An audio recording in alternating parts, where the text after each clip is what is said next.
Good morning. We're delighted to welcome you and join you once again from the historic Antigua Recreation Ground, the home of cricket in Antigua and Barbuda, where the second in the bilateral series between the Guyana Happy Eagles and the Windward Islands Volcano is being played. It is sunlit here, and as you know, the Guyana Happy Eagles, they are 130 for 2. Here are some of the highlights of yesterday's opening day. An easy catch at second slip, marking the start of Naeem Smith's 5-wicket haul. Another beauty from him, second left-hander perishing. And in spite of a few boundaries by the Windwards, wicket still went down, yes. Good boundaries, but Smith continued his demise. This time it is the right-hander, and then another left-hander. 3 lefties out of the first 4 wickets. Kema Paul was also in the action, and he bowled 9 overs, and he also had a smile in the wicket column, taking 2. And then we saw that partnership between Leo and Ambrice. Leo entertaining well, and Ambrice also pulling well for one of his 4-4s in his innings. But Smith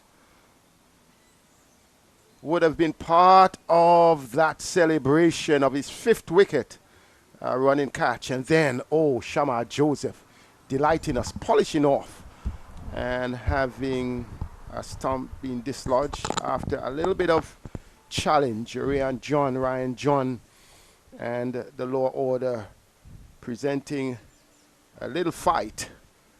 Then the Guyana Happy Eagles, they were able to finish things off. And again, Shamar Joseph also in the act. Shamar Joseph delighted to add to the wicket column in spite of a few going through the slips. And all in all, it was a wonderful day for the man who celebrates his 5-wicket haul, his 5th 5-wicket haul in first-class cricket. Moti came to the party, and when he came to the party towards the end, he also got a wicket. Then the Windwards, they were really put to the sword early by this man, Matthew Nando, who was on a mission for his 6th first-class half-century, batting well, both sides of the wicket. Tyson among those whom he plundered. Struck Denver almost into the pavilion for a huge 6. And then we saw Kevlin Anderson, the last wicket to have fallen of the day's play. All this as Nando scored a half-century, and the Guyana Happy Eagles, Vernon Springer, we're going to join you to look at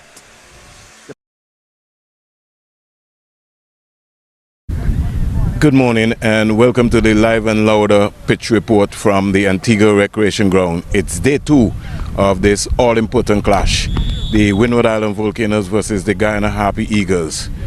On day 1, a total of 12 wickets fell, and to combine that, there were only 282 runs scored so far, 9 2-seamers.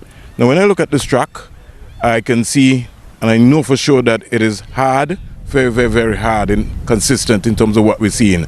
We saw on day 1 the Guyana seam attack led by their test fast bowler Shamar Joseph and Niall Smith picking up 5 wickets along with Kemo Paul, really destroying the Windward Island batsmen in terms of their pace and consistency. Their catching was superb and it was excellent.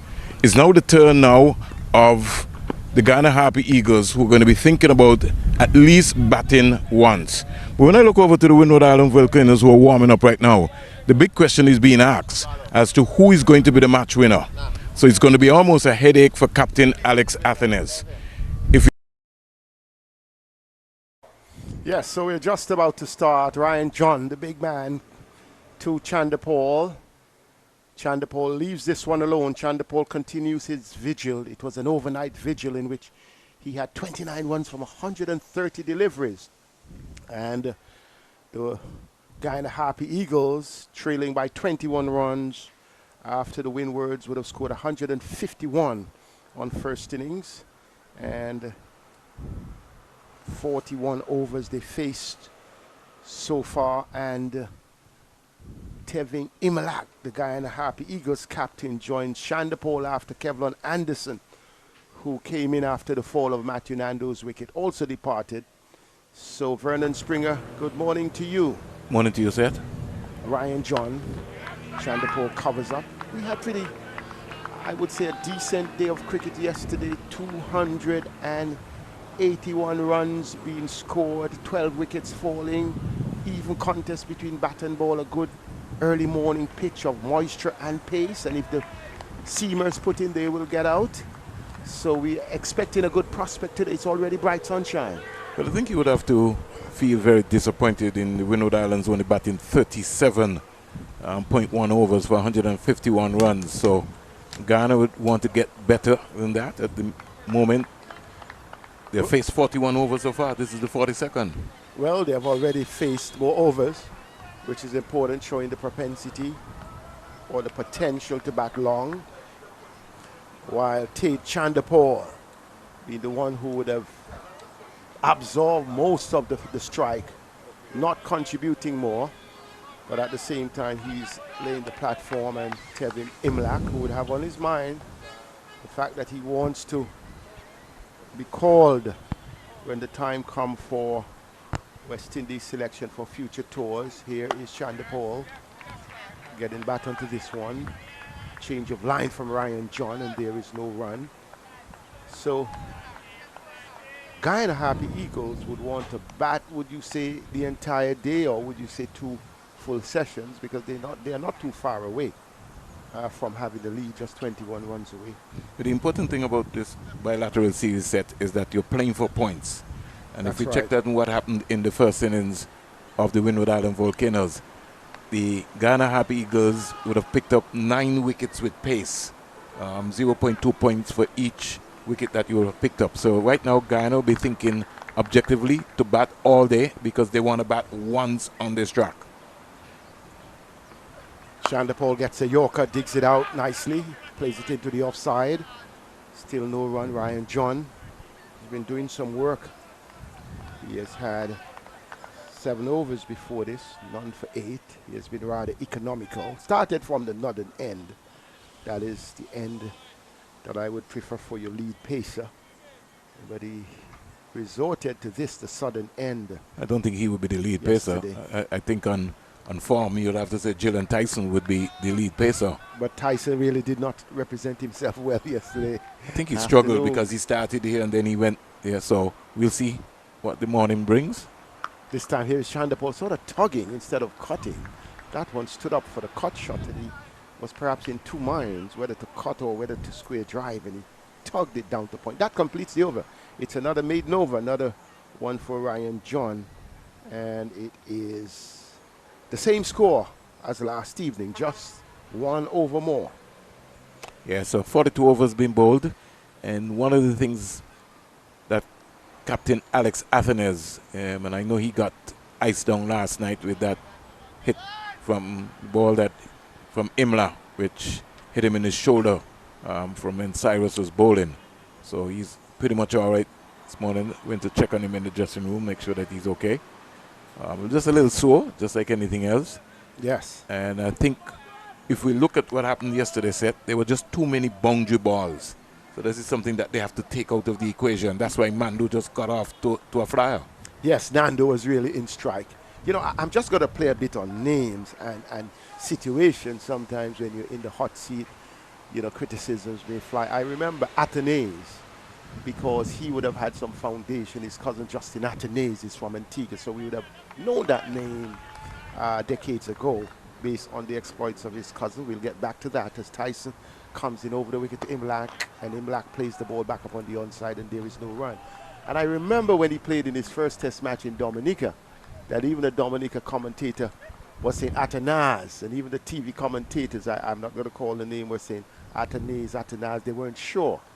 And then in the end, someone came back and said they had confirmation from him. Now we would have had disposition of the name, because we would have been exposed to Justin Athanaze, the former Leeward Islands player, and the former Antiguan player who would have started in youth cricket, so somebody with whom you yourself would have been familiar.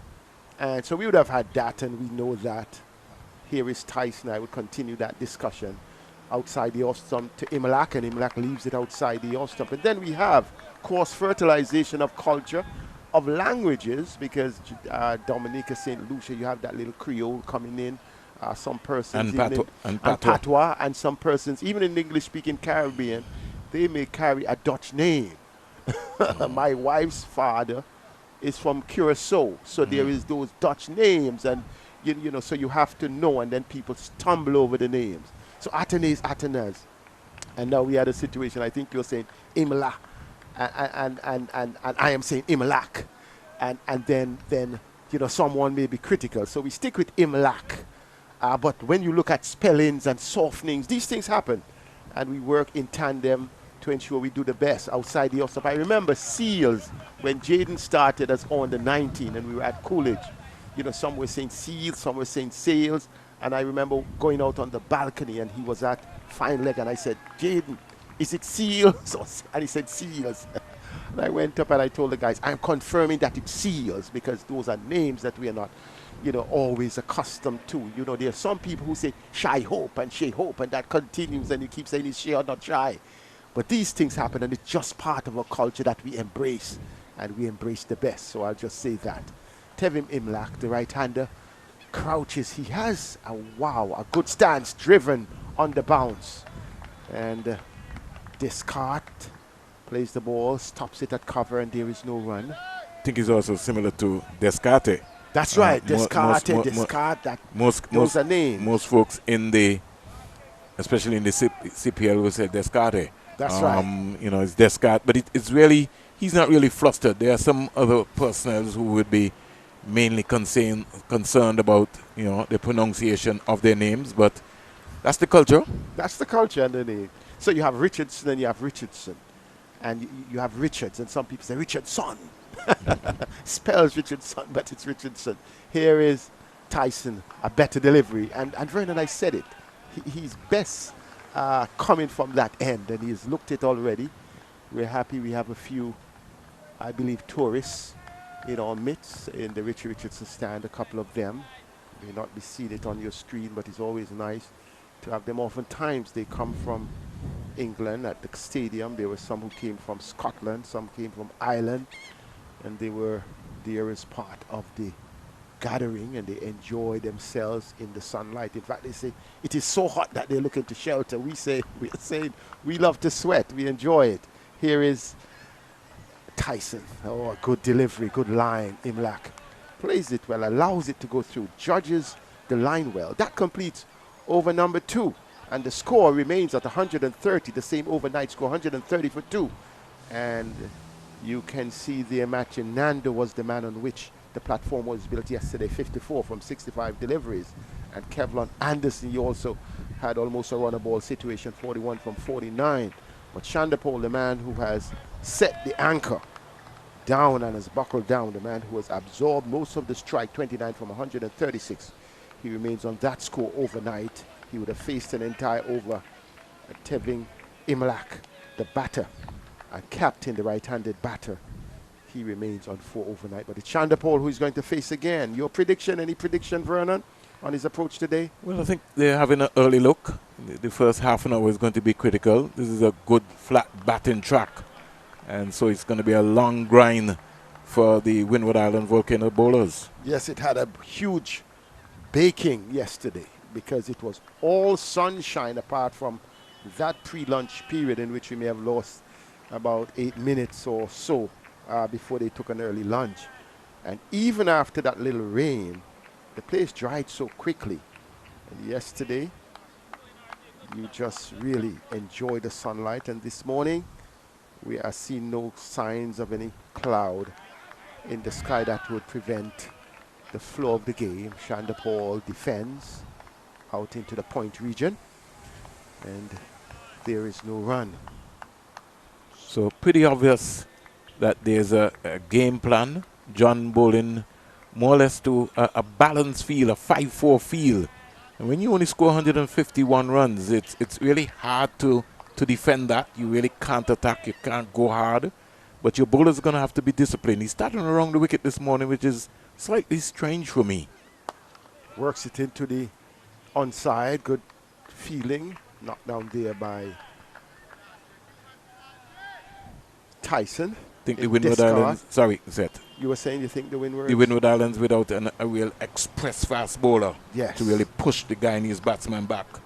And we spoke of that last week when the Leewards only had O'Shane Thomas, and now that they have added young Kelvin Pittman, you've seen the difference. It's the same Trinidad and Tobago batting. Now they were set back 85 for 6 when the previous game, because you really didn't have the express support. You know, they were able to just take their time and march to over 500.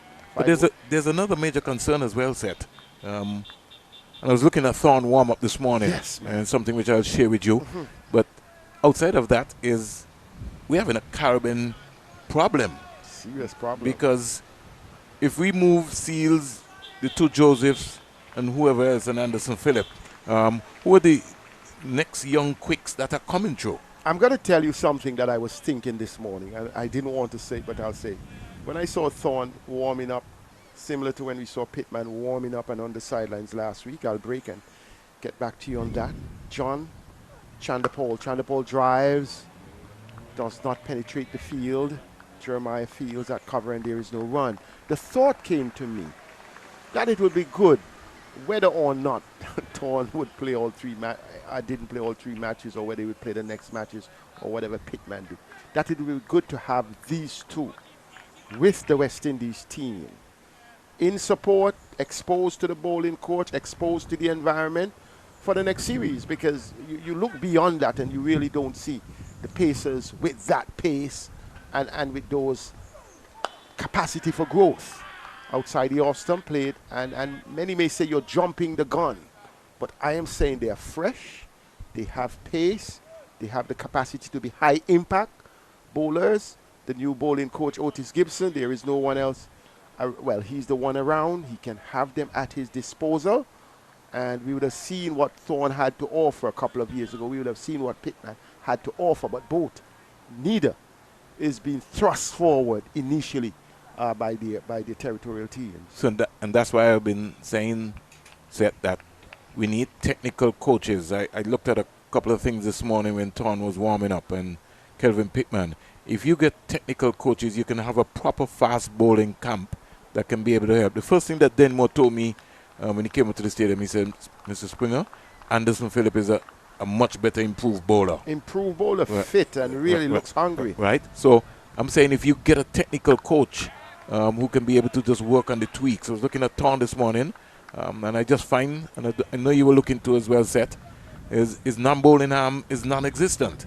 But without his non-bowling arm, because I was talking to Anthony Merrick, the head groundsman here at the Antigua Recreation Ground, and he says he has always followed Thorn from under 15 all the way up, because we first saw Thorn right here in Antigua and Barbuda. So that, and when I said that to Merrick this morning, he says, Springs, but if his non-bowling arm is not being used and he's bowling so fast, just imagine. If he gets that right. Well, I'll come back to that discussion as Tyson comes in. Oh, lovely shot by Imlach into the point. Big save. Big save. Oh. Big save.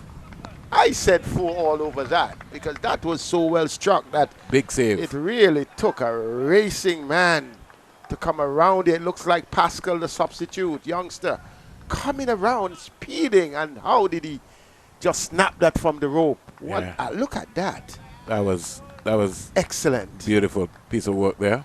He's not in the game but he has really made a difference here. So only 2 to what deserved 4. But Merrick himself, if I were to go back in history, he sort of hopped on his front foot. I'll come back to that. Comes in now, Tyson and Imlach plays it out into the cover region. And remember the level days set? Yes. St. Kitts Antigua, American Ferris. Yes, well, We also those had were terrors. St. Kitts in those days had I was Ronald amazed, Hendrickson. and that is why sometimes you may keep each person with their own comfort zone, because Merrick, he was not like Ferris who jumps up similar to that Roberts Ambrose. Well, Ferris came out of the heavy Roberts on class that front room. foot, yes. So Ferris would have come from that. But Merrick jumped on that front foot a similar way we see, not quite Kenny Benjamin. He goes on the back foot, but there is a hop, and they're able to generate that much pace. Good delivery from Tyson, good pace on this occasion, goes through to be taken by Leo, and Imlach just walks out to. So each person may have their differences, and I used to say why Merrick had that hop, but I had the opportunity to start my secondary education at All Saints Secondary, where he was a master class coming through, and even with the wind ball, he was just terrorizing people with that hop. And he was successful. Unfortunately, did not go through to play for the West Indies, but played did well in the county. Played county cricket. George Ferris also was at one point the fastest bowler in the Caribbean outside the off-stump, even in the presence when Malcolm Marshall was there, but injury was another aspect. So as we see Thorne, he may be comfortable, because one of the things with Thorne, I realize I'm not quite sure if I'm correct that he may have put on just a little more mass. He has. From the last time I saw him. He has. He's got stronger. He has definitely. He has gotten faster. He's got this stronger. morning he was working out with the coach, and the coach was very specific. You got to bowl 8 more there and 7 more here, and then he moved that 7 and 8 to 11 and 12. I was just admiring that. And that's what we're talking about, Seth. You can't teach people how to bowl fast. And one of the things which I've picked up with the modern day coaches now in the Caribbean is that we have our young guys bowling line and length. You know, you don't really want people to be bowling line and length. You want people to be bowling as quick as possible. And we've almost come like into a medium pacer role where you're just holding your own line in that concept. You look at Kaiser Rabada and you look at let's say the South African attack, and they're all different philosophies, which is something they would have modeled off of the West Indies attack. Well, most people would tell you that they model what transpired in the West Indies. You speak to guys from South Africa and you hear, and they would tell you they model the West Indies fast bowler. Some of them, they weren't even around, but they're saying they have Viv Richards tapes. And it's amazing how people take what is on offer. Shanda Paul, who models his father in stance and application. But we were having a discussion this morning. His father, though, was not just prolific. He has been one of the top batters in the Caribbean. But he also was more assertive in his approach. He could belt you. Well, he was prepared. Around the clock. Shanda Paul prepared himself. He dug in when it was time to dig in. Yes.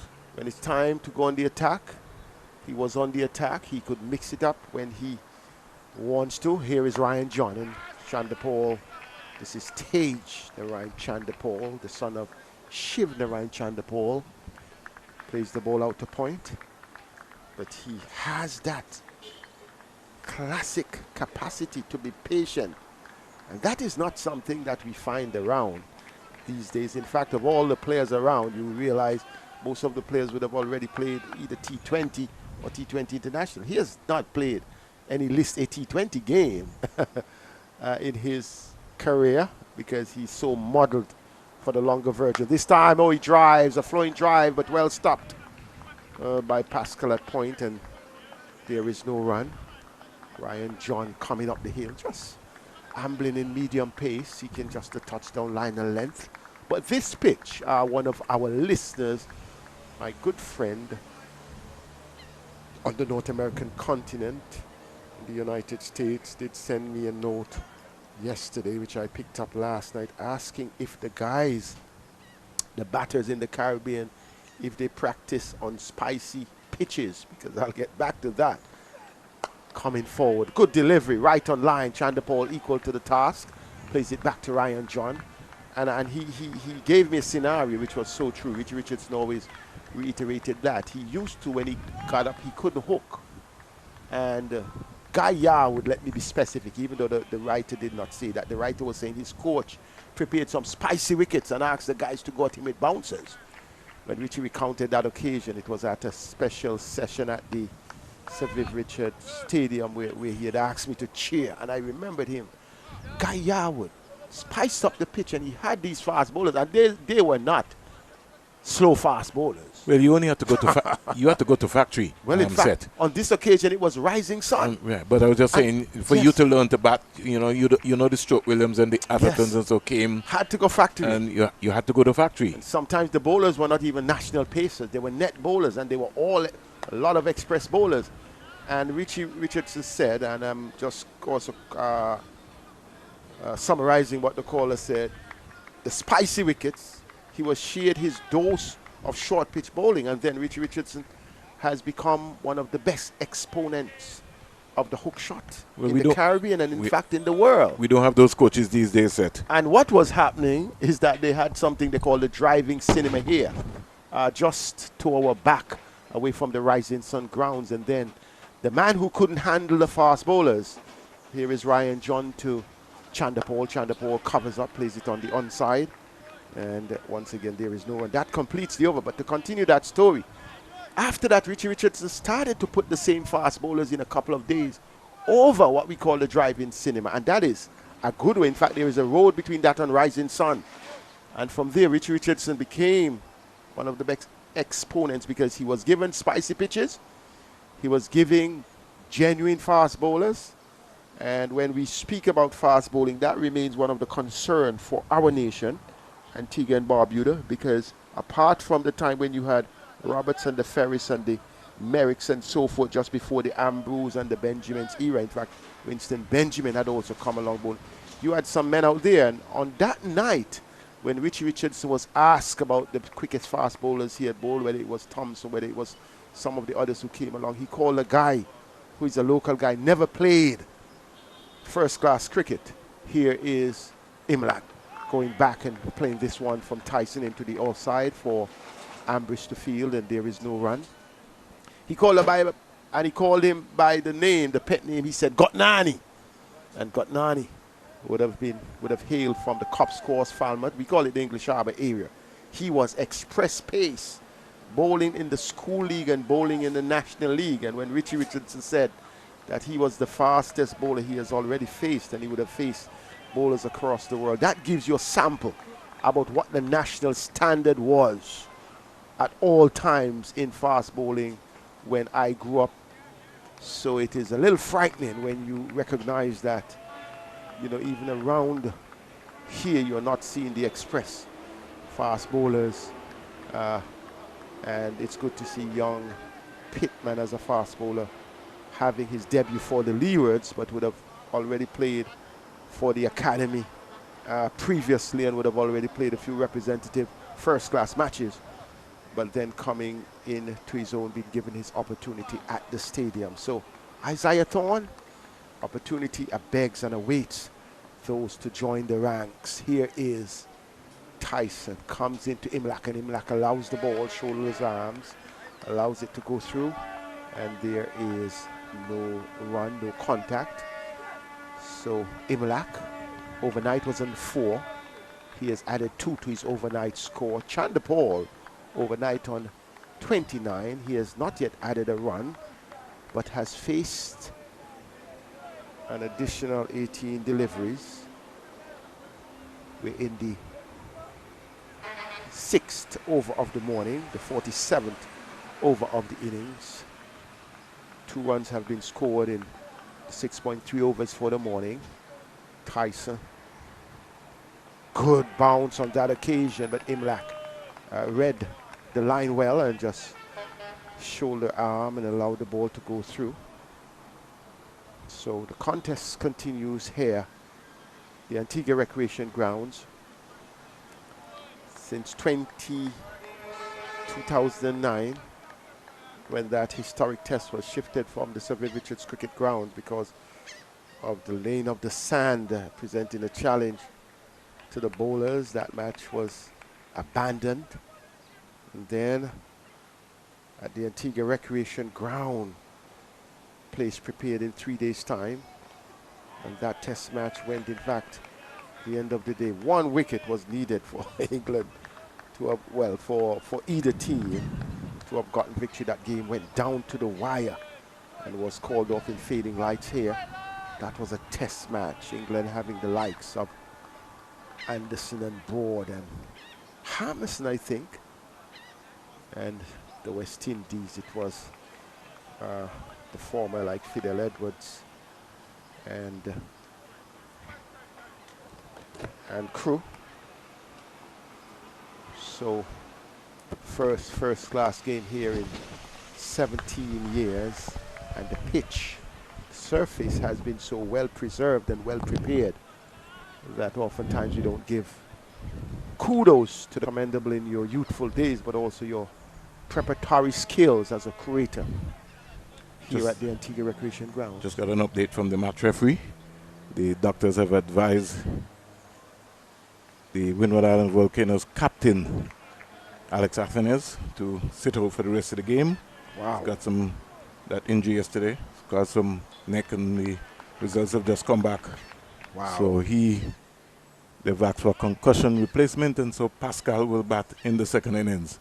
Okay. So a big miss there for the Windward Island Volcanoes in the second innings. Yes, a huge miss of their captain, but a huge opportunity for young Pascal.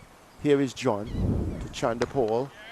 Plays it back up the track for the bowler to field. We would like to emphasize with Athanase, Alec Athanase, the Windward's captain. That ball was struck so hard. Yeah, I was on the other side of the ground, yes, awaiting the player of the match interview, and I thought it came from his helmet. The noise, the sound, and when I realized that he was holding his shoulder, I was almost shocked. Rocked here and just, wow, listen what's happening. Shocked so, him. yeah. And the ball ballooned in the air. I really thought it came from the helmet. Here is Ryan John to Chandapol, seeking his first run of the morning. Will he get it? No, he doesn't. Mr. Patience. Tage, he has a double 100 in Test cricket. When he first burst onto the scene, many thought that you would get many more after that. But like I said, I like Chandapol's approach set. Don't get me wrong, I like his approach. All I'm just saying, with the vast acres of land here, if we're here at the Antigua Recreation Ground, and the boundaries square 70, and the boundaries straight, maybe just 69, just close to 70, there's enough gaps that you could be able to turn ones into twos. That's all I want to see happen. Ryan John comes in, Chandapol comes forward, plays the ball to cover, and there is no run. So and as I explained it to you yesterday, Seth, maybe as a partner, you could tend to lose your rhythm if you're batting with Shivnai and Chandapol because you want to be going. And so you get into a defensive frame of mind where you feel like you have to do something extra to keep the score moving along. Ryan John, one of the Grenadians on the team. He has a long beard and may want to reveal that he is a threat to this Guyana Happy Eagles team. Chandapol is saying, you're not a threat because I'm taking my time. You're not generating the pace to rock me back so I can stay on the back foot or prod on the front foot. But John may have other things in his mind. I thought his opening spell, he would have really sought, or he would have sought to generate more pace when he opened the bowling from the northern end. I'm going to say something, and I know you're not going to agree with me, but I started with Descartes this morning. No, not. I am not in disagreement with you at all. I think he looked the most liveliest of all of the bowlers. Ball angling down leg. Chandapol plays it out to mid-on, and there is no. I had no problem with Tyson starting from the northern end. Descartes, I thought he would have been a good foil because he was really creating most of the uncertainties for the batters yesterday. But and the reason why I said that is that you hold back John now for the longer holding process, but you just give them something to think about. Chandapol has this way when he's in defense and the ball is to sort of tug the bat away instead of really following through. Yeah, because he's got a strong bottom hand. If you realize that's where his strength is, you want to really whip that ball. So I would love to see the follow through because, for instance, a shot like that, you go through the line, the possibility of beating the bowler because he already has clear sight of the ball. He's already in position. You follow through with that shot, the possibility of 1 or 2, between mid-on or mid-off, wherever you choose. But he has this inclination, as you say, with that very strong or tight bottom hand or grip, not to be capitalizing on potential scoring opportunities. Just want him to just take the strike, just drop it and run, get off mark, give Imlach. Imlach's a go-to guy. Tyson outside the off stump and Imlach going right across, allowing the ball to go through to the wicket keeper. Someone is going to warm up. I'm seeing a signal from Shane Chillingford, the assistant coaches, had to put on the whites today. Wow. So he's walking around carrying the water. Yeah. In this situation, the teams are limited to a squad of 30. Yeah. Which is tight. That's what I was talking about. You know what I mean? Especially in these hot conditions, you could have someone pull up with a hamstring, and you have one already, a concussion substitute coming on. Here is Tyson driven. Lovely shot by Imlach, but Pascal is out there on the backward point boundary. Very fleet-footed is Pascal. He loves the game. Yeah, he looks like a natural athlete as well too. One of the first things you look at, the over, in fact, no, the over has not been completed. One of the things I look at for youngsters, yes, we examine batting and bowling, is how well they feel. How do they love the feeling? How do they get to the ball? And it gives you a picture about their depth of enthusiasm for the game. Certainly. Because it's not just about batting or about bowling. It's about the game, and feeling is a critical part of that game. Not sure, you see Chandapal is ready.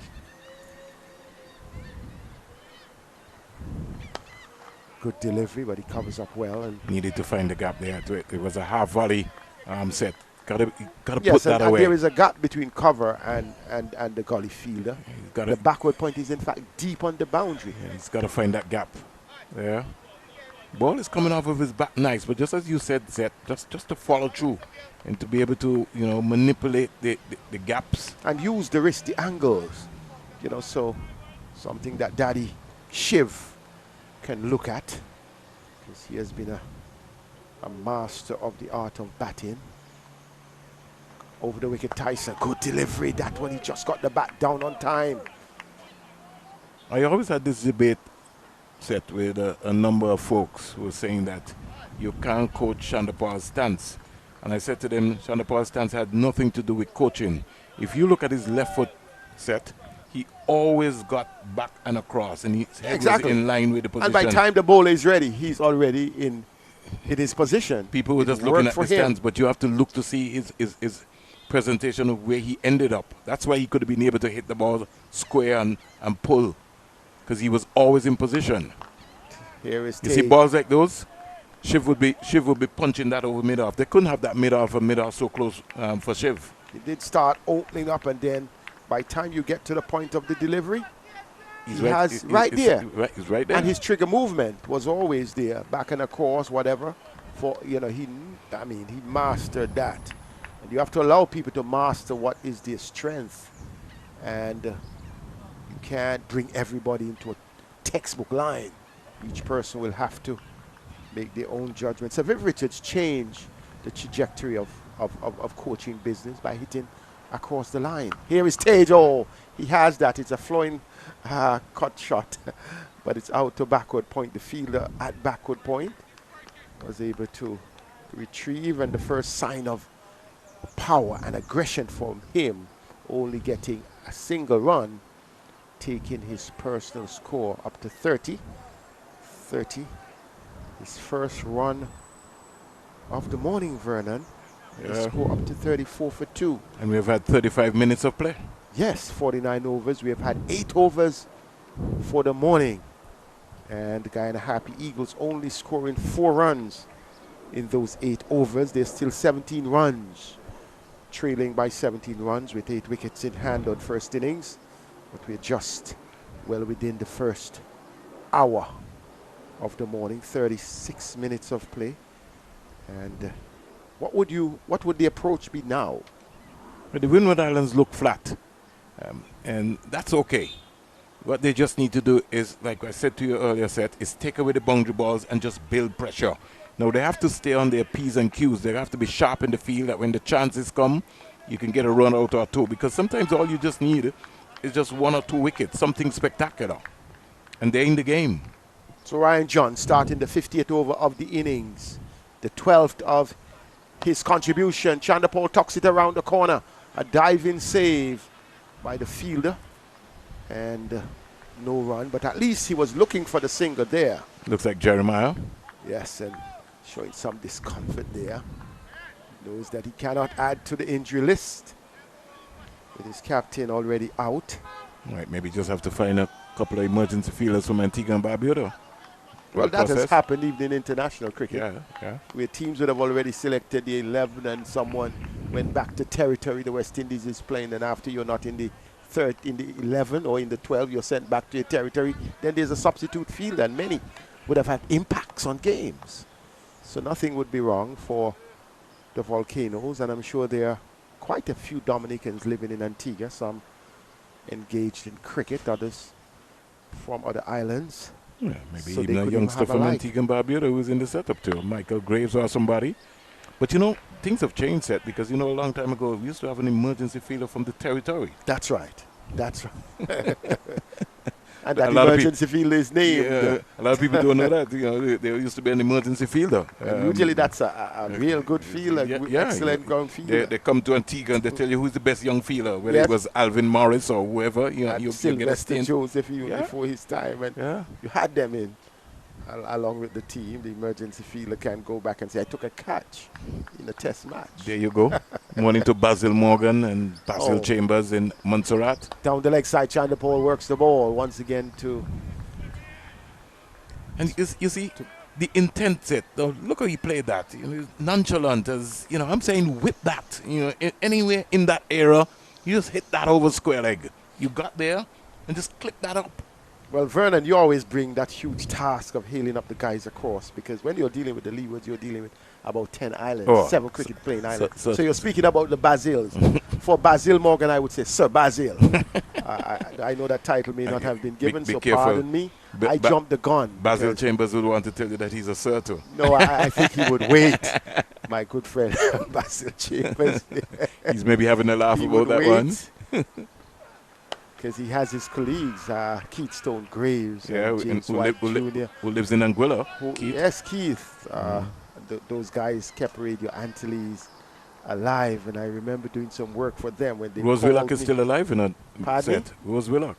Rose is still there? Yes, wow. Yeah, brilliant broadcasters in that land of Montserrat, Basil, joining James White Jr. and Keith Stone Graves. You could just think about the days of Radio Antilles. I mean, Seth, I grew up, you know, in a household with ZDK, Radio Antilles, you know. Coming forward, Chanderpaul on this occasion. In fact, there is Dennis Chabal from Guyana who also did some work with Radio Antilles. And I remembered when I was called by Radio Antilles, I really got frightened. It was Bobby Reese, I think, that recommended me. I had the call from Keith to say, they had this recommendation for me. And I was like, guys, no, because Radio Antilles, the name was really huge. From Guyana to South Florida, you heard Radio Antilles throughout the whole Caribbean, and that time it was AM radio. But what about the late Nat Moses? Oh, well. That's another conversation. Coming forward, that's another gentleman who I didn't even get to say thanks to him before his death.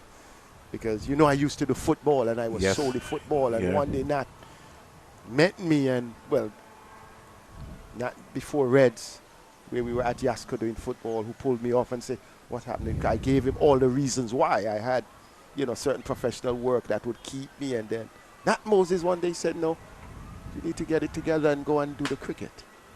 But I'll give you a classic. I never told him thanks. I'll give you a classic. So I want to say thanks to you and everybody else who would have invited me, whether to St. Kitts or wherever, because sometimes you don't tell people thanks, and then only when they die, it really you remember pains your them. heart.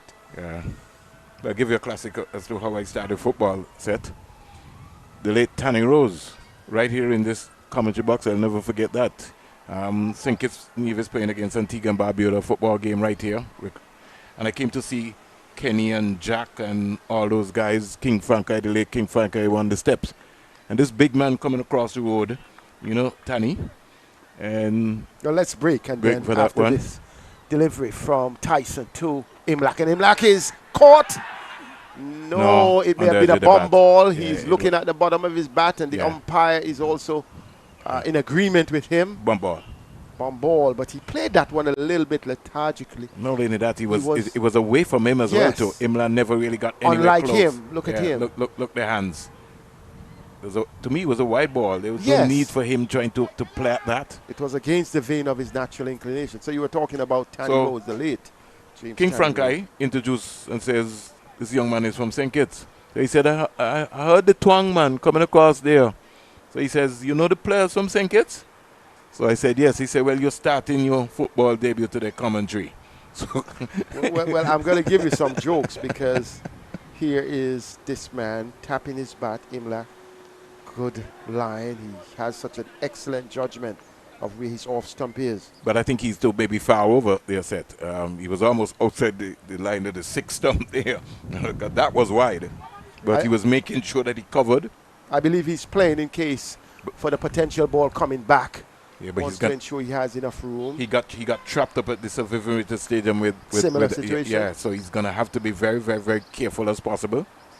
So we spoke about Montserrat and St. Kitts, because the policy with Tani and those guys was that it is always good to have an outside voice. Yes. And literally in those days, you know, you would hunt to make sure, because especially football, which is fast paced. Oh yeah. You don't need to be guessing. You have to know who the players are. Here is he coming forward, Imlach, on this occasion. That's a much better presentation from Imlach. And also a better delivery from Tyson attacking the stumps. Yeah. So it's good to say hi to the guys across the region, and sometimes there's so many names you can't even look to call them, and sometimes you get a message and it's a little bit embarrassing. In Guyana, all the guys with whom I have worked, I just want to say thanks. It was so long, back in 2001 when Antigua Barbuda played in the one-day tournament for the West Indies. The treatment was excellent from Guyana. Wrapped on the pads, coming across. Well, that was heading down the leg side. It was from all the gentlemen from management, I think at GBC then, and all of the commentators and all of the support staff. That was really first class rollout. And Guyana is a nice place, a place of plenty, a place of a lot of pineapples and sugar cane, some of the things that I love and love from Antigua as well. A place where people are friendly, and I've had the opportunity of seeing the game across some of those territories. And sometimes you think it's a Mexican football game when you get to some territories coming forward, crowd engaged in the cricket, and you realize Guyanese have a passion for cricket, the passion that I hope does not die. And when you see Shamar Joseph can sprint in, and you would go back and you would say, okay, at least since Colin Croft, and you would have had King and Rion King, and you would have had a little Stewart, and you would have had, a few guys coming across, Brown and all the others. It's good to see another Guyanese fast bowler making his impact on international cricket. Imlach trying to make an impact here. He has the right name, Imlach Impact. High impact Imlach. Has done well with the gloves, and now he's trying to make an impact with the bat. Already had the opportunity to play international cricket. He just needs to take the chance and grab it, because right now you already have other players who are making their presence felt. You know who they are? 200s, double hundreds.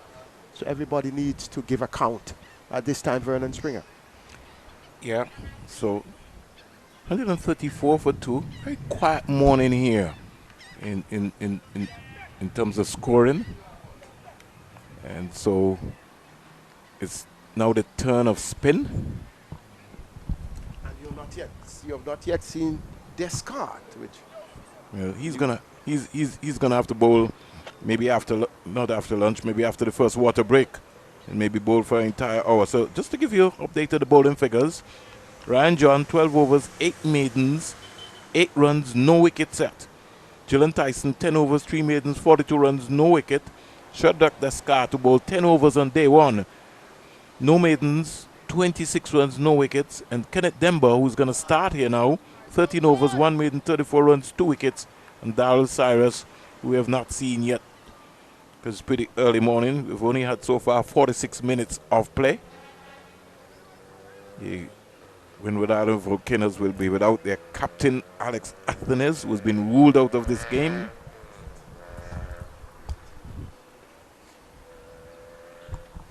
Ryan John is the captain, has taken over from Athenes. The senior player out there will be Sonny Lambris. And you have already seen him getting involved in field setting, etc. Kevin Hodge himself was a former captain as well. So quite a few leaders there.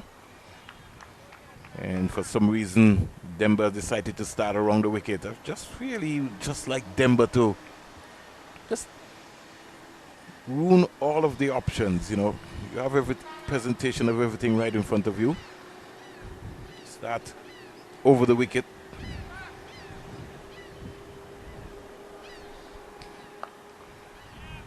Chandler Paul comes quietly forward.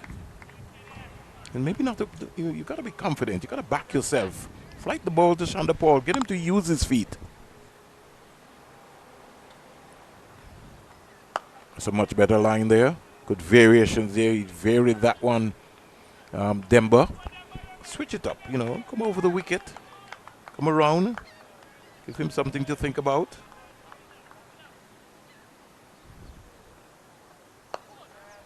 Again, Chandler Paul comes quietly forward, plays it right to John. The real catching extra cover position. Chandler Paul not looking to score. Just looking to defend. That one had some turn and bounce. Going past Chandler Paul. Maiden over to start. So Guyana really just coasting along quietly. 134 for 2. Yes, real quietly, Vernon. That was another maiden over. In fact, that is the 8th maiden of the morning. We have already had, 11 overs this morning. And we have only had 4 runs being scored. So it gives you a sense that, as you say, the Windwards, the approach could be to build pressure, eliminate the boundary balls, and they have done that. In fact, we have not seen a boundary all morning. And it tells you that there is a measure of intensity in the field, an approach by the Guyanese batters to know that they're on top as well, and that they should ensure that they actually erase or at least get a lead before they would lose another wicket. So they're content on being cautious. Tyson is going to have to bend his back. Really, delivery going past Imlach. The approach would be to have a look in the first hour. And the Guyana batsmen in Chandler Paul and Imlach are certainly executing that as we speak. Towering breeze coming from east to west here, but it's a real lovely atmosphere. It's a lovely day in general for cricket. There's 2 slips and a gully go down. Gotta find some energy here. Windward Island Volcanoes. Imlach just looking to push that, didn't complete the whole push. Shot. Thought he sort of fell over there. Just needed to kiss the ball, lean into it, and punch it down the ground.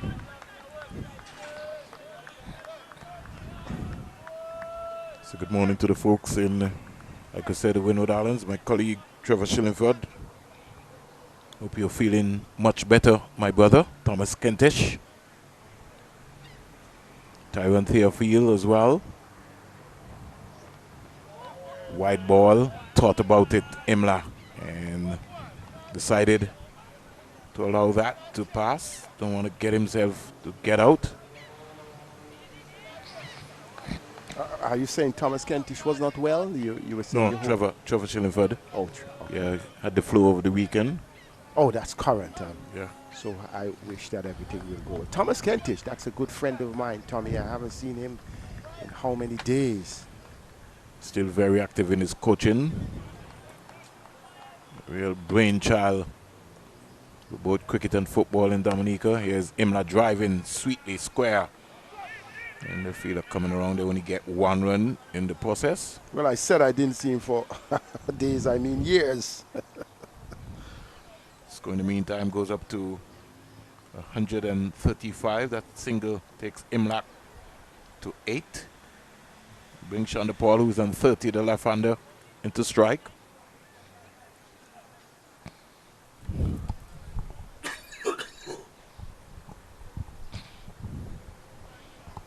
He's going to stay over the wicket to the left-hander, Tyson.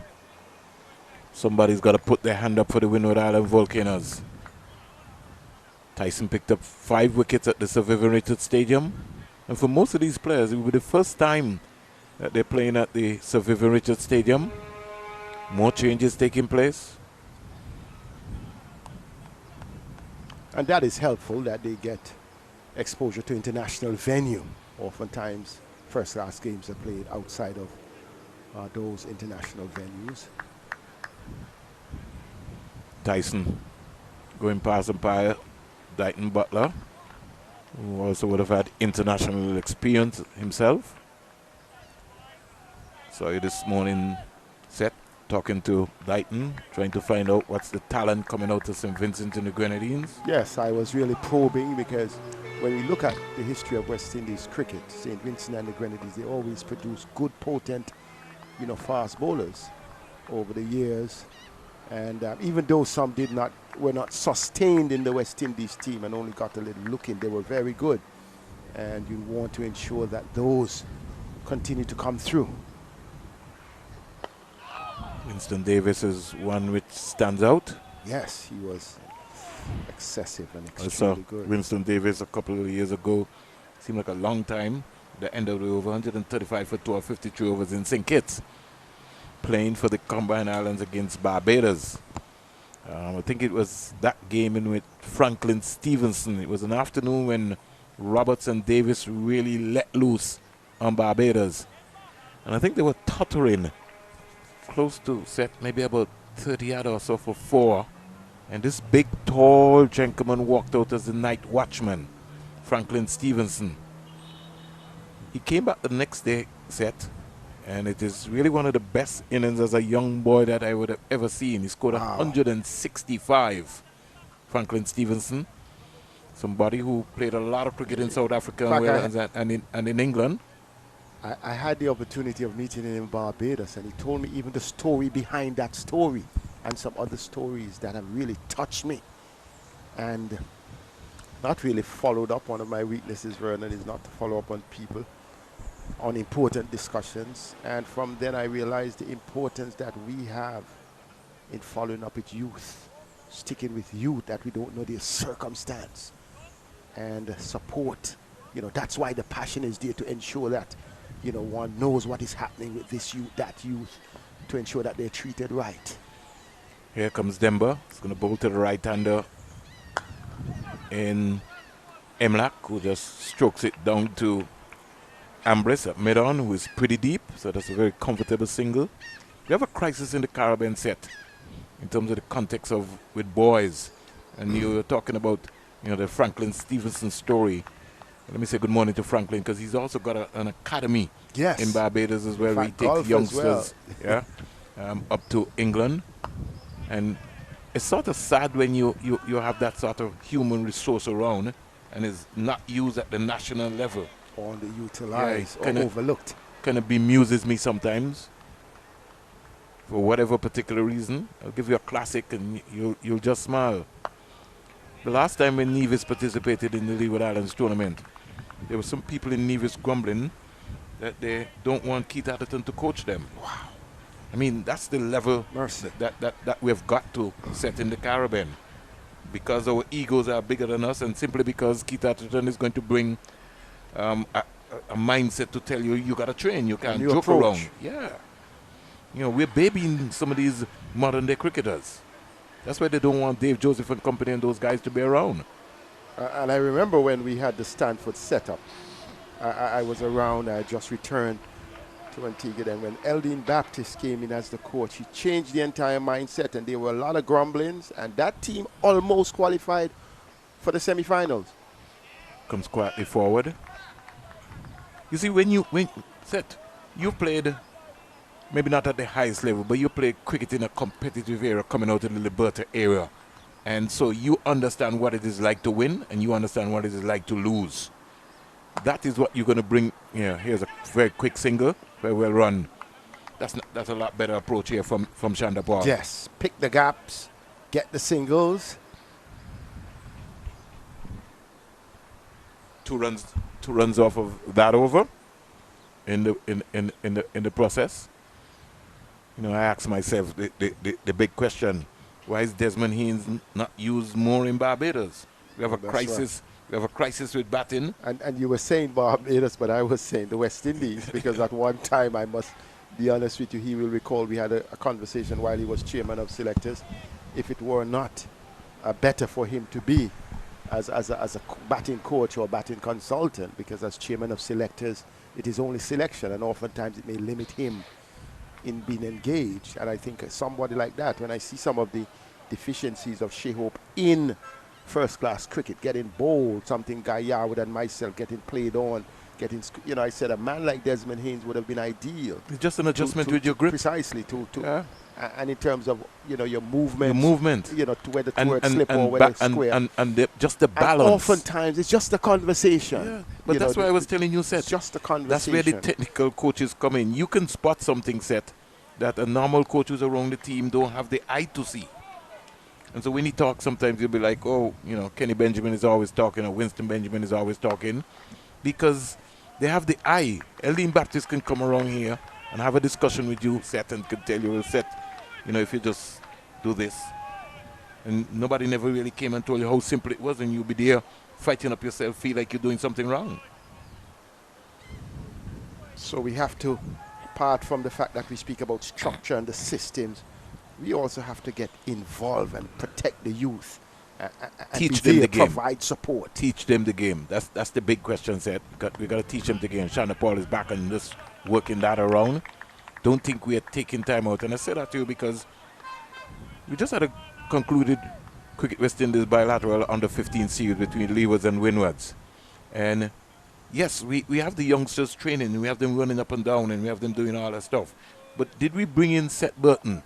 Or did we bring in James Christopher to talk about the rules of the game and the do's and the don'ts and what? No, we just have them just out in the middle because we just want them to play. We want them to win. Shanda Paul tight in defense again. Tyson Descartes has just come in. Here, the man I've been asking for, Set. Yes, but he comes from that northern end, which is not bad because he bowled well from there. But he bowled 10 overs yesterday, and he will have to do a lot of the donkey work here today. In fact, what they might be thinking about doing, Seth, is maybe have pace coming from the Sir Vivian Richards playing pavilion and spin. Maybe Denver will bowl most automatically from this end. We were talking about culture and cross-fertilization of cultures. As we, of course, here we said a donkey works. Somebody else may say the workhorse. A donkey is the stronger of the two. A donkey stands up. This card sort of reminds me of the late Ulysses, not the late, but the present Ulysses Lawrence. Former Leeward Islands. Yeah, former Leeward Islands all-rounder. Nagging length. Clipped away. Dropped. That's what we're talking about, what I said to you, Seth. Oggies. Sleeping. It would have been a real magnificent catch. That's what we're talking about. You got to be there. You got to be building that pressure. And when the chances come, you got to take them. Let's look at what happened. It was tucked off. It was high above the head. He did the right thing. He parried it on his second attempt, though he could not hold it. And I think it's a tough one. But the man who we thought would have created the bother, Descartes, he's the one who could have gotten the wicket. So perhaps we're thinking ahead of the captain, but that would have been a wicket because Shanda Paul really Look at him, 182 deliveries he has soaked up. And if you get him out, you know, you can make some inroads. That is a serious miss. But they got to keep their heads up.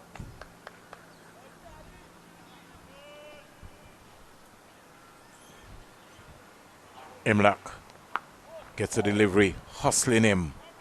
All he has to do is just defend. That's an in-docker, more or less. He's rehearsing that he could have pulled that through square leg. Over number 55 comes to an end. And it's been slow going here this morning, Zet. 55, but for the 14th of the morning, and only 8 runs being scored. And at this time, we're having a break with Chandapol on 32, Imlach on 6. Guyana, I almost said Amazon Warriors, but Guyana Happy Eagles just inching towards a lead. They're 13 runs away from the Windward score of 151 on first innings. So still have a little time to go before we may see some more assertive stroke play. So we'll take the sandy water break, and we'll be back in under 5 minutes.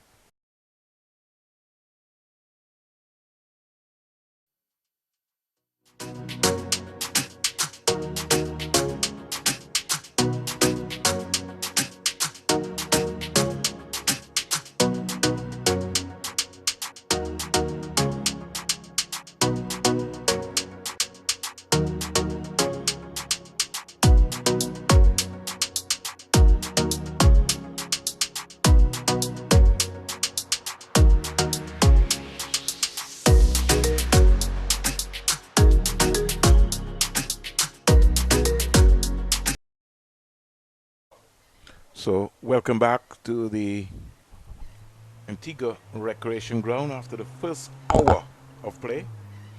Guyana closed day one on 130 for 2. In the first hour only produced some 8 runs with 14 overs being bowled. So the Windward Island Volcanoes have stuck to their plan.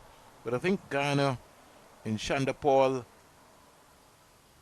and also Imlach, the objective would have been to bat the first hour, and they have done that. Windward Islands just missed an opportunity in picking up Chandapol. A drop catch by Ogis. Let's hope that he doesn't go on to cost them.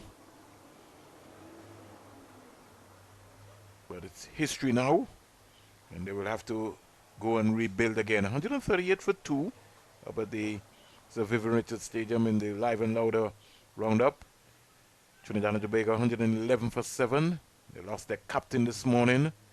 The silver bowl by Thomas. Here is Chandapol driving. Bottom of the bat back to Demba. Just would like Demba to just flight the ball just above his eye line.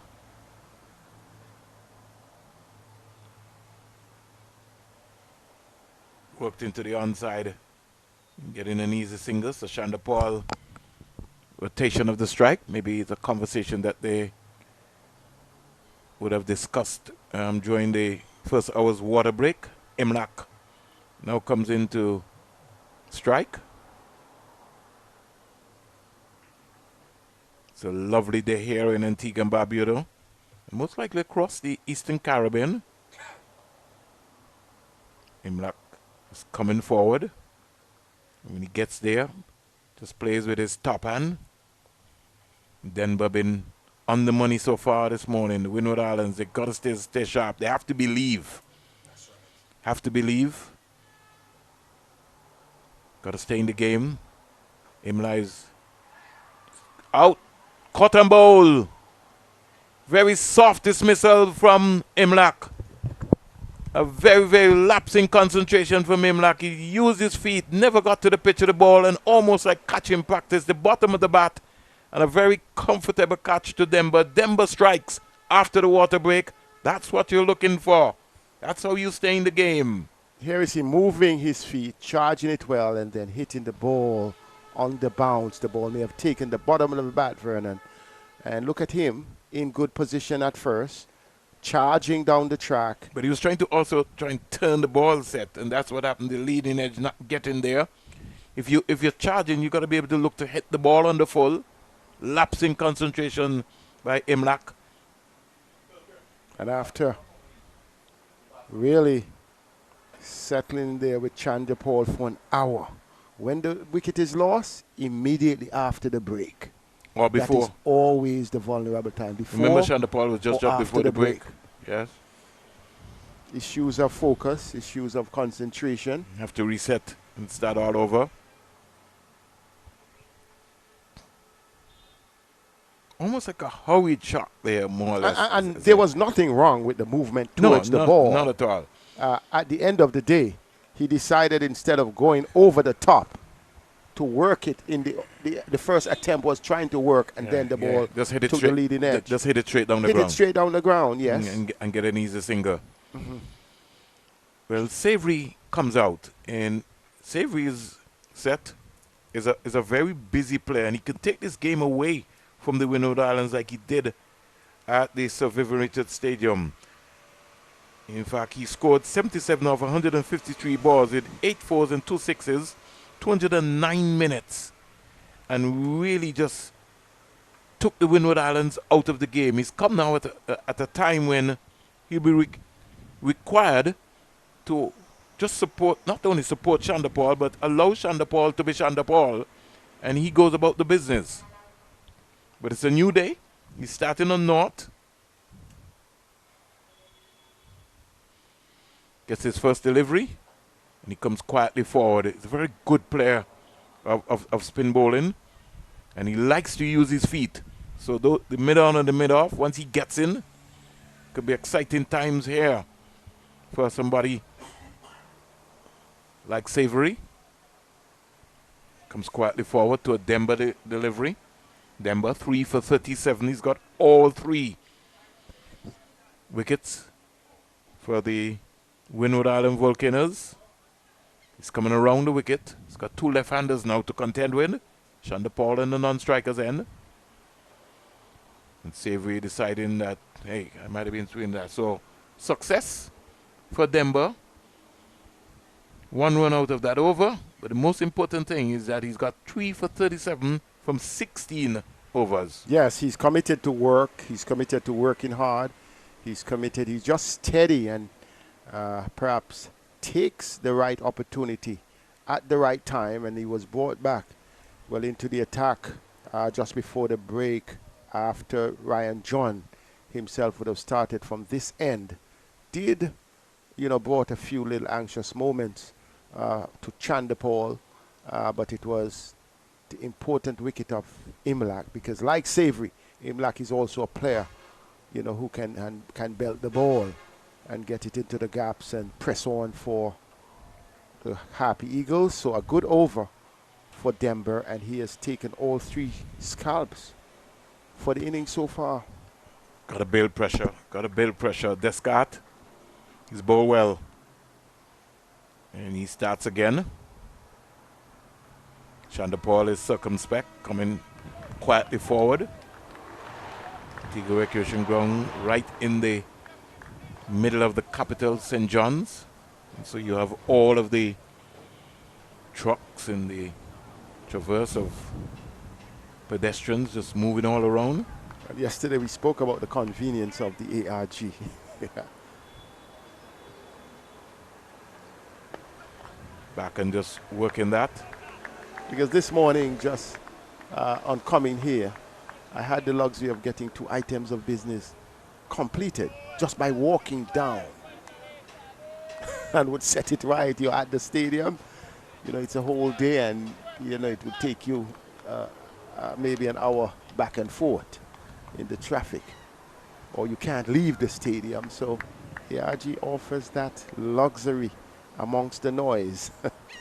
Descartes to Chandra Paul is back and looking to force that. You'll be very disappointed about that. The left foot didn't get deep enough into the crease. Maybe had he got deep and across, he'd been able to bisect and find that gap. Ambrose comes up playing mind games now with Chandra Paul. And he's always playing some mind games, but Chandra Paul is... That's part of the game. Yeah, not perturbed, not worried. not concerned.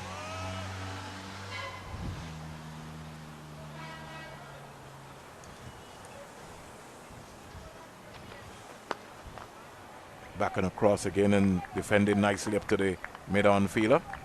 Can't score. Ambrose again coming up. They really gene up Descartes. And in a context like this, Ryan John, the captain, is just saying to him, you just bowl within yourself. You're going to be the guy who's going to be our stop bowler. And you're going to bowl from this end. He's done an excellent job so far. Ken defends nicely up to the cover area. Ken can't score. So Chanderpaul is just content to just, as you would say, just block. Not try anything.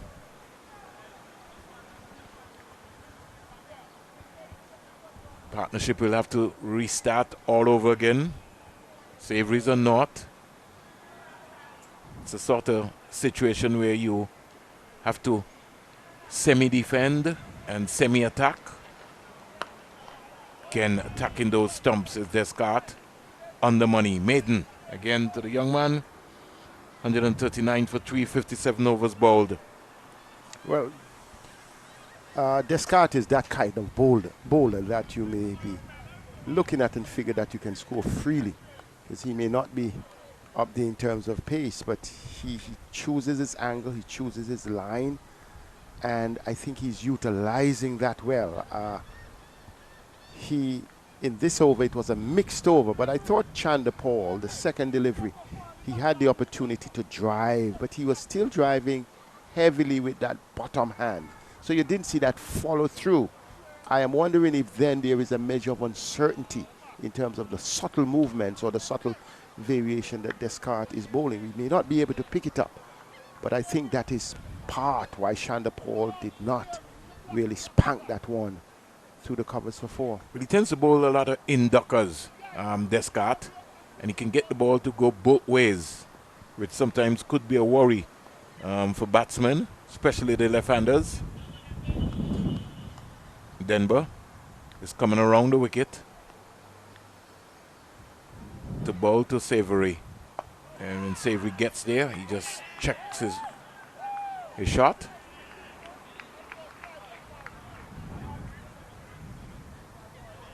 Three for 37 so far, Denver. Flighted, and he leaves alone that delivery. Yes, that one was just straight through, no turn, no rip on it. Almost just like a, sort of remind me of an off spinner I know from Nevis, Ronald Powell, who just bowled a drifter that just went straight along. Here is Savory. Chanderpaul was almost like he wasn't expecting that sicker, but very well run there by Savory to get off the mark. So he's off the mark very quickly. I would just like Chanderpaul to be mindful. Quick off the mark. Yeah, not only that, but just even that same delivery that Savory just played, he can play it. Chanderpaul has got those skills that he can execute as well. I think he's so meticulous. He's overcautious. Doesn't want to lose his wicket. He has a high price on the wicket. You have to take risks. That's the name of the game. That delivery, that's right in his area. Set, the Ambus just up there. You can get to the pitch of that ball. Just ease that pressure off of you. Because when you go at the international level, it tends to just pressure. You don't want that.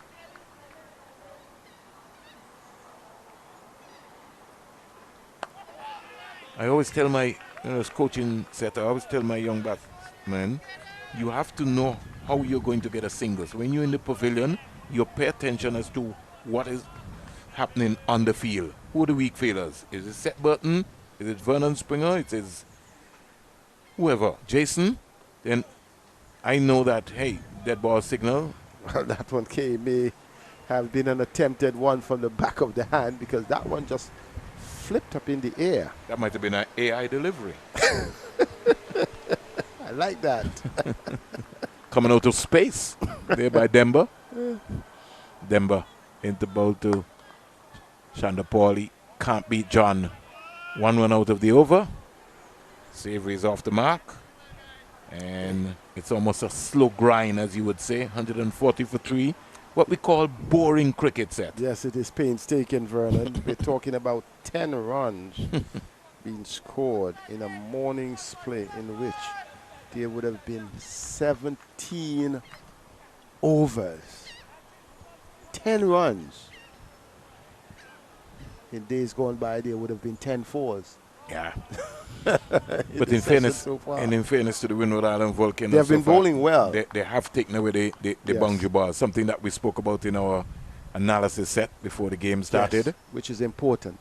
And I think they have built, and their pressure has brought some dividend, because Imlach, I think, was pressured by the situation that on the other end, Chandapal was not scoring, and he himself had tough scoring opportunities, so he was willing to charge. Then to his demise, we saw Chandapal also a few overs earlier, just before the water break, could have been dismissed because perhaps blocking all those deliveries, and then he thought he had an opportunity down the leg side, but he was put down. So Windward's really fighting back, realizing that their score was really a paltry 151, and they need to take wickets and they need to avoid a Guyana runaway. 17 boundaries set was scored on the first day. None so far. Here is the delivery. Descartes is hurling at those pads, and he's got good white ball skills in terms of a bowler. So for the red ball concept, he as you rightly said, you know, there's so many terms. Thinking cricketer. Yeah, he is. And he's somebody who's really tried to develop himself. Came to Antigua and Barbuda, went to St. Kitts, lived in St. Martin. In fact, his mom lived in St. Martin for some time, so he played some cricket there in Anguilla. So he's been around. He's appealed for a caught behind, but Descartes wasn't interested. Everybody has got excited, trying to put Dighton Butler under some pressure. Well, the wicketkeeper, he was interested. Leo, he took it and he ran as though he was about to celebrate. Amberson slipped for a slip. He yelled the appeal. Pascal also had a go at that, but as you said, Descartes just joined them belatedly. That was my impression down the leg side.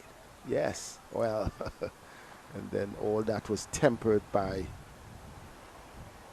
the still, calm, assuring personality in Dayton Butler. Comes quietly forward is Savory. Now, Test cricket is considered set to be very boring at times, but we realize in the last 2 years, Basbal, as we'd say, England have come and changed the entire focus, and it's either that you get them or they get you. Right. The English pundits don't feel comfortable about that set. They want to see you not give away your wicket. The concept of it, or the idea of it getting boring may have been a more 21st century consideration, because Test cricket was really, even in light of one-day cricket, was always very exciting when you would have come up with a West Indies team with Gordon Greenwich, Desmond Haynes opening the batting, Viv Richards coming down there, Richie Richards. And even when you had Larry Gomes, people think Larry Gomes was a poker or slow, but Larry Gomes played exquisite shots, but he was lost in a team filled with stroke players. And then you had Clive Lloyd coming down there. You had Lawrence showing time. That was not boring. It was exciting cricket. You had Australia, on the other hand, playing excited cricket. You go to the Indian team, and you could speak about Amarnath, you could speak about Gavaskar. Cricket was not boring, but then exactly, when you look on Pakistan, Salim Malik and Javid, Javid Meandad. So that idea. Hesitation there. Ooh. But the throw not good enough there at all. It may have hit Sabri on the arm. Yeah, he does. He's going to rub away there. Noel quickly comes around and checks him and makes sure that he's okay. He's fine. But even before the Lloyd era set, you'll have to talk about the 3 W's. Wall, Weeks, Walcott. I didn't see cricket. No, I wasn't. But I'm just saying in the historical perspective of yes. it. So West Indies have always been attracted of producing, that West Indian flair about it. You look at Kanai and Kalicharan and Roy Fredericks. Right. Kalicharan, Roy Fredericks. Yeah. Wow. So you had so many outstanding players during that period of time. And in that era, you also want, even bowling was exciting. Oh, well, You know, it's not now that you're only looking at batters. you go back to the Guyana, Croft holding there, running off, even the runs, you look at the run up and you look at everything and how batsmen were. That was just exciting. And go back to the days of Westall and Charlie Griffith and company. You heard so many stories from your grandfather, you know, having to listen up during that time to that cricket. Well, on target. I also had the opportunity of interacting with, well, I call him so Wes, Reverend Wes, and also Charlie Griffith. I had lunch with Charlie Griffith, who is such a personality, wonderful gentleman. Still very active in Barbados, business-wise, supporting cricket. I need to check up on him. But Wes, as chairman of selectors, we always had our little times. And he, in fact, attended a special dinner organized by Richie Richards. He was the guest of honor. And Wes told us the story about the Thai test and how his boot, he was dripping blood in his boot, and he couldn't tell the captain that because he had to bowl for the captain because he went out partying the night. And he said what makes captains interested, he couldn't believe that the captain, he came in late, missed breakfast, but the captain had an egg in his pocket and gave, I mean, those stories just move you. And he said, I was bowling for the team and the captain. You know, so those gentlemen, you didn't get to see them, but you were able to interact and listen to them. A legacy of West Indies cricket. Chanderpaul on driving there, diving for all his work there to get into the crease there in the end. Well, Vernon, something is creeping into the Guyana batting that I'm uncertain as to the risk they're taking in these runs. That could have been a run out had it been a direct hit. We have seen about 3 runs being taken over the last 5 minutes, which could have resulted in a negative outcome for the team, a dismissal. What is happening? They want to score, but they're trying to take some singles that are a high risk.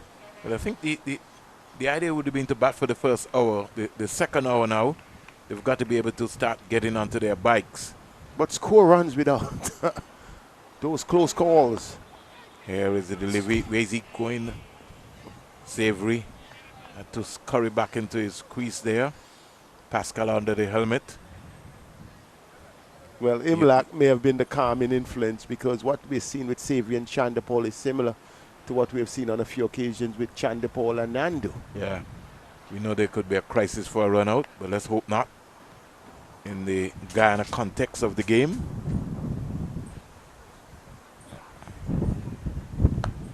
Savory knuckles down again and comes quietly forward.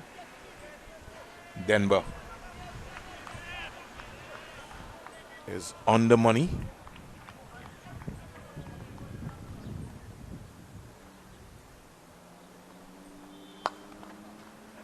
Driving, the big man putting his body on the line there. Yes, showing the example as the standing captain. Just like to see Denver just toss it up. Don't mind. Yes, the breeze. There's a strong breeze coming from east to west.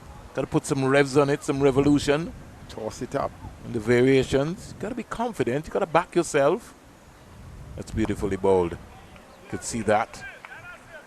You want to make the batter look up just above his eye line. But you have to have the right mindset and you have to be confident that you can bowl that consistently. He has the slip in, he has the short leg in. Perhaps he needs to bring in a silly point as well. It's beautifully bowled. See, he was in 2 minds here. He wasn't really quite sure. And in the end, Guyana remained on 143 for 3 in reply to the Windward Islands Volcano score of 151 in 37.1 overs. It's almost painstaking. 60 overs have been bowled. And I could tell you, it's been a real tough grind here for Guyana. Just give you some bowling figures. Kenneth Demba, 18 overs, 2 maidens, 39 runs, 3 wickets. Shadrach Descartes, he now starts his 4th over for the morning. 13 overs, 1 maiden, 28 runs, no wicket. Gillen Tyson, 11 overs, 3 maidens, 43 runs, no wicket. Ryan John, 12 overs, 8 maidens. Do I have that right? 8 runs, no wicket. And Cyrus yet to bowl for the day. 6 overs, 2 maidens, 23 runs, no wicket. Descartes around the wicket. So he's changed his angle. I'll be thinking about really now giving Chandapal something to think about. Lunch is 32 minutes away, according to our watch. And Chandapal comes quietly forward. The Windwards will give themselves some credit and feel very pleased about how well they have started today. Yes, certainly they will. They have gotten 1 wicket, should have gotten at least 2. They had some run-out chances. With direct hit, could have gone their way. They got to be working. They have to stay in the game. They got to be switched on. Stared, out caught. Finally, Descartes strikes. And he strikes an important blow because that Chandapal, that one lifted on him. And by the time he was looking to get the bat in play, that one came off the glove and looped well for an easier, comfortable catch. Was it Pascal there? Pascal. Third slip. Yeah. The ever-present man. Look at it. We have been speaking about this guy, Descartes. That one just climbed. Very good bounce.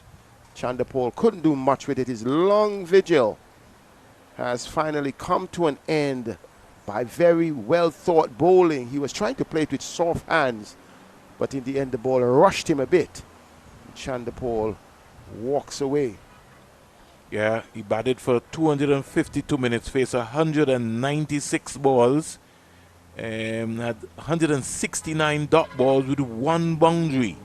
Tejarai Chandapal caught Pascal, bowled Descartes for 35. Descartes really had to look to the heavens because it really was a sort of a situation we really, a couple of overs before, should have had Chandapal caught by Ogis, but it was not to be. And he finally has dispatched the wall of the Guyana Harpy Eagles batting, Tej Chandapal. Yes, he has been that wall, the platform, in fact, the foundation on which the score so far has been built.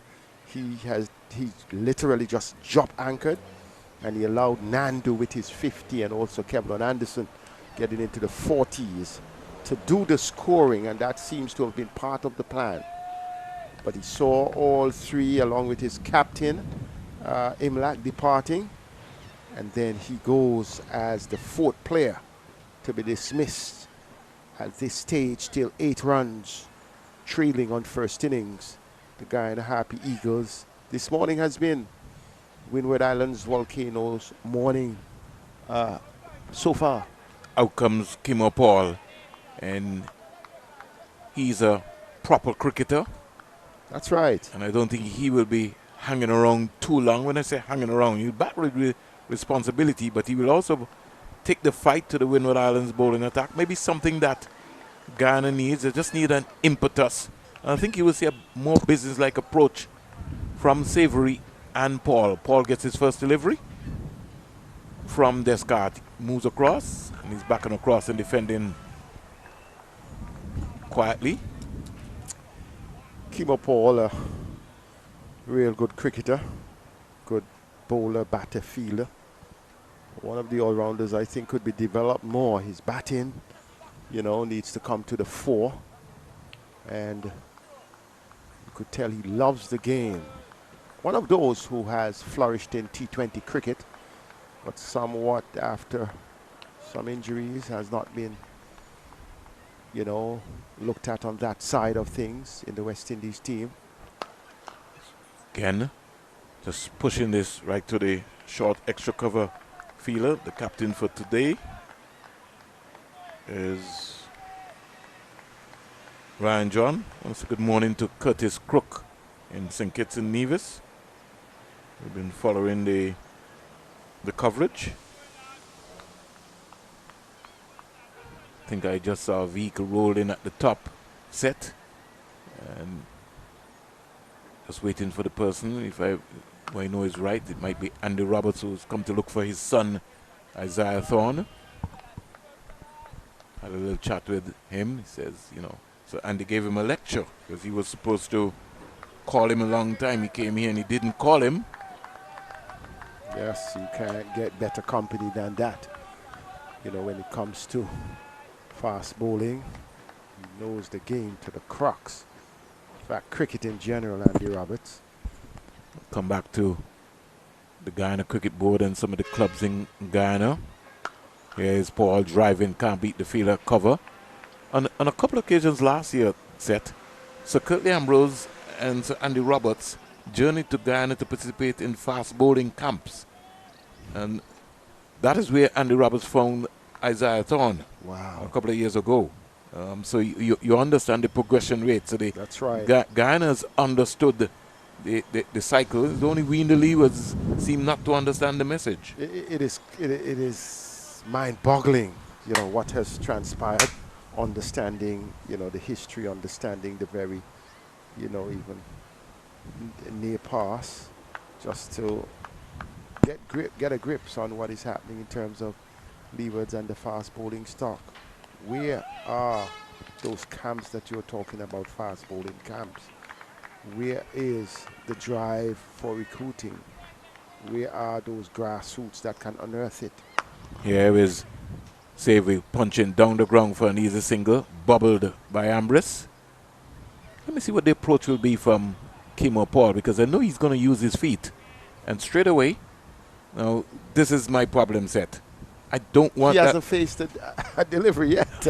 I don't want that mid-wicket out there. I don't. John has to understand that you're on top. Yeah, you got to bring up Ambrose. He has not even faced a delivery from the spinner. He's a knot. Have a mid-wicket out on the boundary. Come on, you don't need that. You're basically sending the signal that you're the one under pressure. Oh, what a delivery, Vernon. Sorry to take it from you, but that was a ripper. That's a drifter. Woo. That's one of the best balls he's bowled for the day and didn't get a wicket. It shocked Paul. Yeah, but it also woke Paul up as well. And that's what we're talking about. John has to understand, Windward Island Volcanoes are on top. Yes. For the morning, they have fought back, and the pressure now has been reversed on the Happy Eagles. Why do you want to have a man on the boundary at this time? Just back and just working that. The fielder on the 45 comes around, can't stop it. Something I hate to see set. I just don't know. Set Burton comes to the crease and somebody puts somebody on mid-wicket and long on. You haven't faced the ball.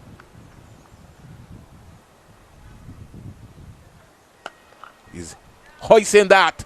Gone into the scoreboard area for 6. Well, he takes the invitation now. You have a man out there, no one can stop the 6. So he has already seen a mindset. And that's what you read in the game of cricket. Okay, you are respecting me before I face a ball. Yeah. Here do I go and show you can't stop it. Lovely shot. Kimo Paul, a real good time of the ball. Waits for Demba. This is the second 6 that has been hit of the Guyana Happy Eagles. That's correct. Paul stands up and punches it down the ground. Just gave away a single there, Demba. Just too easy. And then now the scores are equal set. They are 151 for 4 Guyana. So we're even Stevens, as they would say. Guyana would have shown that they were more tempered and they were able to face many more overs than the Windwards for the same score. Savory driving sweetly down to Ambrose. It's almost like a different ball game since Paul has joined Savory. Over 62 comes to an end and the score 152 for 4. The most expensive over of the morning's play. Yes, and it is because of one factor. The first 6 of the morning, the second of the innings, Kimo Paul coming in. Not a bad over on the part of Demba. In fact, his second delivery could have been a wicket-taking one. It had Paul searching and beaten. Was a bit quick. It really ripped back nicely. But then Paul deciding, I won't have any of that. And he stepped out for a really beautifully timed and well-executed 6. Pretty much a good first-class over.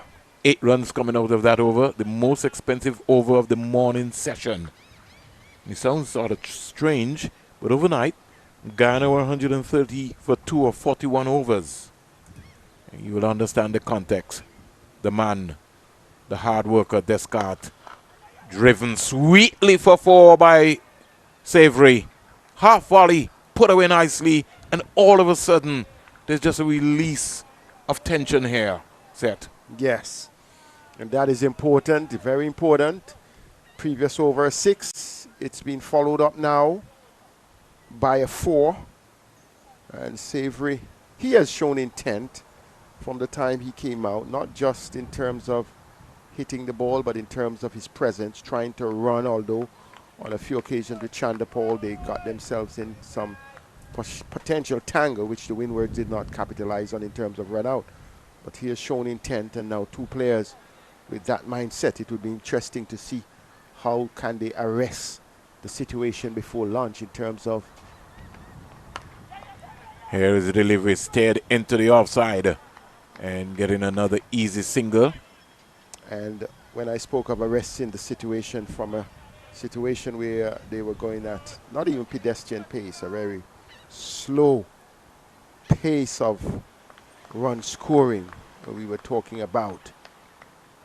Prior to that, only 26 runs being scored for a morning in which 31 overs were bowled. Here is Paul cracking that down to the white third man fielder. And they're getting a very easy single within the process. So it's just a complete different ball game all of a sudden. 6 runs so far from the first 3 deliveries of Descartes over. Savory, the left-hander, comes back into strike. Paul goes to 8. Both batsmen on 8.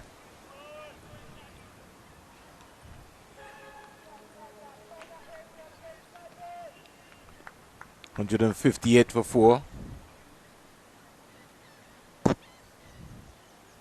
Wrong the wicket. And Descartes is on the money here, forcing Savory to just defend, who just was looking to just run it down. And he has to be careful because he should remember the delivery that dislodged Chanderpaul, got rid of Chanderpaul. It had more bounce than Chanderpaul expected. So in trying to run it down, he has to ensure that he has his movement across the pitch covered. 158 for 4. Savory is working that leg lance down to the fine leg fielder. And they get a very comfortable single. So already 7 runs out of this over set. 8 before, 7. They're picking up the pace. They realize the importance of that. 2 completely different players as well, too, Set. It's not Imlach and Chanderpaul batting. It's Savory and Paul. And Paul has brought some intent earlier clock, just releasing the pressure. So Savory goes to 9. Paul is on 8. The wicket so far for the morning. Tevin Chanderpaul caught Pascal Bull Descartes for 35. A break for a while. Descartes. And Paul is backing across and defending nicely. Over comes to an end, and at the end of over number 63, Guyana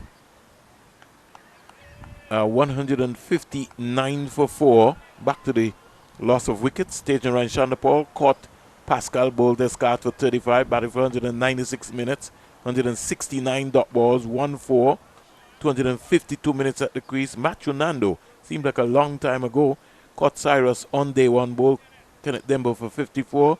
Kevlin Anderson was LBW to Dembo for 41.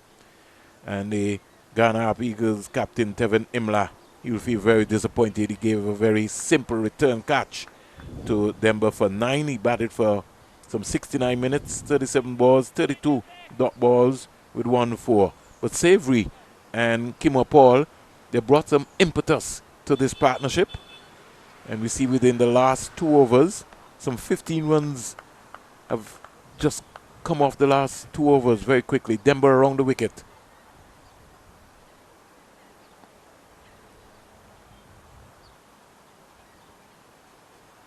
Flighted. And Savory just driving.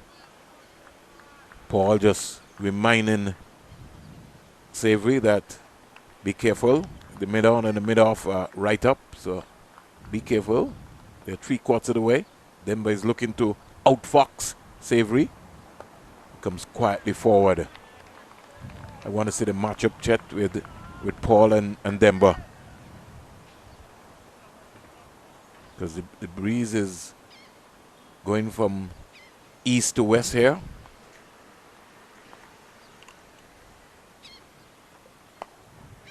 Back and across and defending nicely. He's asked if he can pick the ball up. The spirits have been high between these two teams. Noel says yes. So if we make sure that he asked. On 59 for 4. Denver round the wicket. Played with soft hands. Just went past the first slip. Tevin Hodge. A lot more responsibility will be placed on him in the second innings. 4 deliveries bowled so far in this over. I'd like to see Denver just come over the wicket as well. Mix it up, use the angles. Yes, that's an option. Here's Savory just punching down the ground. Getting a very easy single. No need to... And it's an option that if he explores, instead of the forward short leg, he could have a silly point. Or he could have both. Depends on what the team is willing to risk in terms of, I don't want to say buying a wicket, but in terms of prizing out the batter. Denver to Paul. Again, another drifter going past him. Every now and again he gets that ball to go on with the arm. It's gone past Kimo Paul, but he was covering his off stump. And so the end of over number 64.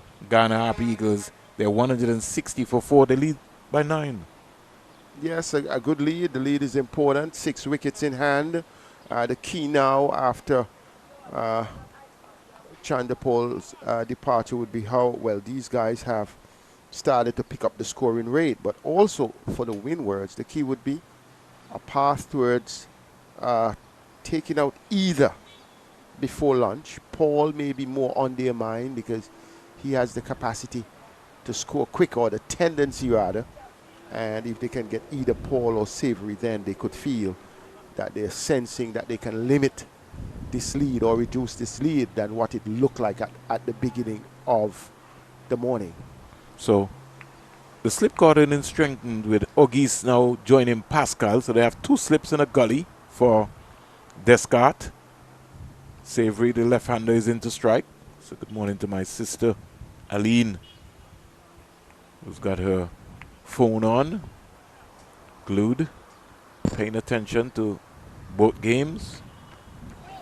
That came back, Vernon. That came back. Yeah. And he was leaving it alone. He did not cover the length or the line of the delivery. Don't like that take at all by Leo.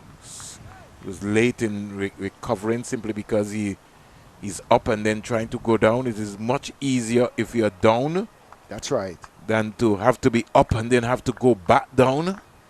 Especially that he's a very tall wicket keeper. Any inside edge, you know, and because of that he reacted late there and had to pick the ball up with his right glove.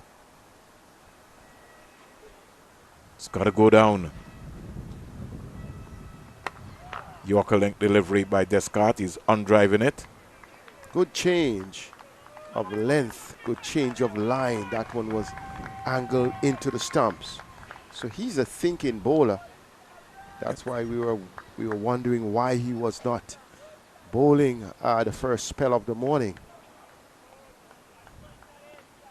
Sometimes we are just too conventional in the context set.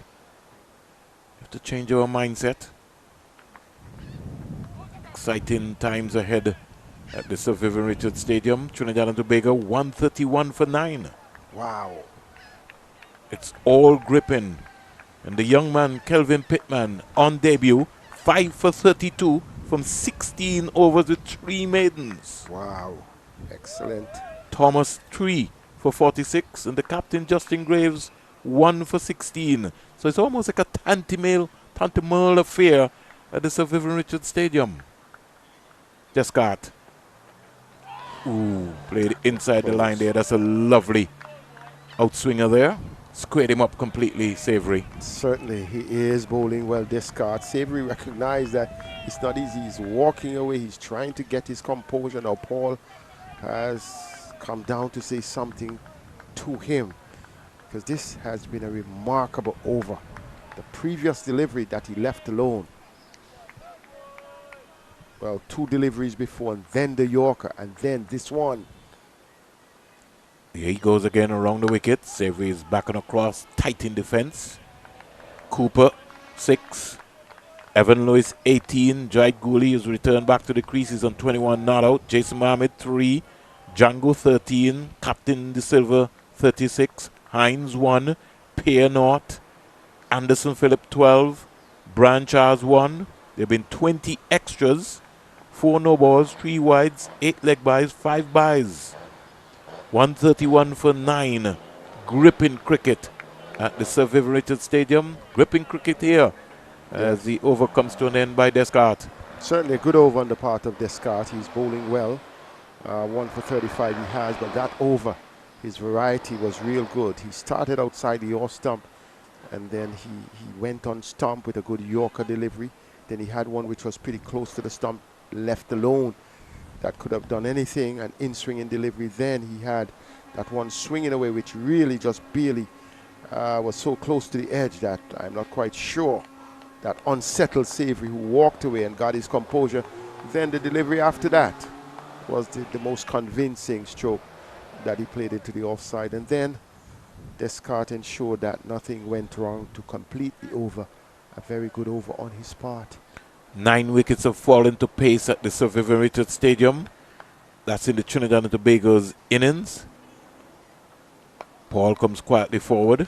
And if we check in the concept, sorry, Jet, if we check in the concept of the Leeward Islands innings, 10 also fell to pace as well.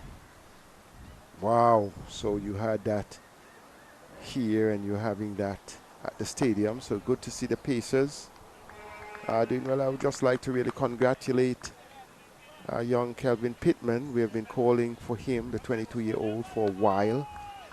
And this would be his first-class game with the Leeward Islands. On debut? Right, on debut for the Leewards, because he would have played... And picking up 5 wickets. Yes, would have played with the Academy and would have played a few representative matches. And now getting a chance to play with his regional team on debut, taking 5 wickets after being left out in the first game. But everything works well at the right time. And I hope that he can build on that, because a 5-wicket haul is like scoring a century. Well, he's right in the conversation set in terms of being around the West Indies setup. He's one somebody would have invested in, really. And when he came in last season, ended with 14 wickets from his 3 games. Here's Savory driving sweetly. This one, the fielder coming around there. Oh. Big save there. I think he just might have saved 2 runs there in the process. Was it Jeremiah? Yes, excellent fielding. He ran around it, timed the slide well, and was able to push it back from the rope. Good to see the commitment in the field from the Windward Islands fielders. Denver, just if somebody changed it, just ask him to just bowl over the wicket. That's all I'm asking for. He has an assistant coach who knows quite a lot about off-spin bowling. He himself was a West Indian player. So far he has 3 wickets, so perhaps he may be thinking he has done well, so no need to change. But you believe in variety. Yeah, over comes to an end. 66 overs bowled. Guyana 163 for 4. Savory is 12. Paul is 9.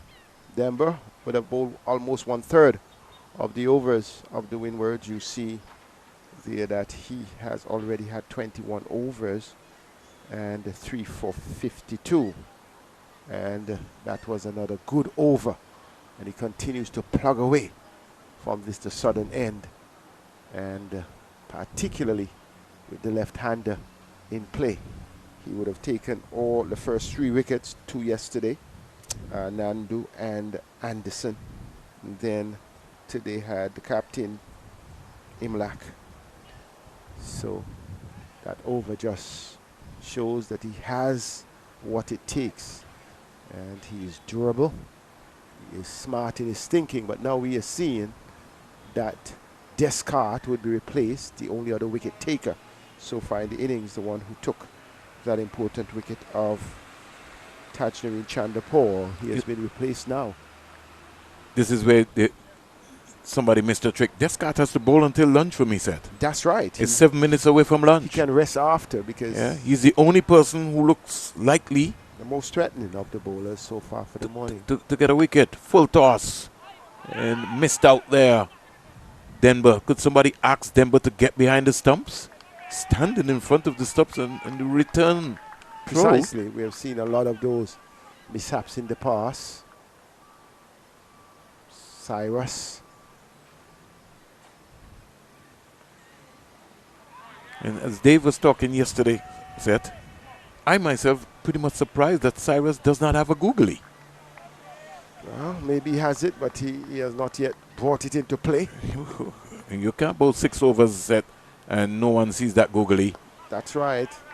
Like spinners these days, that is used as your surprise delivery. And 163 for 4. Wait for a while. We look. Cyrus. Ball pitch outside the line of the leg stump. Flatter faster. And this track already, every now and again, once the ball lands in the right area, one or two tends to skid on. But the surface is very hard, I could tell you that. Antigua Recreation Ground is the home of the Leeward Islands Hurricanes. And Seth, I just wanted to raise an observation. If you're the home team here with 3 blessed venues, Sir Vivian Richards Stadium and the Coolidge Cricket Ground, the Leewards never practice at the Sir Vivian Richards Stadium. I'm not quite sure why. I'm saying that you have to use all availability. You're the home team. Because you will be playing at all 3 venues during the series. So some operations, well, without speculating, but it's clear that I don't see what would prohibit them from having access. There has to be a conversation. There has to be a conversation said. The academy needs to practice here. The academy also needs, in the interim, to practice also at the Sir Vivian Richards Stadium as well. It can't be the first time that Seth is turning up and he's never practiced on one of the tracks at the Sir Vivian Richards Stadium or at Coolidge or at Antigua Recreation Ground. So we got to plan better. And I believe we have 5 minutes, 4 minutes for lunch? Well, according to our watch. That's correct. But they will always tell you it is the umpires watching Carl Tuckett and Dighton Butler. Those matter. They do. Punched down the ground by Savory. I like Savory, Seth. And I know you didn't see him score the 70 up at the Sir Vivian Richards Stadium, but he's a very attacking player. And has come out of a white ball setup in Guyana. He can just take the game away from you very quickly. And you saw he came out with a lot of intent when he came out to bat. He's also a wicketkeeper as well, too. And Imlach is not around. He is really. In fact, there's a big debate in Guyana as to who is the better keeper. Well, that's good. It's good that you have the debate. If one would have already played international cricket, it's good to have those debates. And you look at teams, because you're wicketkeeper, it does not mean that you ought not to get the opportunity. Trinidad and Tobago team, you see De Silva, you still also see Django. And, you know, who will keep, that's a decision to be made. Leewards have got 3. That's correct. You Hamilton, Tuckett, Andrew. I think, Seth, and I'm saying it again, Seth, we should allow Andrew to be a batsman and stop trying to force the young man into all of the other formats. Just allow him to be a batsman, and we don't need to have Andrew and Tuckett. Yeah, we don't need to have Andrew and Tuckett competing. That's right. Both should be given the opportunity in the context of Here's Paul back and looking to spank that. He's got a rare area. He's a 360 player, Kimo Paul. You could see him looking to expand himself here. He's cognizant of what could be a trap on the onside for him. Flicked away down the onside. They pick an easy single. And sure, not at all that good. Got one more legal delivery in the over. In fact, the over has been completed. Oh, well, I was watching the scoreboard. Yes, the graphics just throwing me off there. Behind. Sorry about that. But at the end of 68 overs set, 165 for 4. Good going for the morning. Good fight. I would say the Windwards fighting back from a position where the Guyana Happy Eagles would have been 130 for 2. Windwards getting 2 wickets.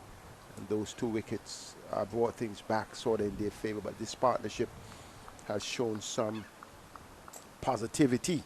27 overs bowled so far in the morning session. This will be over number 28. Which we believe may be the final over. According to set the session. Phone, it's 11:59. Paul is using his feet. When he gets there, he misses out. He just sort of changes his mind. I almost thought for a moment I was going to get a Carl Hooper inside-out shot by the ambulance for 4 by Paul. Sir Carl. Cyrus to Paul. Paul is just easing it up to mid-on. I think this is lunch set. Certainly, I can't see them going beyond this, but you never know. Back and across and defending is Cyrus. It's been the Windward Island Volcanoes morning.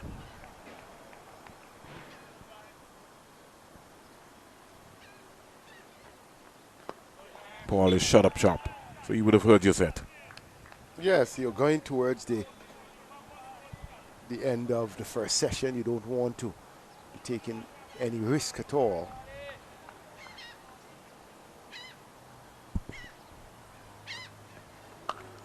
He's driving. Somebody could be in trouble. But no one was backing up at the wicket. Yeah, but no, there was no urgency there. Nobody tried.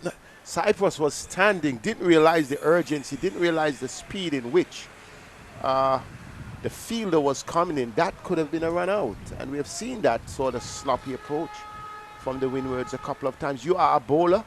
Once you have delivered, you're trying to get back, especially with a run out on, and that ball just went, into the offside. Paul looked like he had given up. Completely in the middle of the wicket. Paul had really given up. They have to get their running coordination sorted out here. Now a lot of activities there. We have what? Changes to the field. I think we have one more delivery set. According like 2. No, according to some folks. Yes, one more delivery. 68.5 would have been completed for the innings. And this would be 29th of the morning. Cyrus and Savory shuts up shop. So lunch here at the Antigua Recreation Ground. Guyana started the morning on 130 for 2 with some 41 overs bowled overnight, 17 fours and 1 6. The first hour of play yielded at least 8 runs. And Seth was trying to figure out what was happening. But I can say to you, it's been the Windward Island Volcanoes morning. Tejran Chandapal caught Pascal. Bowled Descartes for 35. He batted for 196 balls, 169 dot balls with 1 boundary, 252 minutes. Nando seems to be out for a very long time for 54. Anderson for 41. But it was Tevin Imlach who was caught and bowled Denver. Sort of soft dismissal for 9. Savory and Paul has brought some intent to the innings. Savory is not out 13. Paul is not out 11. Let's look at the bowling figures for the Windward Island Volcanoes. Ryan John, who's the captain today, because he's replacing his captain, Alex Athenes, who is out for the rest of this game. 12 overs, 8 maidens, 8 runs, no wicket. Gillen Tyson, 11 overs, 3 maidens, 43 runs, no wicket. Shadrach Descar, the man of the day, bowled 6 overs today, 16 overs, 3 maidens, 35 runs, and the key wicket of Tejan Chandapal. Kenneth Demba, 22 overs, 2 maidens, 54 runs, 3 wickets, and Darryl Cyrus, 8 overs, 3 maidens, 24 runs, no wicket. Your thoughts, Seth? Yes, definitely a volcano's morning. They took 2 wickets. They contained the Happy Eagles to only 48 runs in a session in which 29 overs were bowled. So good going between Demba and Descartes. Good captaincy in terms of Ryan John. Was exceptionally economical, and I think it sets up for a good game going into the second session of the second day here at the Antigua Recreation Ground. And just before we sign out, Seth, just to give a live and louder roundup from the Sir Vivian Richards Stadium, Trinidad and Tobago Red Force are 138 for 9. Kelvin Pittman on debut picked up 5 wickets. And over in Jamaica, Jamaica Scorpions are 402 for 8. We'll take a break, and when we come back, Seth, under 35 minutes, we'll bring the action to you live and in living color, live and louder, by the West Indies YouTube channel.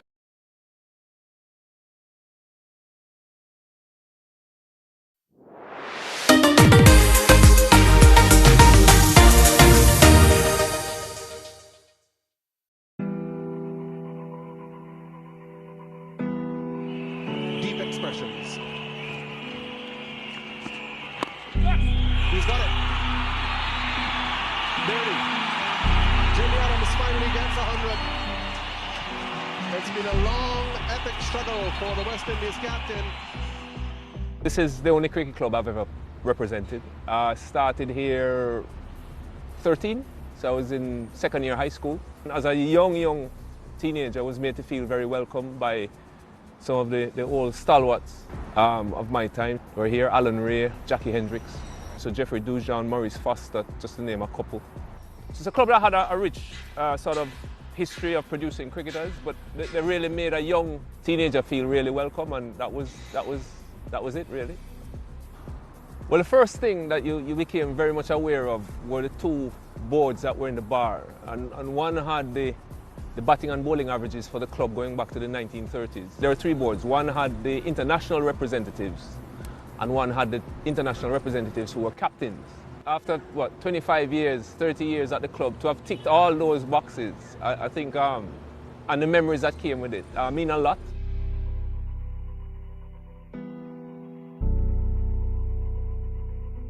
There was a rich mix of sort of generations here, and all of them really made me feel welcome and were very helpful over different periods in my career. And then just what the facility represented, it was the international ground, and over time I just became very familiar with it. Every blade of grass, I knew the wicket inside out. The atmosphere here, even before these stands were built, was something that I was very much aware of, and it became part of the whole experience. A full house was just very loud, as any Caribbean full house can be. And I grew up experiencing the big crowds, even at regional level, to be honest. And the occasional club game, when Kingston played Michael Holding's Melbourne or Lawrence Rose, Kensington, you would see more people than you get for Test cricket now. And international games, it was fantastic. The noise, it was a little bit intimidating for those who didn't know it. But it was home for us, or for me anyway, and I thrived on it. I loved, you knew who the people were, what sort of instruments they were bringing on the day, and just the whole atmosphere. Having the Jamaican crowd come to support cricket was great as a youngster.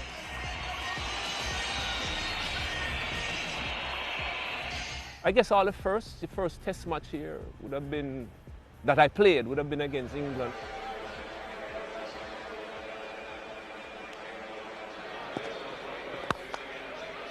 Jimmy Adams, of course, is the local boy. He's a Jamaican. He looks pretty solid, though, doesn't he? Once again, it's another West Indian batsman who set out his stall to get onto the front foot wherever possible. It was a really good occasion for me. You got performances in. I only got in because Hooper was injured, which was sort of like the story behind my first 9 or 10 test matches. So thanks, Carl, I appreciate it. It was very late the night before the game that Hooper said he wasn't going to make it. So maybe that helped to control some of the nerves. Oh, that's a glorious stroke as well. All timing from Jimmy Adams, so he gets into the act as well. And this crowd at Sabina Park is alive. It was a good wicket, good batting wicket. We had a really good informed batting lineup. All left-handers, Atherton, Lara, myself. And he's got it.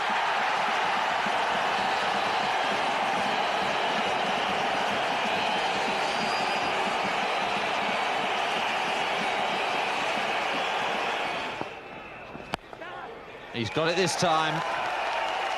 Murray's out of the blocks, and an excellent and invaluable 50 for Jimmy Adams and the West Indies. You do it in front of your home crowd, to lift your bat for a test 50 here. It was really, really special. I managed to get a 90-something. Disappointed I didn't get 100, but really happy to have gotten a score. Well, this is the time when if you're Jimmy Adams at the non-strikers end, your heart's in your mouth for a couple of balls, while Courtney Walsh has all the pressure. If you get out, you really have let your partner down. Oh, that's close too. And out, yes! Steve Buckner confirms that Courtney Walsh has gone. It's the last West Indies wicket to fall. Jimmy Adams will have to trudge his way off this field. Satisfied he's done a fantastic job for the West Indies. I hadn't played a test for 2 years. So, you know, in those days, the competition for places was really, really tough. So whenever you got the opportunity, you wanted to just keep reminding the selectors, you know, if there's a slot available, give it to me and don't pass it on to other guys who were, to be fair to them, Roland Hall, Shave, all of them were scoring runs. So it was important from that point of view to get runs as well. Would have been better if I got 100, but yeah, I'll take the 90. It could have been worse, you know. You hadn't scored a test century up until then, but you went straight from Jamaica and you did get that first test 100. Yeah, I got it in the second test in Guyana. Batted with Shiv for a good while in that. I think that was Shiv's first test match. And for me, it was good to finally get that load off my shoulders. You know, I knew what it felt like to wait a lot of years for the first class 100. And yeah, you'd been knocking around. You still weren't too sure about your spot in the team. So to get that 100, I was thinking, oh, well, even if Hooper came back, maybe there might be a place for both of us, which was significant for me. He's never made a test 100, that's the key. He'll learn to relax. If he makes one, his second one will come easier. That's it this time. Full toss from Salisbury. Adams puts it away. The first thing he acknowledges are his teammates in the dressing room. And a brilliant moment for Jimmy Adams. His first test match 100. And it couldn't be more well-deserved. Let's fast forward some years now. You came back to Sabina in 1999 against a powerful Australia team. That turned out to be an historic victory. Talk to us about that match. Well, first of all, context. We got skittled for 50 in Trinidad. Lara's neck is on the chopping block with the selectors on the board, and yeah, things weren't as great as they could have been. And I remember walking to the wicket, and the usual chit-chat with me and Brian. We've been batted together for years, and so Pedro Collins had just got hit in his nuts, and he retired hurt, and it was in the morning, so we probably had maybe 80 overs left. And we literally just started counting down overs. So at the end of the over, Brian would say, right, Jimmy, we've got 79 left. And I would say, okay, we've got 62 left.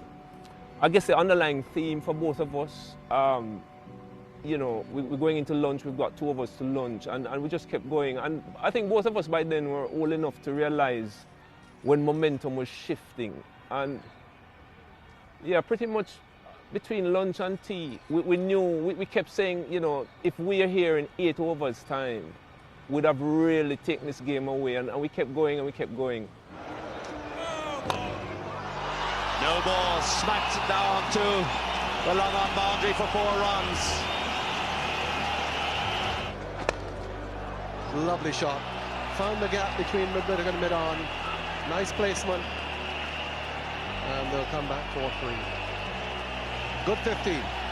for Jimmy Adams, a claim for him now on his home ground here at Sabina Park. Lovely shot, beautifully played by Lara. He's hoisted up, down towards Lavon, into the mound stand. That'll go for another 4. Brian Lara in full flow, moves into the 90s. What Brian did was special, to be honest. I don't think anybody can understand or appreciate the kind of pressure he was under, just generally going into that series, first of all, and then that game.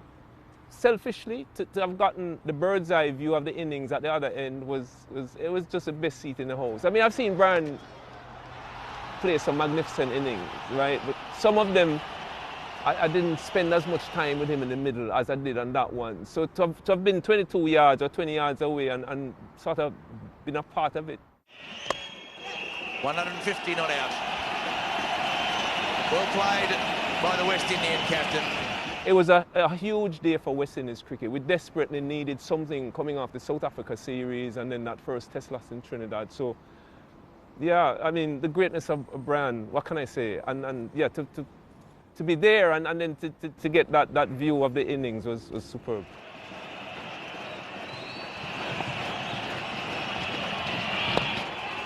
There it is.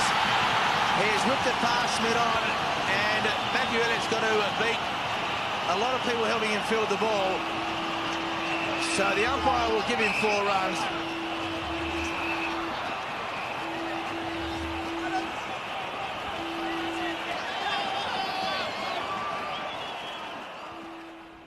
The 200 for where we and he was at that point in time, that week, he had momentum going to Barbados. He had nothing coming into Jamaica. And for anybody under that kind of strain to produce what he produced in the way in which he did it, like, he just dominated and from the whole day. And yeah, you're at the next end, I'll take the crumbs off the table, I'll be fine, you know what I mean? But it was great. It was great week for us here, and yeah, the crowd here was unbelievable as well. We always talk about the crowd at Sabina Park, but it was a full Sabina Park, and it just, you couldn't get away from the atmosphere that the crowd created here. It was fantastic. Coming back to Sabina Park a year after that as captain was very special for many reasons. One, to captain the West Indies obviously was a great honor for me, but to get the chance to do it here at home, where I'd learned the game at Sabina Park, which was my own club, and you literally could pick out hundreds of faces in the crowd that you knew personally going back many years. And I remember batting, friends of mine saying, Jimmy, you must have set some world record to bat 3 days for 100. He's got it. Barely. Jimmy Adams finally gets 100. It's been a long, epic struggle for the West Indies captain.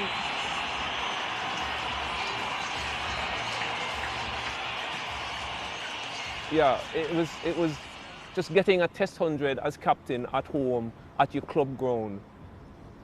Yeah, I had some champagne after the game. To me, it doesn't get much better than that. Courtney Walsh breaking a world record in the same game. Message being sent to Courtney Walsh there. Patience does it, Cuddy.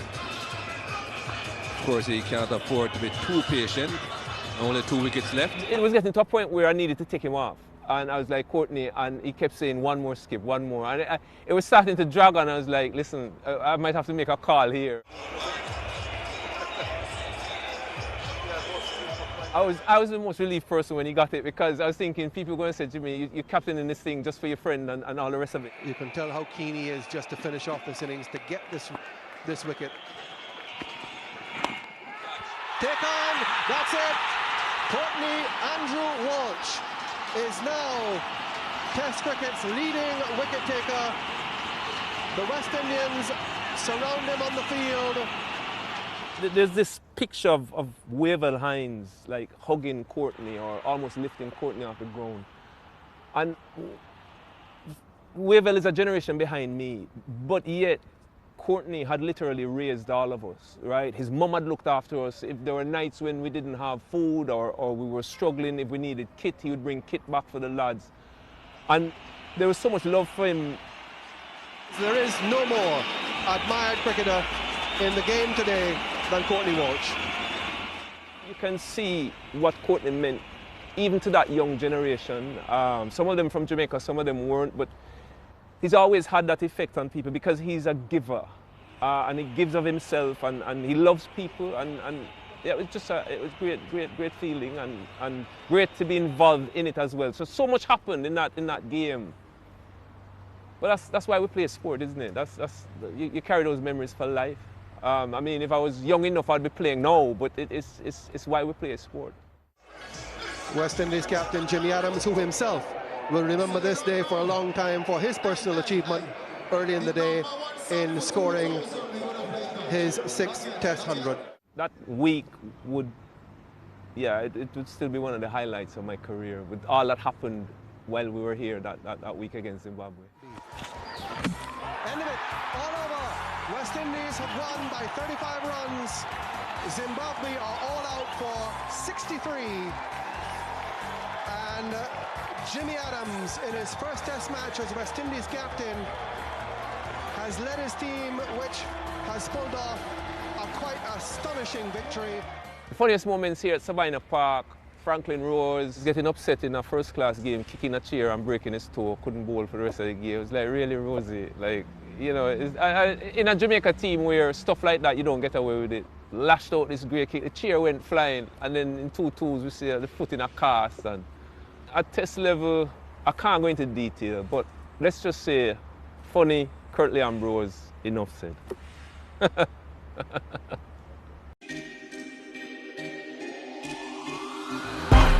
it, got him!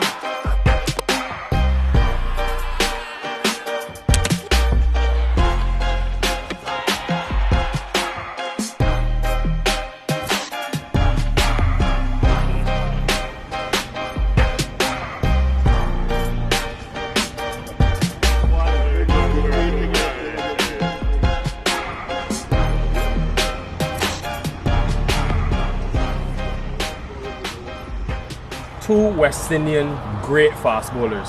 Two men that sit in the top 5 West Indian leading Test match wicket takers. Courtney Walsh, we sit in his end here at Sabina Park. Kemar Roach, a man that's working his way up and closing in on 300 Test wickets. Gentlemen, it is a great privilege to sit here alongside the two of you guys. 17 years in Test match cricket, 15 years in Test match cricket and counting. I want to know, first of all, what trait is needed to be able to perform and sustain excellence for such a long period of time? We'll start with the superiority. The big strong words. No, obviously for me I think the key is being able to be fit, have good health, work out what you want to do and be prepared to put some hard yards in before, so that can help you to sustain what's going on after. So once you look after your body and do the right requirements, and also knowing your body after a certain period of time to know when you're match fit and what you need to do to get match fit, was one of my motto, and I think Kemar has done that extremely well. What worked for you? Yeah, same thing he said. Just being match ready. Put the work in at the beginning, train hard, take care of your body, eat well, get some rest, and then on the field, you just express yourself, you exploit your skills, and that has worked for me from my whole career. And obviously watching the great man before me, he laid a foundation, and he was a very hard worker.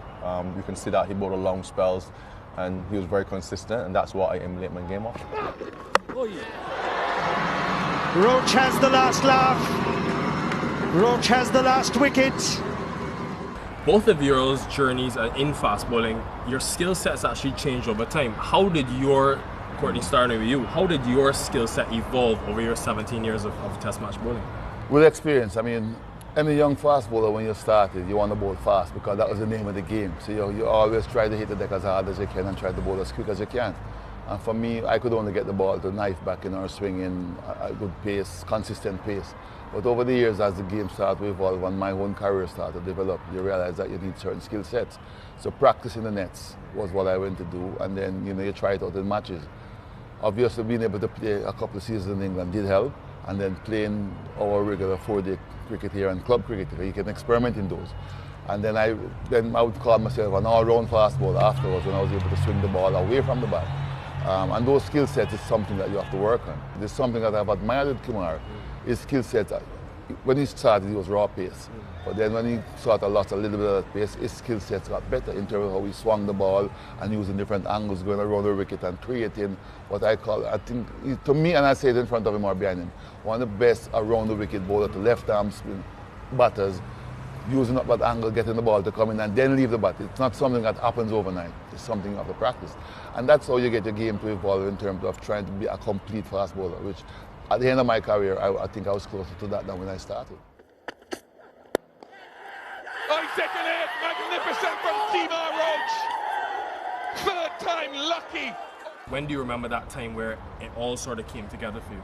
Obviously, injuries help. Injuries help. Obviously, I lost some pace, so obviously I had to work on my skills more to become still an impact bowler in Test cricket. So I did a lot of work leading into 2015, 2016 after my injury on my shoulder, and some deep discussions and some reinvention of myself and my action helped me to do a lot more of the ball, and then I think I became a better bowler after that, instead of working up batsmen, challenging batsmen, front foot, back foot, whatever, but getting the ball to go both ways. I think I enjoy bowling like that more than bowling quick. It might sound funny, but pace put fear in batsmen's heart, but I like the fact of exploiting skills and exploiting weaknesses in batsmen, and I just think that's where I enjoy most. Edged and taken, make that 51 before Kimar Roach is probed, and he finally gets the reward. What role did Courtney Walsh play in Kimar Roach's development and role in the West Indies? Yeah, obviously watching on TV, obviously we all know of him and the Curtly Ambrose partnership. I think those guys, they set such a high barrier for fast bowling in the Caribbean that you just wanted to emulate them. Watching it on AIM Barbados on CBC, I think seeing him and Curtly Ambrose run together, it was just heartwarming, and you just go outside right after the game is finished and you try to bowl like them, and you know, it was really good times, and it just is a good foundation for my cricket going forward, and that's why I'm here, playing as long as I can. And Legend, there's a picture of you around 2011 having a chat with the three West Indian fast bowlers. I think it was Kimar, it was Fida, Darren Sammy was in it as well. What do you remember about Kimar Roach when he first burst on the scene that you really liked? Some of the questions he had asked, I liked his action from day one, but his attitude, being down to earth, some of the questions he asked. And then after that meeting, we kept in touch. I mean, we were always in touch, but we kept in touch more. And just to watch, you start to watch and follow the career. And I remember the one that stands out to me most distinct was a conversation I had with him in India when I was down there doing commentary, and he wasn't playing. And I was a little bit disappointed because I wanted to see him play, but they were just remodeling his action and stuff. And I said to him, it's only a pity you have to be doing the modeling of the action on tour. This should have been done before, and it should have enabled you to be playing. And he agreed, and we had good discussions about it to make sure that he didn't get downhearted, because when you expect to play, you're not playing, and he took it well. We kept in touch, we did a little bit of chatting after, and I just started to follow his career because of what I saw, his humbleness, but he wanted to succeed to be at the top level. And after that tour, he came back playing, and he hit the ground running. And whenever he see me, he would say, Legend, what do you think about this, and what we think? And if I see something, I'd say to him. And the way how he accepts it, and he would try, and we would have a chat after the game, this didn't work or that worked. That sort of helped us. And it helped me to be able to know that he's not afraid of asking for advice, and I was always happy to pass on whatever I saw to him, and he would take it on board. You remember that conversation? Yeah, I do remember that conversation. Speaking to him is just an upliftment. And I was down, wasn't playing as much, but he uplifted me, and I just wanted to push on, man. I just wanted to be among those great fast bowlers of before, and he was one of them. So it's just a good feeling to have him around sometimes. Another question in terms of looking back on y'all's careers, you've obviously played against so many formidable oppositions, but which opposition, if you had to pick one team, always brings the best out of Kimar Roach, always brings the best out of Courtney Walsh? Starting with you. I was playing against England. I think obviously that is our biggest series, and the hype around it just brings a life into you. Like, you want to do well against England. Could be close, could be close. Finger goes up. Joel Wilson says you're on your way. I'm watching, as I said, Curtly Ambrose and Courtney Walsh, they go out there and they dominated England for years, away and at home. So it's like, I want to emulate that. I want to emulate as much of my career as possible. And I think the England side brings out the best in me. Australia, because of the competitiveness for me, and then you play the moment away and stuff, and it was always with the band that back in those days as well. They never used to sell the fast bowlers, but they always, you feel like you have a point to prove when they were taking on Gus Logie, so that used to bring the best out of me back in the days against Australia. That's pretty close, he's gone. Walsh's 100th wicket against Australia. With England now, because I played county cricket, it was always a very close rivalry, because when you're in there playing county cricket, you can sort of stand on your own feet as well. He keeps mentioning Ambrose Walsh. I want to know that having that strike partner for you, first of all, in Sir Curtly Ambrose, what did that do for your bowling and your quest of that 519 Test wickets? Well, Curtly and I, we didn't compete against each other. We complemented each other, and I think that to me was the friendship that we have, and just the respect for the game and for each other.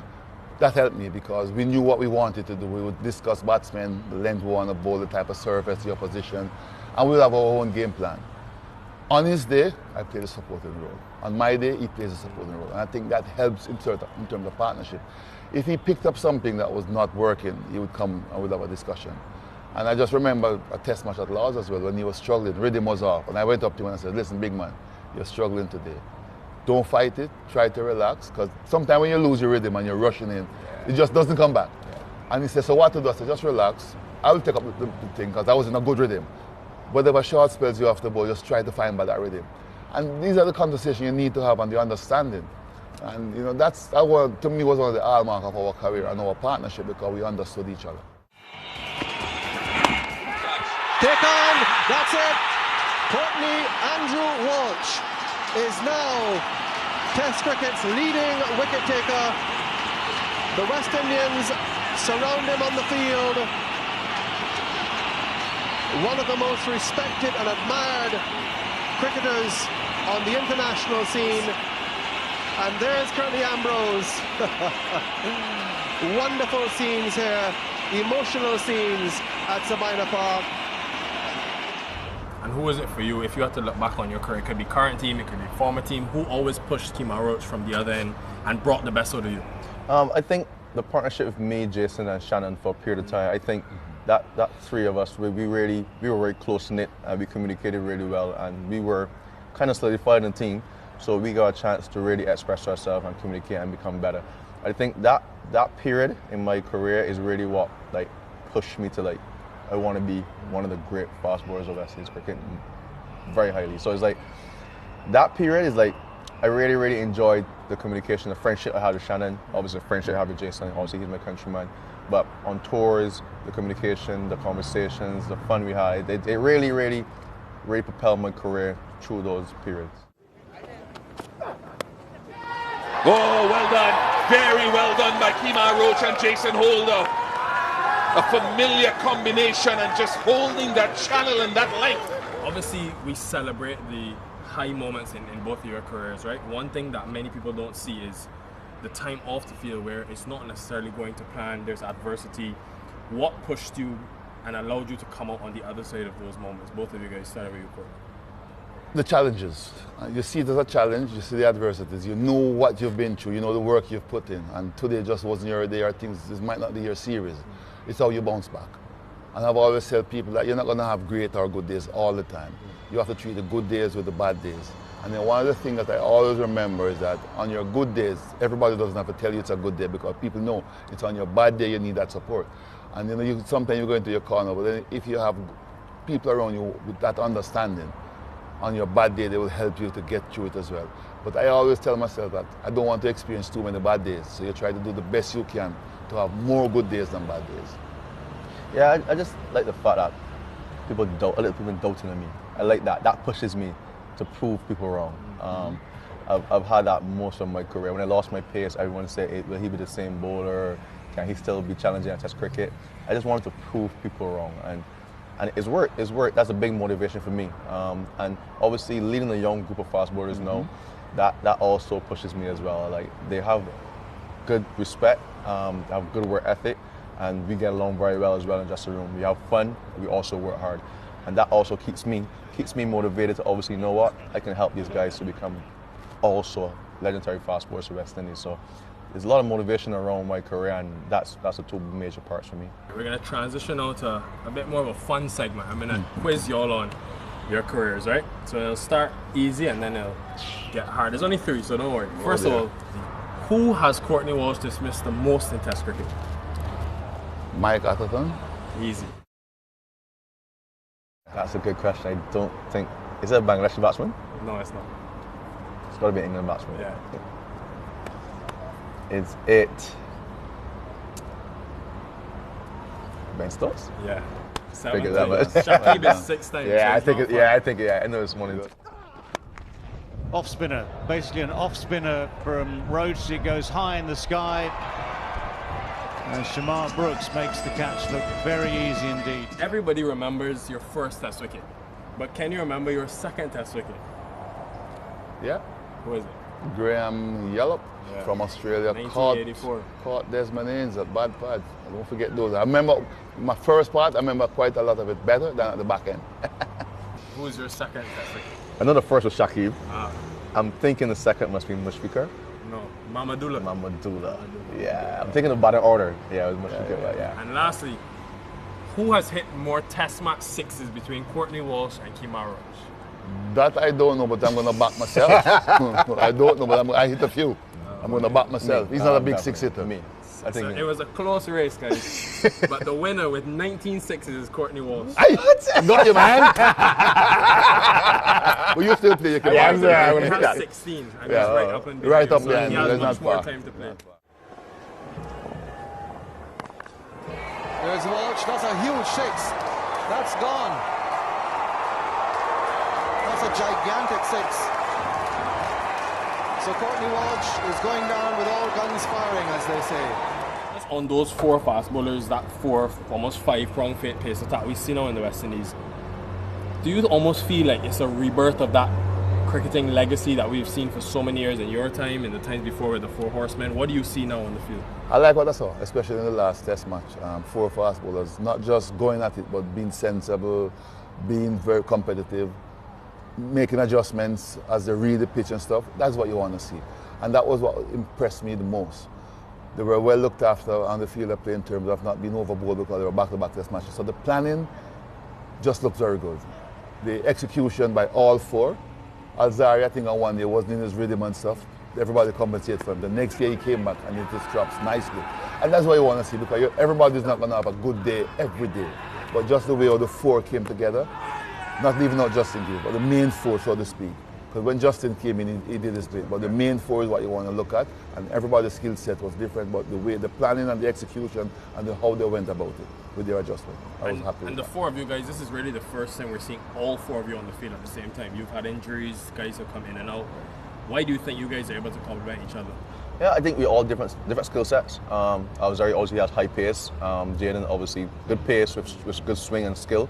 And then Shamar is shorter, has a little skiddier at high pace, and then I just do my thing on top of off stump all day. So I think we complement each other very, very well. As I said, we communicate very well in the dressing room. We plan well, we know what is expected in this session, and we just try our best to go out there and emulate it. So it's not going to go right every day, it's cricket, but I think once we have an understanding, you have a template of what you want to do, you just follow it and you express yourself and have fun.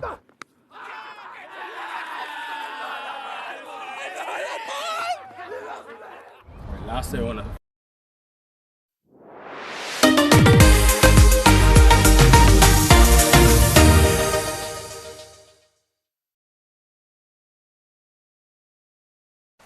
Welcome back to the Antigua Recreation Ground. We'll now go over to the live and louder highlights of the morning session.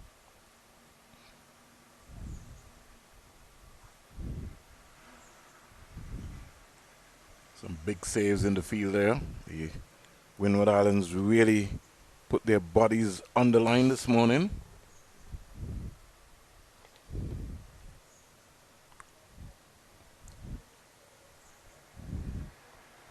Chandapal dropped by Ogis. It It really didn't cost the Windward Island Volcanoes. And then a very soft dismissal from the Guyana captain, Tevin Imlach. And this is the one that really bounced Shadrach Descartes, really surprising Tejan and Shanda Paul. Ball landing in the right area. And Pascal taking a very good sharp catch in the process. And then Kimo Paul came and just released the pressure with the first expansive 6 of the morning session. And Descartes continued to just move into overdrive.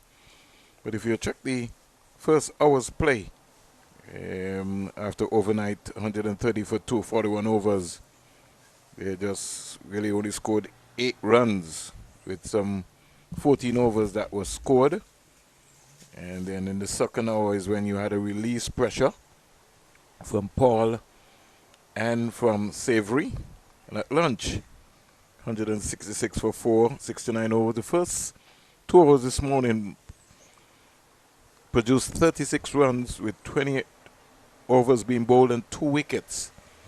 And so it is now a situation now where the Guyana Harp Eagles, being 166 for 4, will be looking to try to see if they can prize on the pressure. And I know once Savory and Paul comes to the crease, they certainly will be looking to push the button sometime. Just to give you an idea as to what's happening in the Live and Louder roundup over in Jamaica. Very high scoring game so far. Jamaica 443 for 8 in 99.5 overs. Odin Smith is not out on 43 and Oja Shields is not out on 13. Shamar Springer has so far picked up from his 24 overs with 5 maidens, 3 for 99. Jamal Warrican 2 for 82 so far, and Yuan Lane 2 for 67 from his 13 overs. Lane also making his debut for the Barbados Pride this year in the first class competition. Ruston Chase, the West Indies Test captain, he's bowled 16 overs, 5 maidens, 84 runs, no wicket. So it's all happening. We really had a splendid lunch. The umpires are out. So too are the batsmen. And the Windward Island Volcano Fielders are on the boundary edge having a prayer. And the man in blue is next to me. He's from Liberta. Consider him to be the council mayor, while Denmore is the mayor himself. Good afternoon, Seth Burton. Good afternoon, everybody. I just want to put a disclaimer on the mayor tag that Vernon likes to give me so that you don't think that it's a reality. It is more an imagination. Are you a Christian? Well, you have to talk it into existence. And every time I talk, you always dismiss me. And but there is no position of a mayor. So I know in Guyana, for instance. But you never know. They have I am trying to create a position set. They have the mayor and city council. I remember my first time in Guyana. I think it was way back. Don't want to give everybody my age, but I was working on a project with a group from CDB, Caribbean Development Bank, party training program, and we were in Guyana. And when I looked at the complex nature of the Guyana political system, I said, this is interesting. In Antigua, we don't have mayors, we don't have city councils, we don't have, so it was just so interesting. As you speak about the mayor, people may have different perception because Guyana, like the United States, would have mayors in each city. It would have its city council. In Antigua, we just have a very narrow, system. And so I just wanted to dispel it in the minds of those who may think I am. Well, in the eyes of the folks in the community, you are the mayor, or one of the mayors. Okay. Let's just leave it. Let's leave it there then. I say no more. And I really hope that somebody would really develop the ball beef ground, turn it into a first-class venue. That would certainly help West Indies cricket. Here is the first single. Oh, And for some reason, somebody caught napping there at mid-off. Immediately after lunch. Yeah.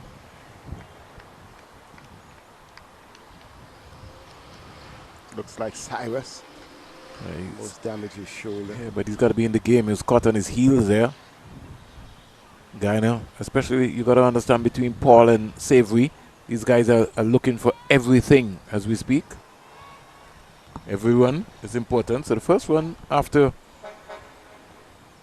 lunch, first ball, 167 for 4. Paul is off and running, and Savory comes into the conversation. Slip go down. Pascal at silly point. Very comfortable. Savory playing the ball from right under his eyes. What do you think will be the approach set by Guyana? I think they would want to push on. When I say that, there is no threat of rain or anything. They have time on their hands. And most important, they have a lead. And the lead gives them the opportunity to relax. But at the same time, you want to be authoritative. You want to now dictate the pace of the game. And I'm not saying at all to be over ambitious, but I believe it is an approach to press on. Comes quietly forward. Still would like to see Demba trying to, outside of just coming around the wicket, just mixing it up. To the left-hander. Yeah, you can't just bowl around the wicket. Come on, who does that? Back and looking to crack that pass backward point. Keeper is going in front of the stumps. I really don't get it set.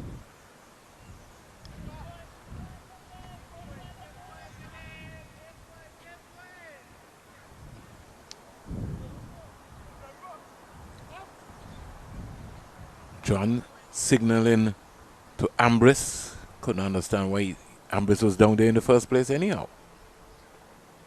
Oh, gosh. If you're watching and you saw the stumps being dislodged by the ball, it is a dead ball because Nandu withdrew while Demba was coming in. Savory. Savory, I beg your pardon, while he was coming in. So at least you don't think that something else would have happened. Complexity of cricket. So the batter has the right to withdraw anytime the bowler is in stride, apart from, you know, when he would have delivered with the umpire's discretion coming into beer. Savory is on driving. Denver not feeling properly, but trying to push Kimo Paul out of the way.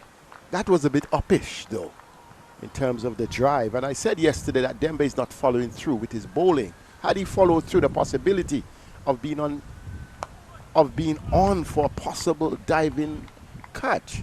You know, you can't be an off spin or a spinner at all, and you basically halt within 2 strides after your delivery. You got to follow through, even though you're not a fast bowler. Following through adds dimension. You have to have agility to make that happen. Set. Yeah. Over. First over after lunch. 167 for 4. 1 run out of the first over. So that run would not signal that they are in any spot of bother, but at the same time it shows that they want to be patient. I believe an over 2, but I would take the cue from Kimo Paul. You would expect at least the first 3 to 4 overs. You know, they would want to reset themselves. They would want to refocus and ensure that there is no challenge. They don't give away a wicket. That must be the first approach, and then after that, once they settle, you would expect that they would be more assertive. But we see now your favorite bowler, Vernon, is coming back. Yeah, he has to be the man. He's the man who looked likely. Starts with a wide. That's a post-lunch delivery. But the umpire didn't call that, sir. That's amazing. You know, oftentimes we get mixed up, we get carried away. This is not, yes, I understand limited overs, but that definitely was outside the line. I mean, we have the markers here, we have the crease. It was outside of the crease. We have the pitch marks, and that was clearly surprising that it was not called. Wow. Descart. Guess a little bit of leniency by umpire Butler. Driving loosely there, Kimo Paul. Trying to get back onto the ball, rehearsing that he should have played the ball a lot later. Well, I said that Kimo Paul will give the signal as to what the intent is. You have already seen that attempted expansive drive that he missed. He's going to be aggressive, and if Savory gets going here, Seth, it could really take the game away from the Windward Island Volcanoes. Now, the Windward Island Volcanoes have to repeat this next 2 hour set. Their first 2 hours, the first session belonged to them. They now have to come and be consistent. This is a real test. Pushed into the offside for an easy single. Nice straight bat by Kimo Paul. Now brings the left-hander into strike. Want to give some major credit. I know Seth did it for the morning to Mosai Thomas and Anthony Merrick, 2 folks out of the All Saints area. In fact, Mosai was a very quick bowler. Both were quick, fast bowlers. Yeah. Well, I know you spoke about Merrick, but I'm talking about Mosai. Mosai, that's right. Dara Mosai Thomas. No, trust me. He had some pace. Some real, in fact, All Saints has produced some real proper cricketers. Serious cricketers. Oh my gosh. gosh. Joseph is from the same community. Well, his dad wasn't too bad a cricketer either. Worked away into the onside, picking up a nice easy single again. So rotation of the strike has been brilliant.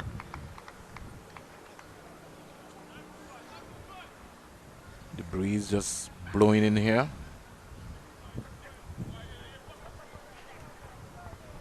Flyers playing a little cat and mouse game with Seth and myself here. I think he's trying to find the window. It finally looked like it did. Descartes to the right-hander Paul. And Paul works it quietly into the onside and picks up an easy single. So good cricket all around. Strike rotation becomes important. The right and left hand combination is always a worry sometimes for bowlers. Trinidad and Tobago set leading by 34 runs with 1 wicket remaining. So rearguard action by Gooley and Jaden Seals. Gooley's gonna play shots, and Seals is not just gonna give away his wicket. Worked away down the onside. They can get to here. Savory's he's changed his mind. He decided the fielder got to the ball very quickly. So he had to hustle back into his crease. So second over of the afternoon session, 171 for 4.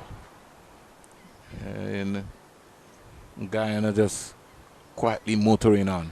Yes, they're doing a good job. They need to, which they have done in the past 2 overs, realizing that you have just come from lunch, you don't need to lose a wicket. So their first priority will be to stay in. And then after that, you'd expect them to pick it up.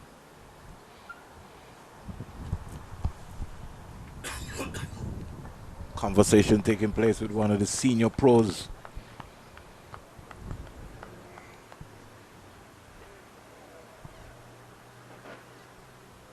Maybe saying to Denver, listen, just try something. Sonny Lambris just having a conversation with Denver. But it can't be a conversation where Denver is going to bowl around the wicket all the time to the left-hander. Pushed up to Ambrose. He can't stop the single because the ball was pushed to at least 4 meters to his right and quietly into the gap. And it is clear that there has been at least a conversation between the 2 batters, because that was a well-taken single. There was no stopping and starting as we would have seen previously in the Guyana innings.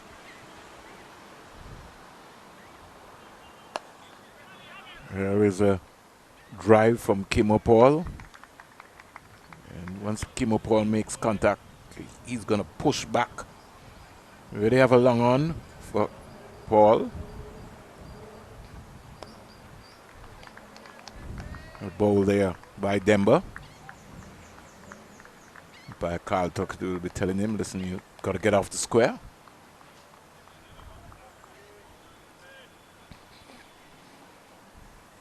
Here goes Demba.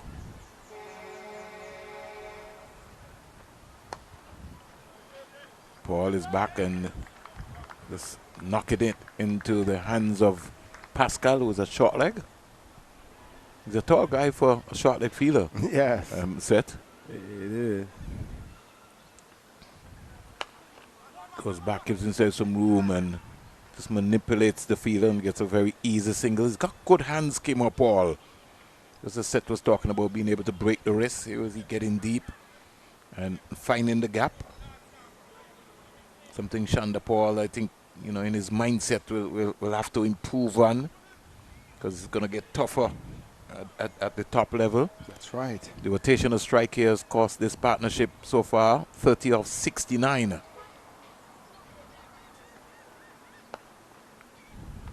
Staying low to the ball is Savory.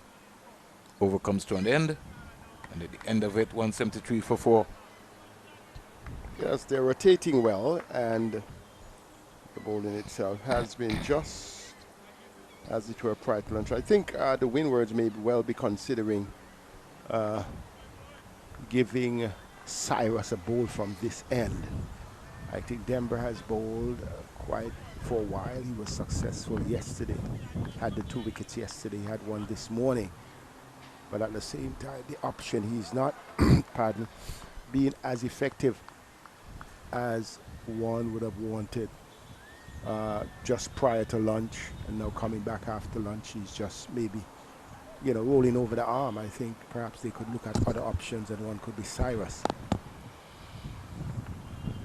Here is Paul pushing a Descartes delivery up to cover. Cyrus, as well as the leg spinner, would have the benefit of the wind blowing a course from the east. That could affect the turn, the trajectory of the ball once he pitches, if he chooses to pitch on stump, which usually is the case.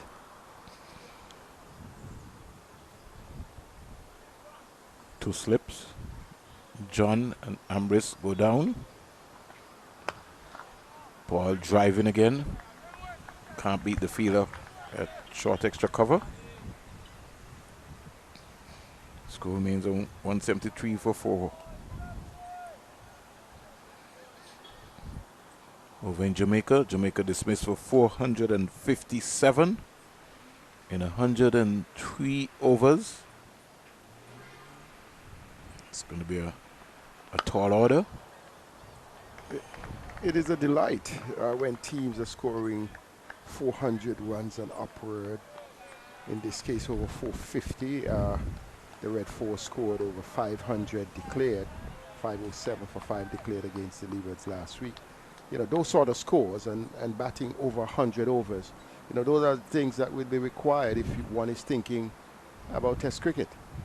Odin Smith scored 54 or 70 balls. Worked into the onside with 5 4s and 4 6s. Typical Odin Smith. Yeah.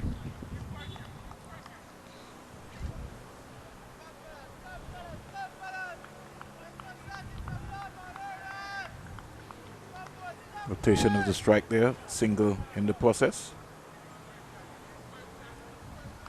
Barbados now will be asked to chase a big total. But they're quite capable. We've got their Test captain, senior player back, Mayers, Wickham, Brathwaite, Mosley.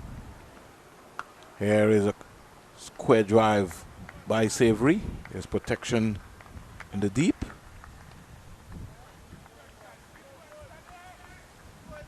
It's down to 1 run.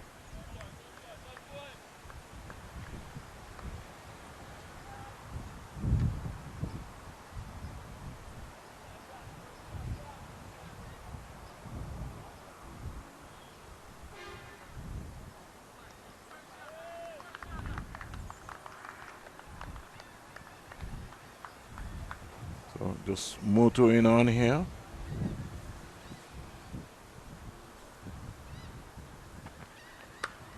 back and crack that.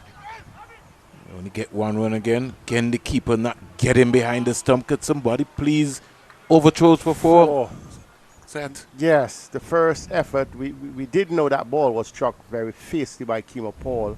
Good feeling by Oggies coming across to his right, but at the same time, once the motion happens and the ball is leaving, the wicketkeeper has to start his movement, and you really can't blame Oggies for shying at the stumps from that distance, because he recognized that the batters themselves were in indecision. So we have seen this a few times for the Windward, but the first time that it has yielded an additional 4 runs.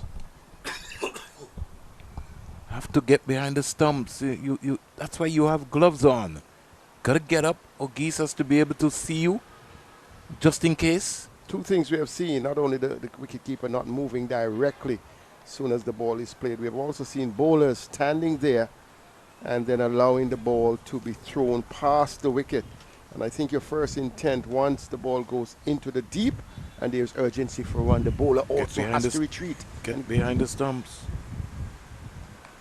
Denver still continuing. Set wanted a change, but John is not interested. Here is a delivery which is crack square down to the boundary for 4. That fielder should have done a lot better. Might have been Descartes. Well, he did take some of the thunder off the ball, but at the same time it was not the effort that would have stopped it, and he did not get up on time to have a more convincing chase.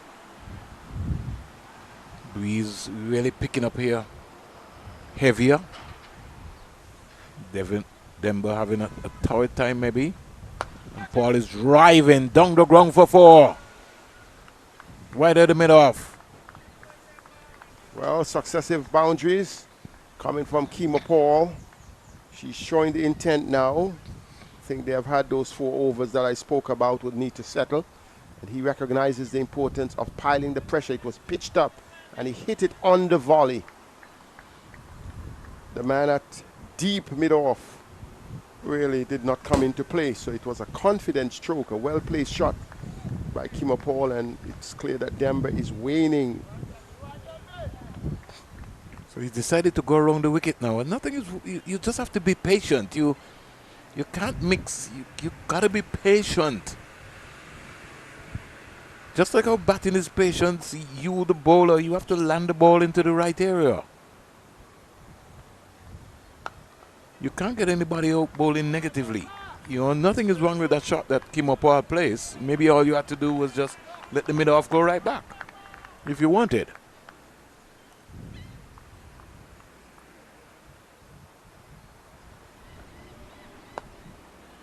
Sneaked away into the onside and they get an easy single. 9 runs out the over so far.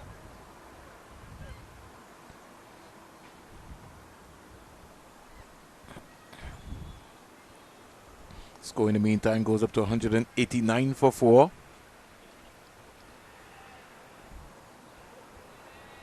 Ambrose coming up closer to the action for the left-hander.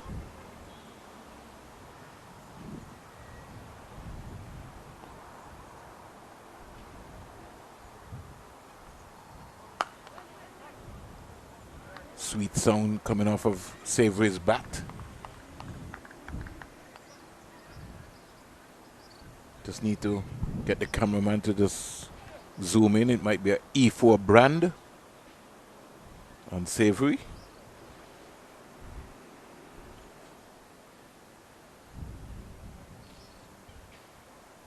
$189 for 4.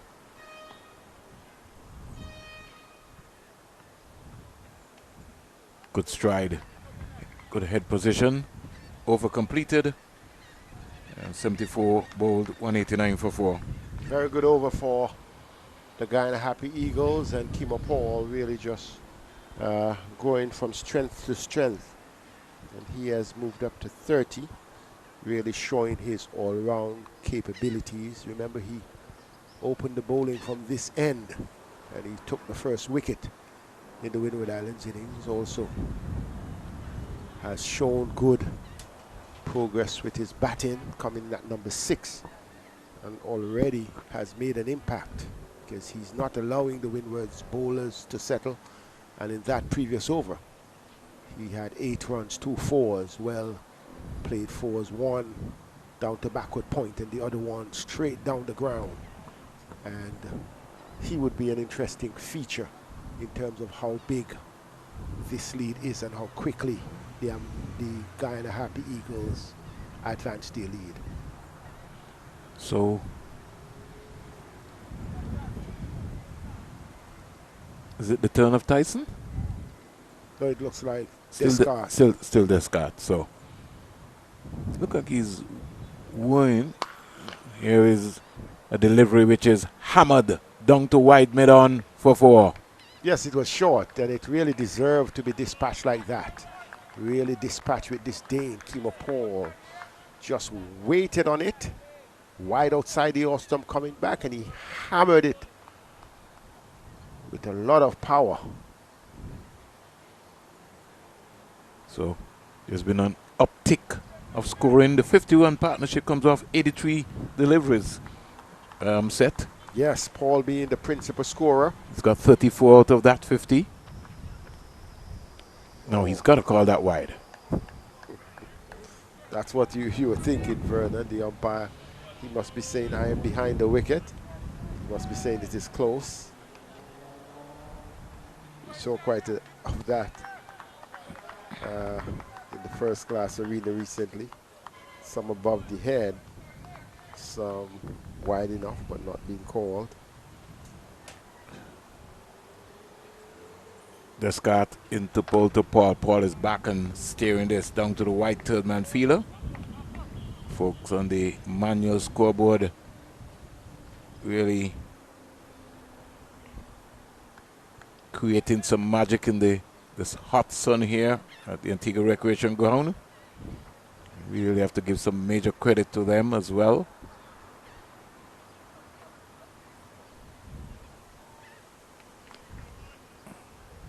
Yes, traditionally you'd have had the jumbo scoreboard, that's what I call it, based on its size, but it's not operational, so they have created one against the wall. So that even makes the heat even greater against that black background. Savory keeping out that delivery.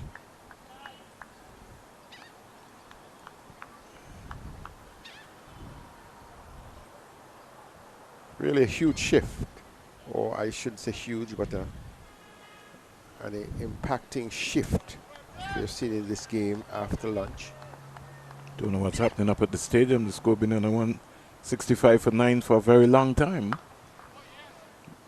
Delivery bang on target. Can't be that it's raining up there. I don't think so. I mean, the place is so hot and clear skies. We are looking as far east as possible, and there is no sign of rain. Can't see the horizon.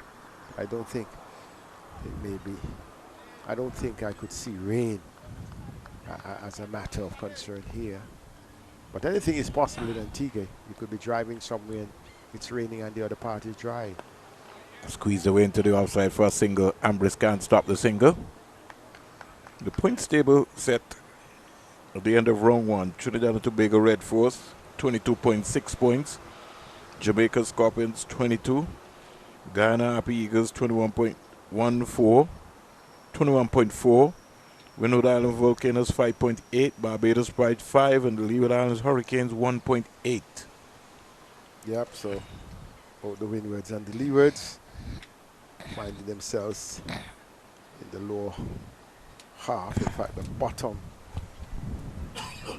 of the standings. So if they are to stay in the contest, they would need a win. Simply put it, they would need to win their games. And try and get as much whatever is left in, whether the batting or the bowling, especially the pace bowling at the bowling points. Yes. Yeah, that is going to be key. And then get into the final game with at least an outside chance. Barbados, they find themselves in a similar situation. And if they lose that, yes, they could be out of the conversation. They would be out of the conversation, especially with that imposing first inning score from Jamaica. Denver round the wicket. It's not spinning the ball, Chet. It's just Yes, there's no revolutions on the ball. Yeah, I think he you know, he has waned a bit. He's a little tired, but they have persisted with him. Sometimes you leave the dressing room, you've got a plan, but when you come onto the pitch, that's right. You got to look to change what you talked about. Yep.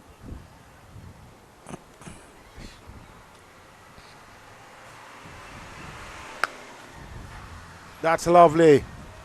Fantastic shot by the man, Kima Paul. Went forward and then back and just pierced it through the cover region. The man at short cover just stood there, and the man at wide mid-off, all he could do is to chase the ball. Look at that.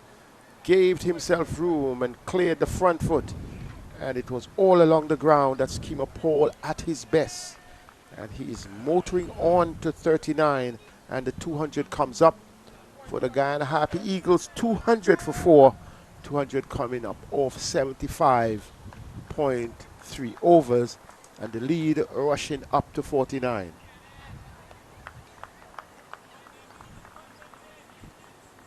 So Guyana just turning up the screws here after the first hour's play, where they only scored 8 runs. And you got 2 players who have come out and decided to play with intent. Kimo Paul is certainly, if the Windward Island Volcanoes are not careful, he can take the game away from them. He goes to 40. He would have been the man, as I mentioned. Take the cue from him. He would either follow the plan or he would dictate the pace. On drive, another easy single. Cyrus can't stop it. And it is players like these that make cricket attractive and interesting to watch, whether they may run against the grain of things. The bowling is tight, the bowling is good, but you want to say that you are better than the bowling, than the bowlers who are bowling, and you can step up to the plate and make even good balls, turn good balls into runs. Again, trying to get naughty, cheeky there. Missed out on that occasion. Trying to look to go square, and he knows that he's got to be still trying to be as careful as possible. Savory asking for some new gloves. Over number 76 have been bowled, 202 for 4. Latest score here at the Antigua Recreation Ground. I'm alongside Seth Burton. Yes, we have had an entertaining phase after the lunch break. It's really a contrast to the first hour of playing, which only 8 runs were scored. And now we're seeing Kima Paul taking full command already. He has struck, 4 fours since, and I'm telling you, if he remains there, well, he could have inside a half century. He's already on 40, and if he remains there and continues to play in that vein. Seth was calling for Cyrus to come from this end, but they have decided to bring Cyrus from the next end. Okay, well, we would see as we're bowling from that end without much effect. And I think, to be fair to him, a few times in tossing it up, it resulted in full toss from there. Because the breeze factor, I don't think he's coping with it. He would better cope with that breeze from this end, and he'd be able to get the dip, he'd be able to get that extra turn from the wrist. But we are only talkers, the decision makers are out there. Starts around the wicket. Again, don't know if he's comfortable with that line. Starts well. Let's see if he can maintain that.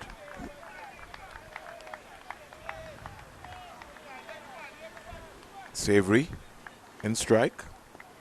Playing the supporting role here in this partnership. Ooh. That one would have hit him on the back of the calf. Out comes the physio. Pascal goes down. It looked to me either the back of the calf or on the boot. He is down, grimacing. That was chucked real hard, and it's not easy to be feeling that forward short leg when a batter is in full flight. So the physio has done the work. The physios, in fact, on both sides, they have been doing quite a bit of work in this game. So that was Savory sweeping. Full-blown sweep shot. And Pascal. Down for the count. Yes, and he has fielded so well today around the boundary.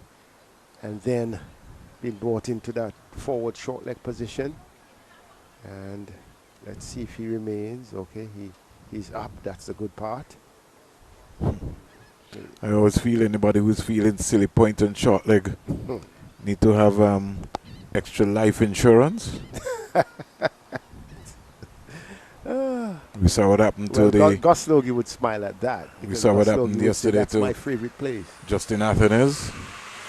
Not Justin, Alex Athanase. I'm telling you, he's out of the game. That was a ferocious... Yes, feeling in that position is really take something special. It's more than heart. It's reflexes plus good luck. I was asking Dave yesterday, Seth, if he ever feel it in that position. He says, well, one thing he knew for sure that when he came to practice, that he went into the slips area, so he never had the luxury of going there. So he made the indication very clear. Where he wanted to feel. Yes. But I know that was a concept around the Leeward Island team, Seth. If you made your debut and you were not a fast bowler, you were the one who had to go under the helmet. Yes, that's part of the initiation. The younger player, especially if you don't have a short leg specialist. Comes quietly forward. You've been the sacrificial lamb, as they would say. The risk is very high. And for me, if you're going to set a forward short leg, the bowling has to be spot on. Has to. Has to. On the money. Full toss. Just clipped away. Cyrus doesn't look comfortable set bowling around the wicket. He's been told that he has to bowl around the wicket, but you could tell that he's not comfortable. Yeah. Doesn't look himself. Don't know what's going through his mind. His body language. I don't know. Maybe he feels that he should be bowling more.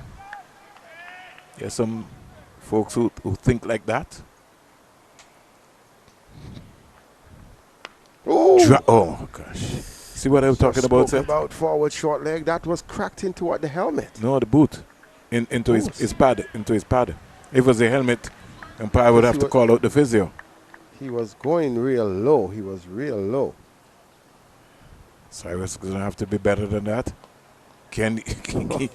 He's ducking for cover. The ball is racing away down into the boundary. It's gone for 4. Big, huge run by the fielder coming around. Denver. Looked like Denver after all those overs, really. Running around from square leg to deep back with a square. Sprinted all the way, but could not stop the 4 from the flowing bat of Kimo Paul. So a badly lined delivery there by Cyrus. And Cyrus has to get into this game set. He doesn't, his body language, intent, I don't feel as if like he wants to bowl today. Well, he has motivation coming, and now you see even a change from this end. Denver has been replaced by Ryan John, the standing captain. So Trinidad and Tobago still fighting, Seth. They're 172 for 9 now. Well, they have to fight. They're going to stay in the game because you need to stretch that first innings lead as much as possible. Leewards would have reckoned that 131 is not a score. So it was good to see the bowlers fighting. So Denver, 26 overs set, 2 maidens, 73 runs, 3 wickets. He did sort of bowl long. And Cyrus's 9 so far has cost him 29. John comes back. He only bowled 2 today. So he's got 12 overs, 8 maidens, 8 runs, no wicket. But he needs wickets. Here we go. He starts around the wicket to Savory. And I could tell you something, Seth, what triggered and got John's emotions going. Up at the Vivierated Stadium, John came on. And Savory was in a rhythm. And he hit him straight down the ground in front of the Andy Roberts stand for 6. And that riled up John. John got so passionate, got going, and it was a real contest. So I guess he's maybe trying to see if he can maybe circle up some pressure here on maybe it's Avery or Kim or Paul. But the mood that Paul is in right now, he's on 44. It's going to be a good contest. So Avery waits.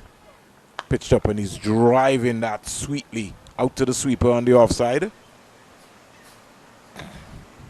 One thing we can say about the outfield here at the Antigua Recreation Ground has been well manicured despite all of the activities take place here. Carnival, fete, athletics, football, you name it.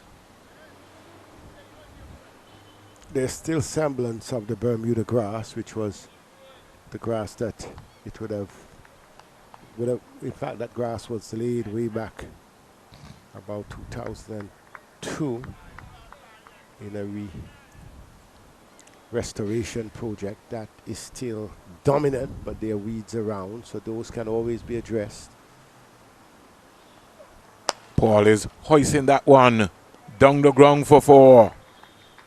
That length, it's easy for Kimmer Paul. And he's in full flight. He certainly is. Really batting towards getting a half century. He stays very firm in his crease and then he chips a bit, that short trigger movement, and hoit it down to long on. And perhaps looking towards his 50 now. He's on 48. 6 4s and 1 6 so far. He's in a no-nonsense mood here. Kimmer Paul. John will have to be on the money. If he misses his length, he's gone.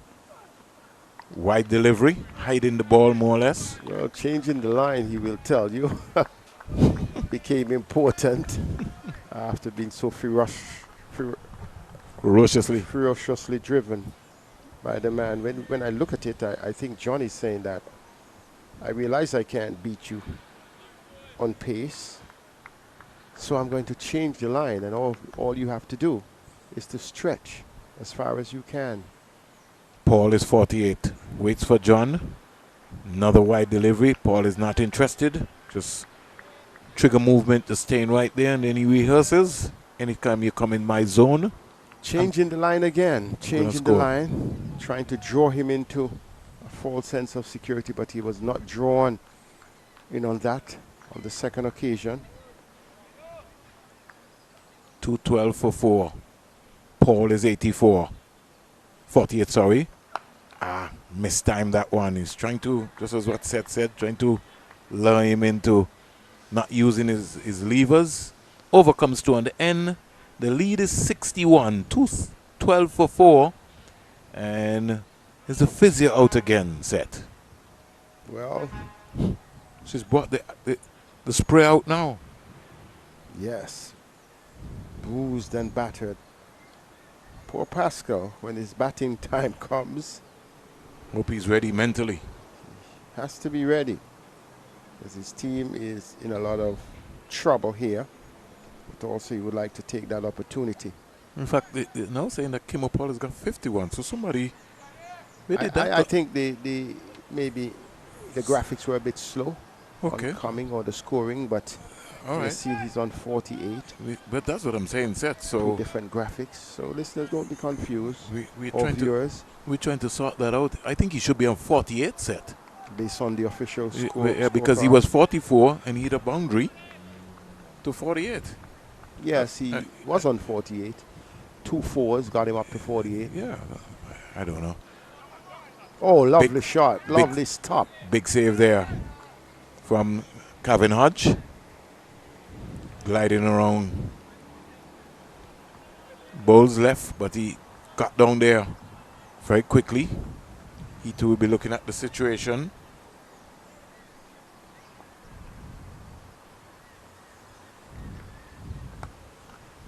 Slap that. Carl Tuckett had to get out of the way very quickly. So according to us set and we're scoring, Kimmer Paul should be on 48. That's correct.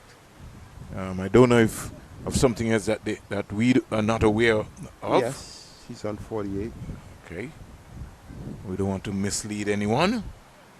There are a lot of statisticians around the world, including Basil Morgan and all over, Roland Cox in St. Lucia and company. Cyrus, can he challenge Kimo Paul? Ball pitching outside the line of the leg stump. But that one sort of caught him on the back foot. Yeah, and he kept low as well too. Was trying to get Fancy to work it into the onside.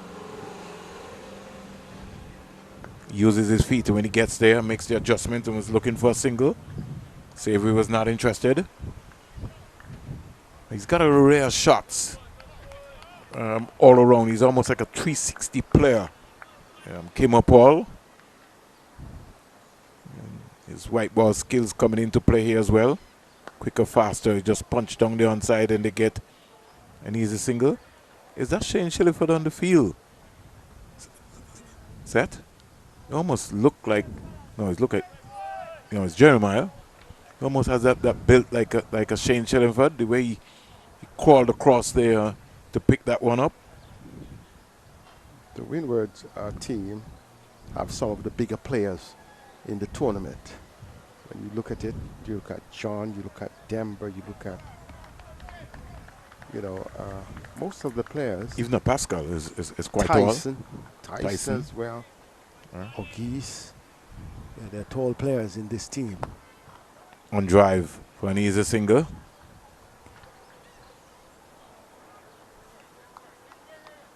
And this is good team batting. Over comes to an end. Yes. Another good over. Another over that shows the confidence level of the Guyana Happy Eagles team. They've really stepped it up and they have continued on the path towards a very strong lead.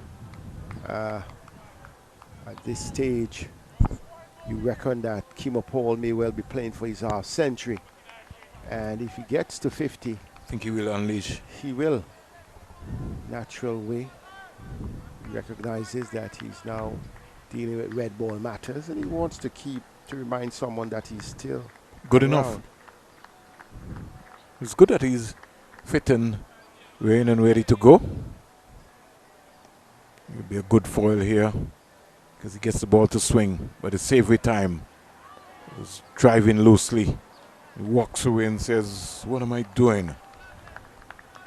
Well, get my head into the ball. He's an attacking player, so what he's doing is attacking, but he was beaten by one from Ryan John that was more round arm and keeping a bit low, but in that foot stump line. John around the wicket to Savory. It's 24. Savory comes quietly forward. More or less a check. Forward defensive. Bottom pad close together.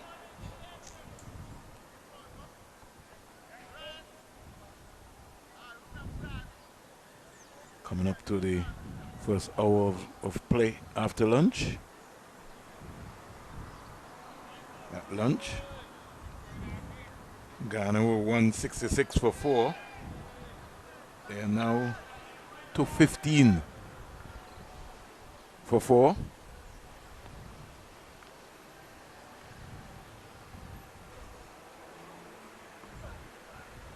Good leave. John bowling, as they would say, down the corridor of uncertainty.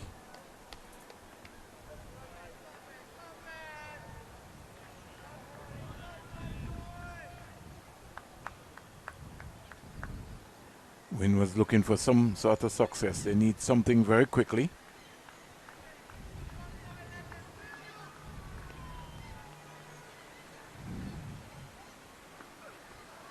Ken wide. No need to play. Hiding the ball. That's the term that they would use.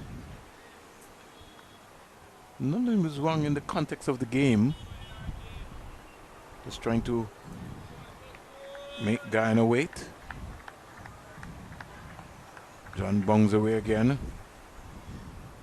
Still around the wicket. Savory is driving square Fielder comes around, bubbles it, and it's gone for 4. Really messed it up there. Should not have been even a second, but it ends up going into the boundary for 4. It was a long chase around, but at the same time, you would have expected Ogis, given the player he is, to have secured that. But he was a bit casual, having done the hard work on the run, and the ball bobbling from him into the boundary for 4. Not good for the bowler.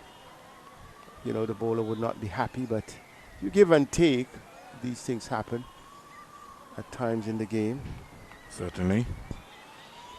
John is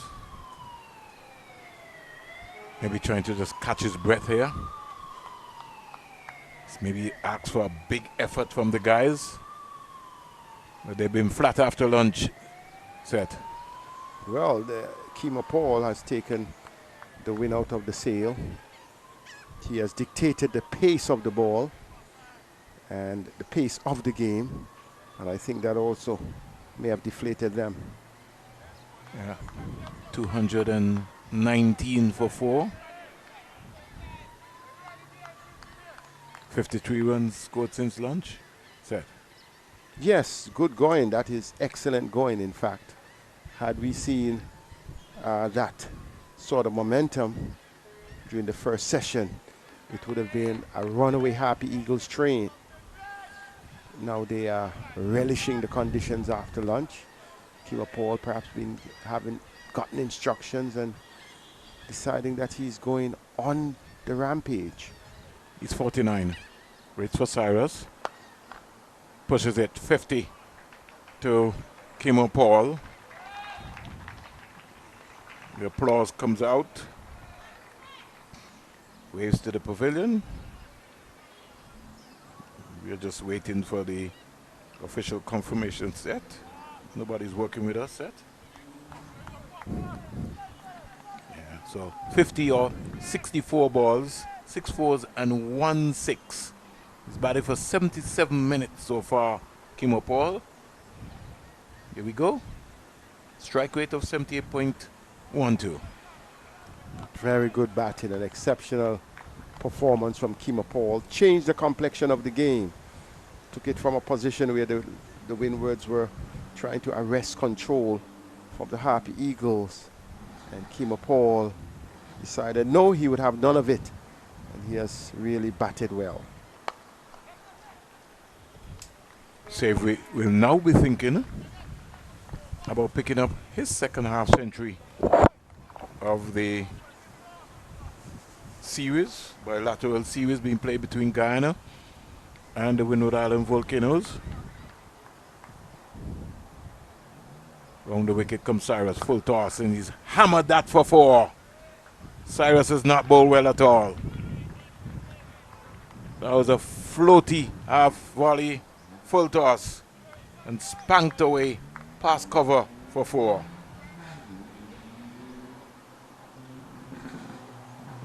Windward Island Volcanoes, they did all the work in the first 2 hours, and now they have just given it away after lunch. Kimo Paul, 50 off 64, 6 4s, 1 6, strike rate of 78.12, and now Savory is moving into overdrive.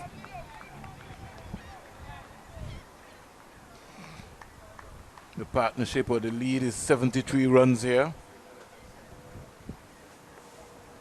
Full toss again, 4 more.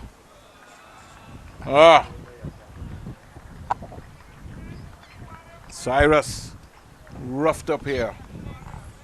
Well, we noted that, you noted that Savory is one who likes to get on with it. And he looked from one end, seeing Kimo Paul dominating the batting.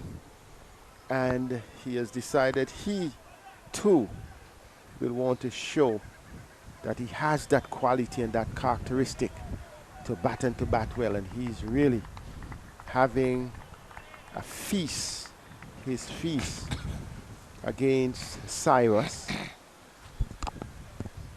Cyrus into Savory. Savory's back and cracking this into the offside. If they want, they can come for 2, and they do come back quite easily.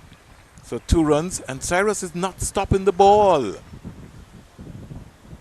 What's with the the emotions and the attitude here? Well, we have seen a continued situation like that. First, you have to be committed in the field.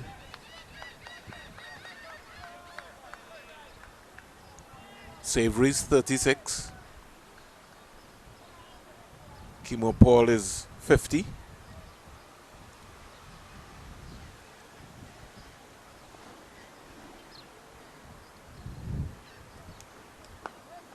Back on across and defending nicely. Over comes to an end. And Guyana pushing ahead here, Seth. Really pushing ahead, and I think that at this stage with a lead of 79, with 6 wickets in hand in the first innings, they are really in a confident and comfortable position, but they would have to go on. They would be looking, let's look at the day's play. We're just about almost, what, an hour? Right, an hour after lunch. If they can plan their batting and execute well, complete this session and move into the second session, a lead of 150 would put them in a position where I believe they won't be able to lose this match. The issue is that it will certainly put some extra pressure on the Windward Island Volcanoes having to clear whatever the lead is. Precisely. They have to clear the lead, and then they have to give runs to win, noting that Atenez would have no further part in this game, the captain and one of the senior batters. So those are factors for the Windwards to consider. John to Paul. Paul is driving. An attempted steer from Ryan John. Paul says, the next time you come, I'm going to hit you into the Sir Richie Richardson stand. I guess you have some mind the mics. His rehearsal of his essay. That's what maybe I thought I saw. Wide delivery.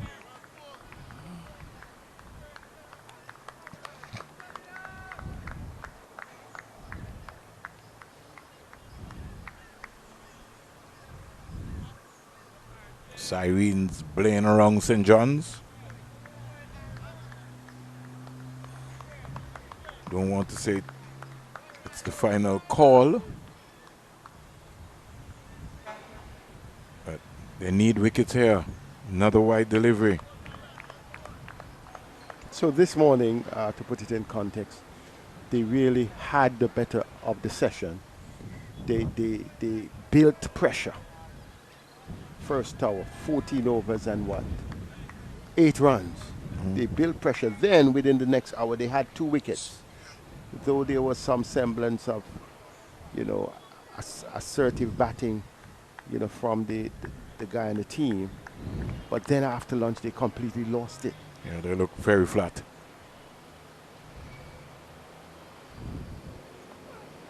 Another wide delivery. Well, we have seen at North Sound, Trinidad and Tobago Red Force, they have been dismissed finally by the Leewards. Pittman getting 6 for 52. Wow. And a half century from Jai Gooley. So Gooley not out on 51. So TNT will take a lead of 44 on first innings. In this match, the Harpy Eagles, they have already established a very good lead, 79 runs. And in Jamaica, Barbados, they really have some hurdles to clear, to clear 456 if they really want to be in this game.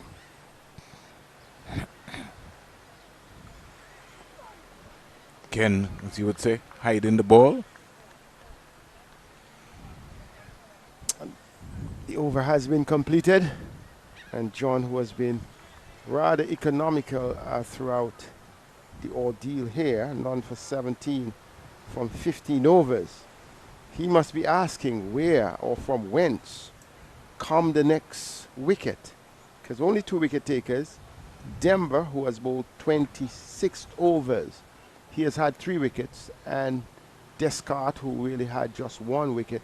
The other bowlers have not been penetrative, and John must be asking, what then should be the approach? And Cyrus, the man who has been bowling his leg spinners from the Viv Richards Pavilion end, or the northern end of the ground, has not really been inspiring. So Kelvin Pittman on debut for the Leeward Islands Hurricanes, West Indies Academy product.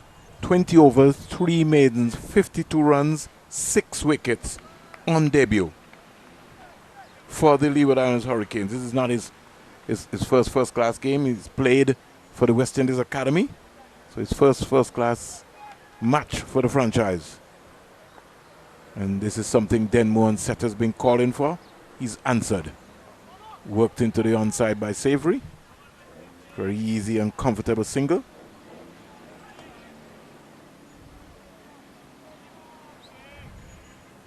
So we'll pay close attention to that game set.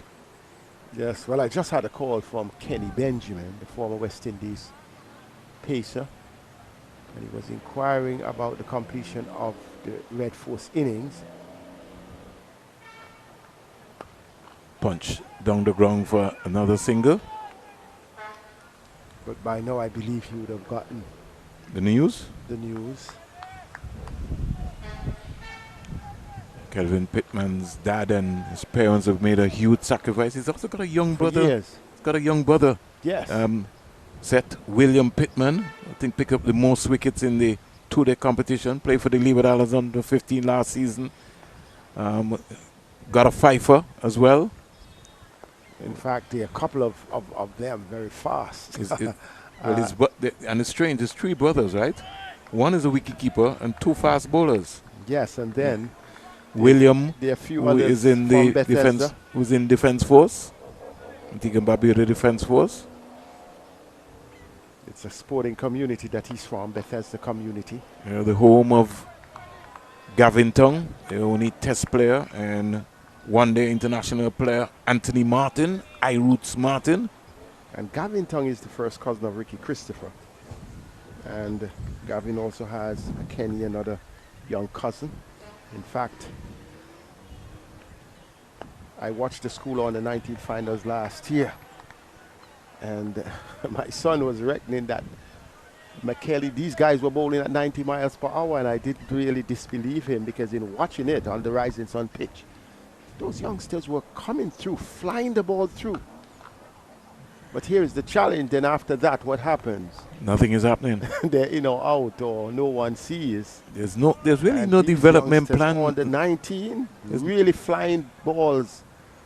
So we're saying on one hand that the cupboards are not bare, but it's where you're looking for those players to come through. But I'm just so happy that Pittman was able to get the nudge, because he was in the squad, in fact, but did not get a play.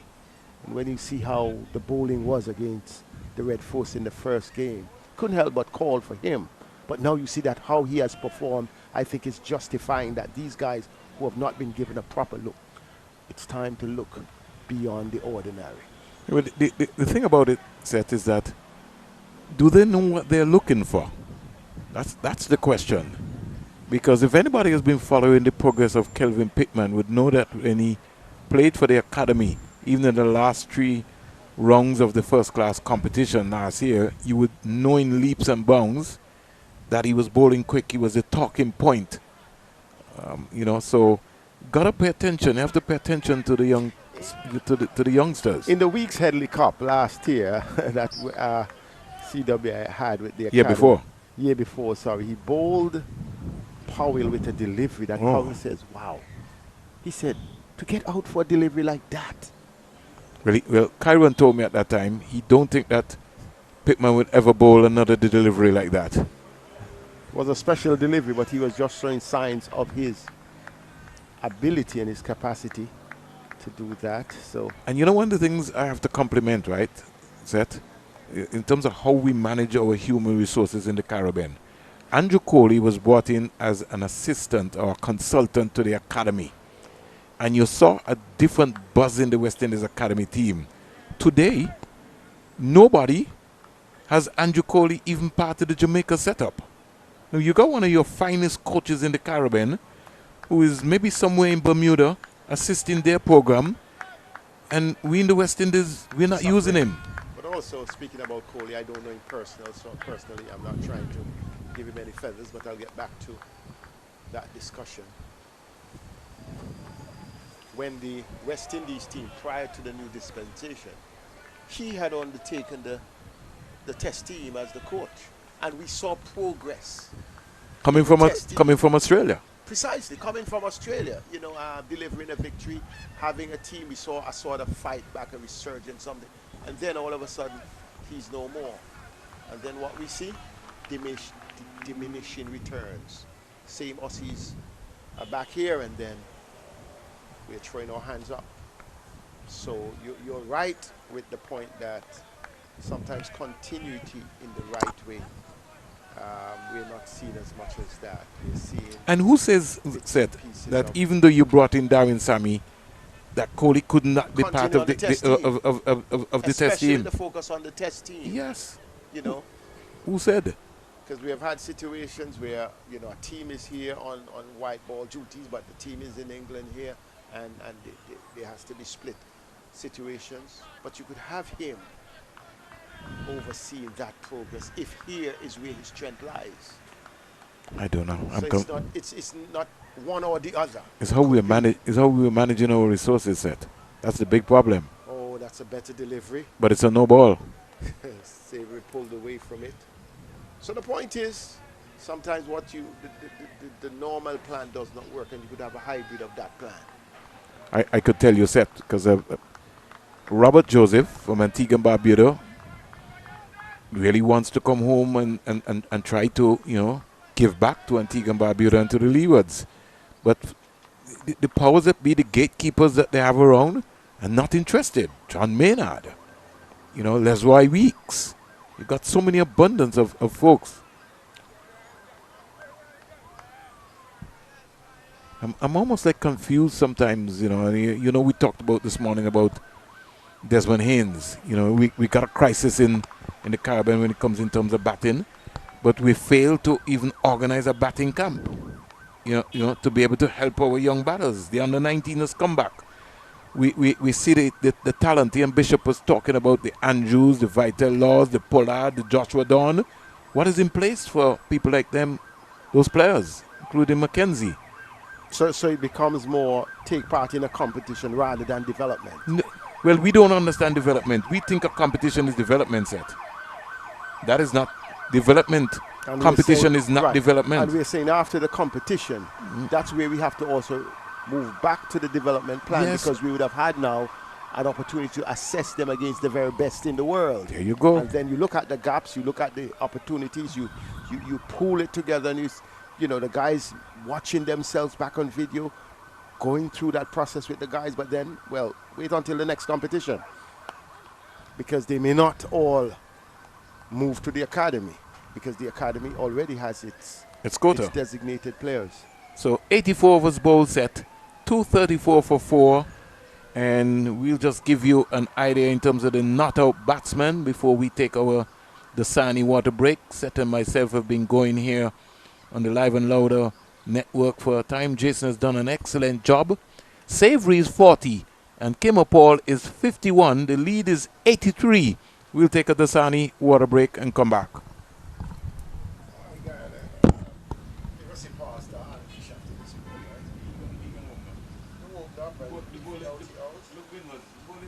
Yeah, man, they give up too. So it was like he got an attitude. He don't want to go to the ball. This man is getting paid. Well, Chris Gale, Chris Gale, named co-owner of Glasgow T20 franchise for European League. Interesting. See what's going on there? You get a share of that now, the name Chris Gale. Yeah, exactly. You use the brand coming to play. And you value that, he may not even have the input, have to include a lot of financial input.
So we're back after our Dasani water break.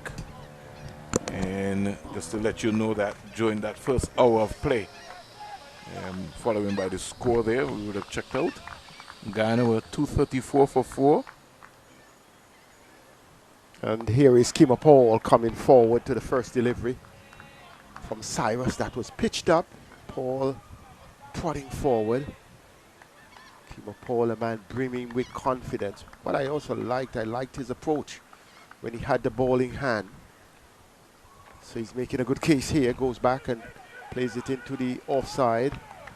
68 runs scored the first hour. So the tempo has been changed. And that's the first hour after lunch. After lunch. Because the first hour of the day, only 8 runs. I've never seen that. I need to do some research, brother. Paul coming forward again. It was painstaking. It was difficult to communicate. But now we understand why. Now we understand why. The platform. Well, it's like, you kept ramming the foundation, ramming the foundation, ramming it until you cast it. And now Paul has been able to stand on that foundation laid by Tej Narayan Chanda Paul and Matthew Nandu. And now he and Savory, they're savoring the moment. Yeah. Pushing the Harpy Eagles beyond the 200.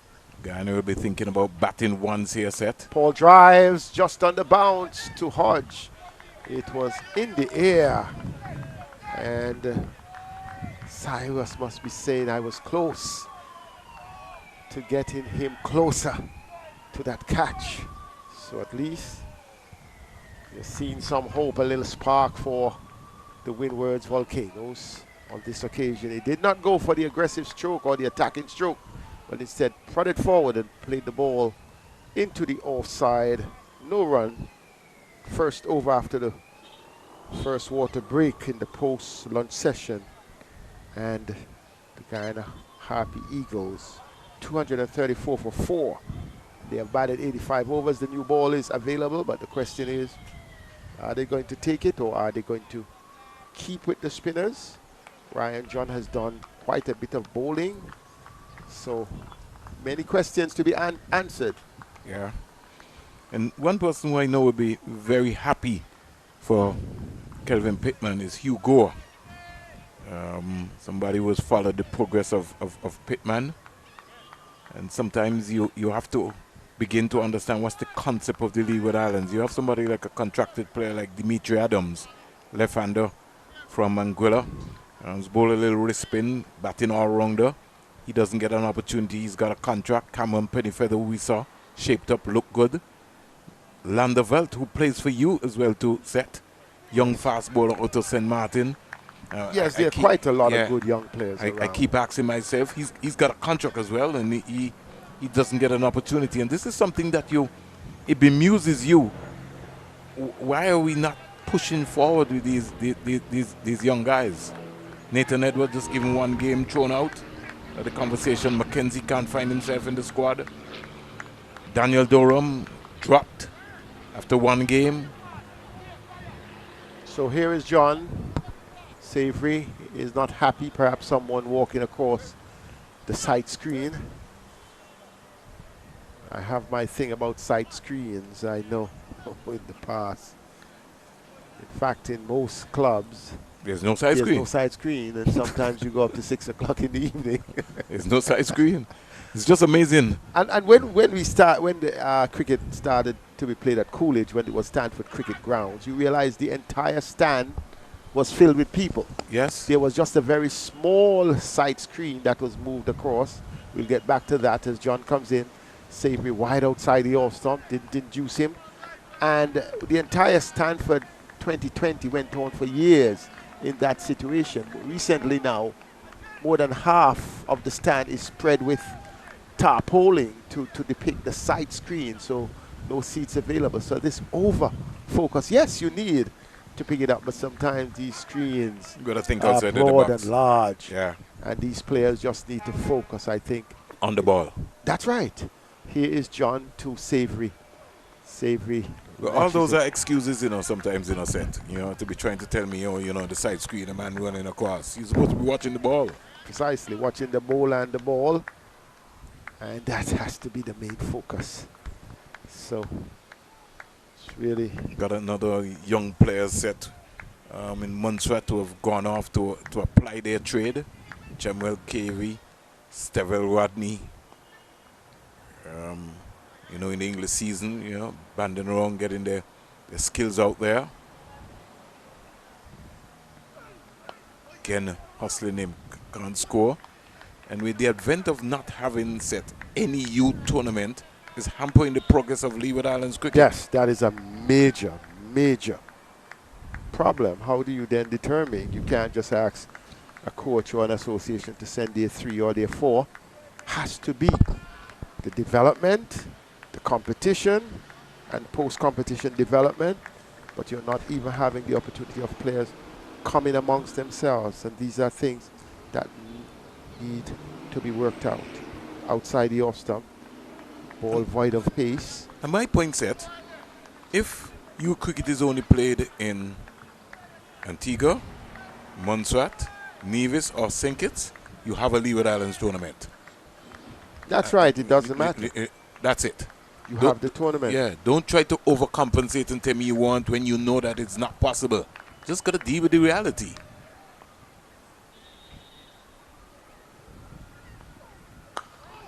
And back on this one kept a bit low.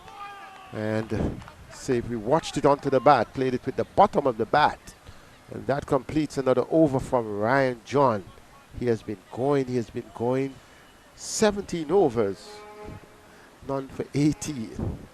And it's simple set.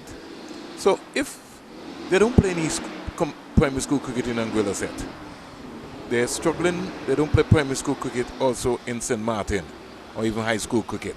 Or in the Virgin Islands. Or in the Virgin Islands. But I'm saying set, you maybe can turn the under-19 cricket into a franchise system where if the Virgin Islands have 2 players and Martin have 6 XYZ, you can create a franchise in the U cricket. A combined franchise. Yes, with the players. It may be easier to be funded. It just might be easier. It's a combination, a pooling of resources, and both just human and capital. And get the Ministry of Sports and the Ministry of Education involved, because they both have budgets for youth tournaments. So it's a scope now where you come with a plan and say, this is our 3-year plan for youth cricket in the Leewards, both male and female. Paul, he's been immaculate in defense. Yeah. Since the break, he's not. Well, I'll say to you, Seth, I think he's eyeing a big one. Well, that's good. That's good. You could see his approach since he's got to 50. What I like with him, maybe have a target. Right, so he's playing the situation. They were shackled and he unshackled the team. Now he's looking beyond personal milestone. He's looking to keep the team focused on a bigger task, a bigger lead, and also looking perhaps to achieve a higher score. So Paul, this time he goes, but out towards wide mid-off. Oh wow, he gets in a tangle with the bowler, but he's okay, gets back up. Guyana physio was just on the brink of running out. These physios, they are so quick, they don't allow. Yeah, safety. Yes. Safety of the players is always very important. Leewards are 11 without loss set. Well, that's a good start. Don't talk too fast. I'm not laughing, Vernon. If you're a team and usually you have one down before you get to double figures as a pattern over a couple of games, then you really serious trouble. 11 is a good start. Certainly. Could you believe that? Yeah. Over in Jamaica, Barbados Pride at 21 without loss in reply to 457. That's a good start as well. You have to build the blocks. Start from the ground up. Here, Guyana leading by 84. So they're really looking to push on. Savory is also looking for his second half century of this bilateral series. Scored 70 in the first game. Quite a few players. Well, the over comes to an end. And there seems to be still that focus of just surviving for now, just be quiet through this period. Something which is unique here, Seth, is that Xavier decided not to use his helmet when he's batting against the spinners. It's called for his Guyana Happy Eagles cap. And so whoever is the emergency fielder, they have their work to do. Keep running, that's your task. They're putting in their miles. Yep. To the app. John has been working. Looks like a wounded soldier. Yes, he has really worked. 17 overs he has bowled. 5 on the trot here since lunch. Bowled 2 this morning. Guyana looking to bat the Windward Islands out of this game. Yes. Not just bat, but completely shut them out, that they have no chance at all. Similar manner in which the Red Force, when they inflicted that. What he's going to bowl now? To a 7-2 field set? Yes, 7 on the offside and only 2 on the on, so he will be bowling that wide outside the off-stump line. That's the indication, and that's what he does. It means that he's going to be hiding the ball now. It's obvious. Maybe forcing Kim or Paul to come up with something different. And knowing Paul, he will. Oh, yeah. But I think if anytime he's in Paul's area, you know what's going to be happening. Paul is going over the top. Because there is only one man on the boundary, and that's the backward point. The other's deep mid-off, deep extra cover, deep cover, backward point on the boundary, gully, a slip, short cover, short mid-wicket, and the deep mid-on. John to Paul. Paul guides that nicely down to third man. There was a gap between the solitary slip and the gully into the boundary for 4. And I'm telling you, Paul is going to make the adjustment. Well, if this is the field that John is going to bowl set, then the fielder at wide third man is in no position. That's right. Needs to come around and fill that gap. That gap has to be filled. Instead of the fielder on the sweeper position, deep backward point position, needs to get into a straight third man position. If you have only one slip and a gully and you're bowling that line, this field is set. And I think it's also set, you know, with the thought that perhaps Kimo Paul will go with a drive, because the deep mid-off is actually almost behind the man at the short mid-off position, plus the cover and the extra cover in a line. Goes out and he hits this in the air. Will he perish? The ball is in the air. Will the catch be taken? Yes, it's taken by Kaveem Hodge. Yeah. And Paul played into the trap. Yeah. And in fact, it is an easy catch. He goes for 56. And I think I would say that he gave it away. Yeah, he lost after doing the hard work. He lost his way there. Emotions ran high there. He's upset with himself. He knows that. John must be saying my trap was a good trap. Well, because it was outside the off stump. Paul did not go through the offside. He was trying to play through the line, and it went up in the air. And let's look at it. He was trying to go straight. Yes, he was. Was not trying to pierce the offside field. And a good catch taken by Kaveem Hodge. So wicket number 5 goes down for the Guyana Happy Eagles. It's 239 for 5, a lead now of 38. And Savory must be saying, Paul, you needed to savor the innings a little bit more. And let's put some spice and some seasoning on it. And let's push the partnership further. And you should have pushed closer towards even a 3-figure score, because the opportunity is there given how the Windward Islands bowlers were bowling. But John, the captain, in the place of Atenes, decided that he was going to take a position, and the position has proven to be right in Vernon Spring. 58, 87 balls, 7 fours, 1 6, 112 minutes at the crease, Paul. And I think by his standards, he would know that he really had more or less like a lapse in concentration. It's not like, you know, he's not got the skills, but that's how cricket goes sometimes. You win some and you lose some, and John won that one, as we would term it. A deserved wicket for John because he has toiled for 17 overs. He was the main reason why the Happy Eagles were so well contained in the first hour of this game, this morning, sorry, the first hour of the day, when he really bowled well, 9 overs on the trot, so kept them quiet. Second half century of the Guyana Happy Eagles, 58, 54 from Nando.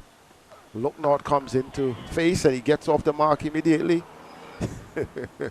John remained in his position while they were running through. He just dabbed at it and tapped the ball out into the offside. Brings Savory on strike. To come, Gudakesh Moti, who's got a first-class 100. For Sammy Pomal, who is very difficult to bowl to. And Shamar Joseph will fancy himself along with Niall Smith to get some runs. So this guy in the batting is not over by a long shot. Savory is quite capable. He's on 40 from 92 balls with 4 fours, 66 dot balls. So I think he will be more or less now the guy now who would step up in a very big way. Savory. He faces Ryan John. John outside the off stump, the ball coming back. And that's his ploy. To be wide and ask the batter, if you want it, go after it. And he has been successful with the wicket of Kima Paul. Tyson, 11 overs, 3 maidens, 43 runs, no wicket. Shadrach Descartes bowled his heart out for the Volcanoes. 19 overs, 3 maidens, 52 runs, 1 wicket. Kenneth Demba, long spell, 26 overs, 2 maidens, 73 runs, 3 wickets. And Darryl Sarias, 14 overs, 4 maidens, 47 runs, no wicket.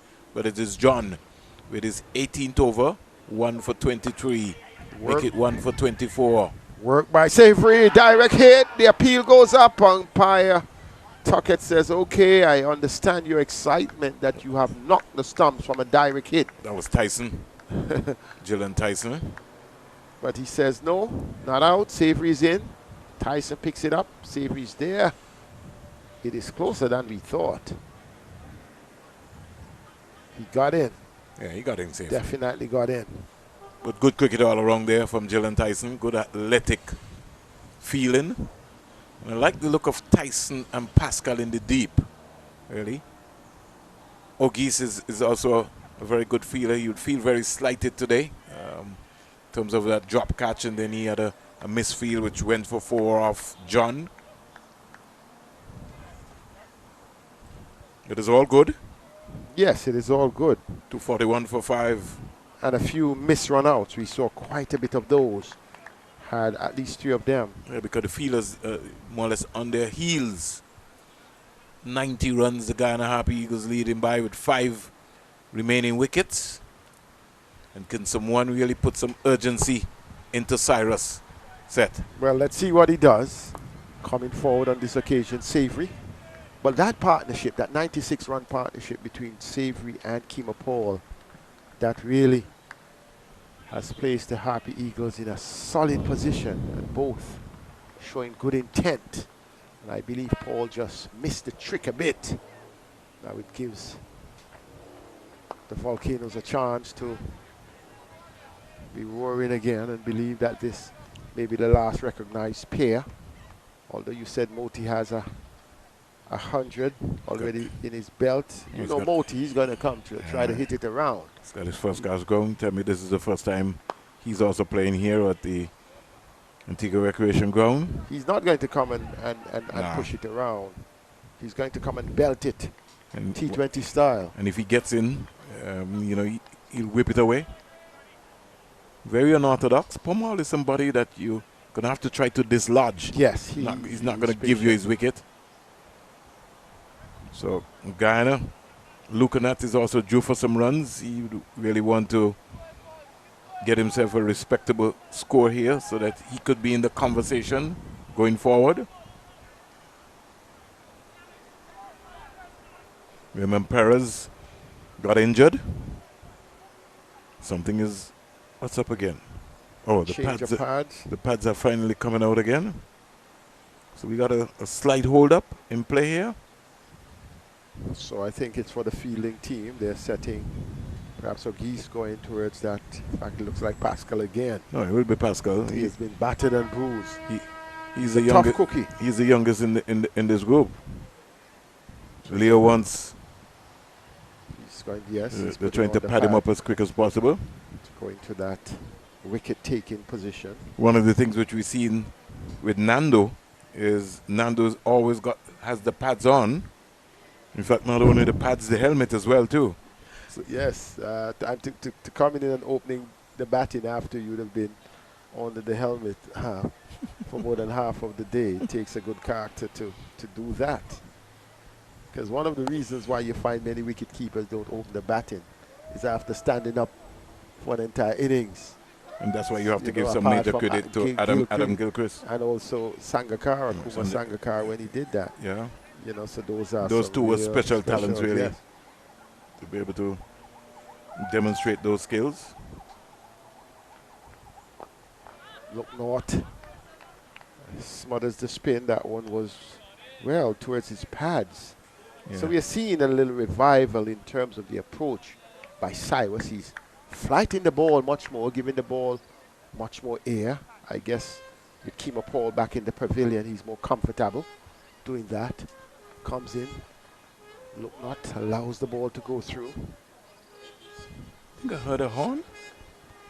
Yes, there's a horn. Someone is blowing a horn. Not sure if it's in the ground or outside the ground. Sounds like the days of the old Antigua Recreation Ground. Yes, Pappy would be blowing the horn. This one is once again up. Well played by Lucknow. That completes the over. And Lucknow, the man who came in to replace Kemo Paul, looks quite comfortable. Yeah, so conversation taking place here with John.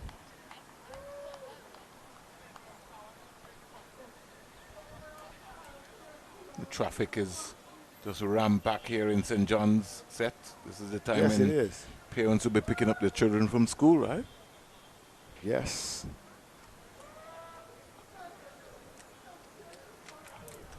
Would you consider the new ball at this stage, Vernon, or would you? No, they're not thinking about that set. So the traffic will keep flowing the way it is from the Windward standpoint if they take the view of Vernon Springer. John likes the work. Tall, strong Grenadian, medium fast bowler. Bats pretty well. It's decent as an all-rounder. Comes in around the wicket. And a little bit more pace. Savory defending that. Didn't have time to really get into the line. He just pushed forward and played the ball out into the short cover region. The most important thing is that he was playing with a nice straight bat. That's key. And John has changed the ploy from bowling wide. I guess it worked. He got the wicket that he thought was the most threatening of the batters. This time he goes back to the wide outside the off-stump ploy. Well, one thing I will tell you is that he's not going to bowl any half volleys to Savory. I think he would have learned from the Sir Vivian Richards Stadium. So he might maybe still try to come up with the same concept of getting Savory to go after a wide one. 242 for 5.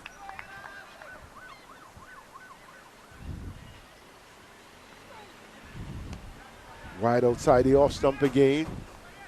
Savory's content to allow it to go. He would recognize that he's just 8 runs away from a half century. He would not like to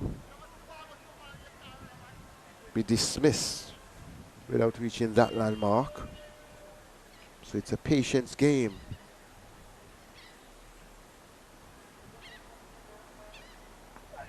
This one is on the stumps and he defended well, but was expecting to get a single, wanted to take some exploitatory steps. Well, he did take a few steps out, but realized that Look North was leaning on the bat and was not in for a sharp single.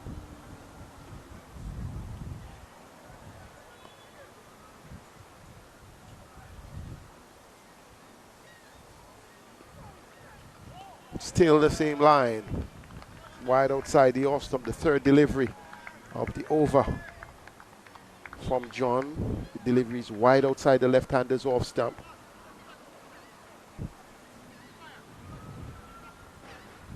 He has, what, 3 men on the onside. Short back of the square, halfway to the boundary. Mid-wicket, mid-on. Then there is a mid-off. Extra cover, deep backward point. Slip and the gully. Works it nicely to the fielder at the deep cover position. And see if he gets a single. Ryan John being the man who would have been most economical for the Windward Islands Volcano. He has really bowled well. Over completed, and he has been the man who he set the pace in the first innings. Came back this morning with his team under pressure after scoring 151. The Guyana team overnight on 130 for 2. With Atenes off because of the injury impact from that situation last evening, John in command, and he really marshaled the team well, and they dried up the runs. Only 8 runs in the first hour of play this morning, and then 32 in the second hour of play. They were able to get 2 wickets and set back the Guyana Happy Eagles. But if you have just joined us, Kima Paul came in and he had a good hand, got to a half century before he was the 5th wicket, the one going after lunch. Here is Savory, wants to come through for a single, but no. Kavim Hodge is just around the corner, short back of the square. So John is indicating for the man at backward point to come around. This time a pull shot by Savory, but there is a fielder on the square leg boundary running around to deep back of the square, saving any chance of 4. They have come through for a single. Savory moves up to 44, and it would be Lucknow who will be facing the bowling of Cyrus.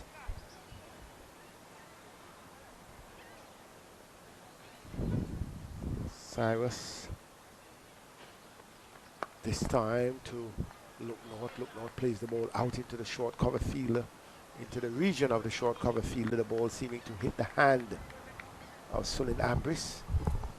No run there. The lead continues. 93. They would want to push that up quite a bit more. Ball played into the onside, and there is no run. So a lead of 93 on first innings, 5 wickets still in hand.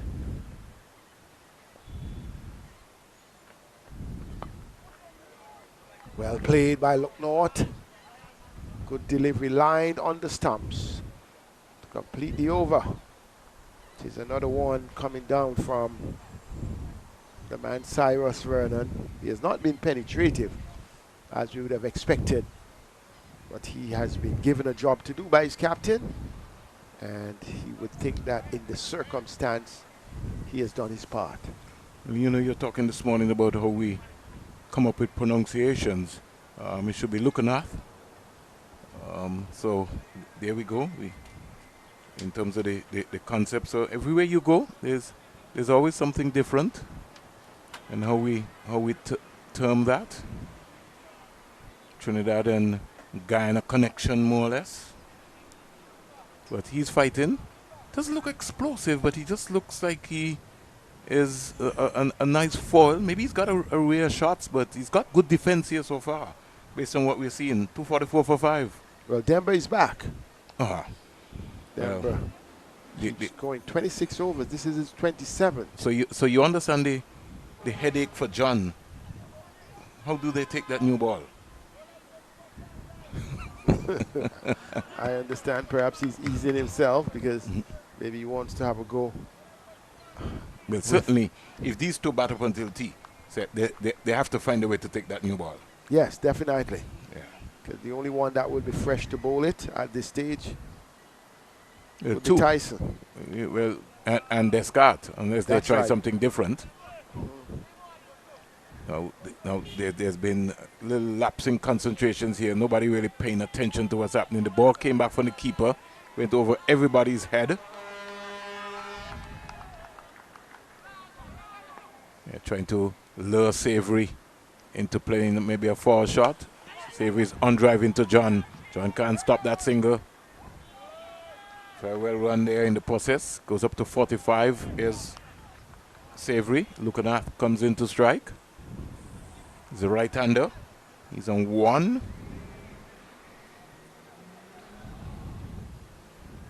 So good afternoon to Ravi et War in the United States of America, along with his family. E4 brand. First black man from the Caribbean to be able to own his own bat brand.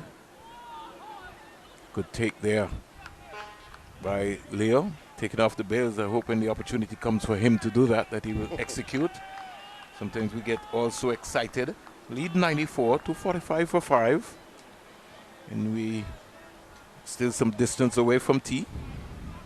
T's at 240. 19 minutes away. Looking at comes quietly forward. Now maybe John needs to try something different. Try to price out, put some pressure. Keep Savory off strike and put some pressure on looking at.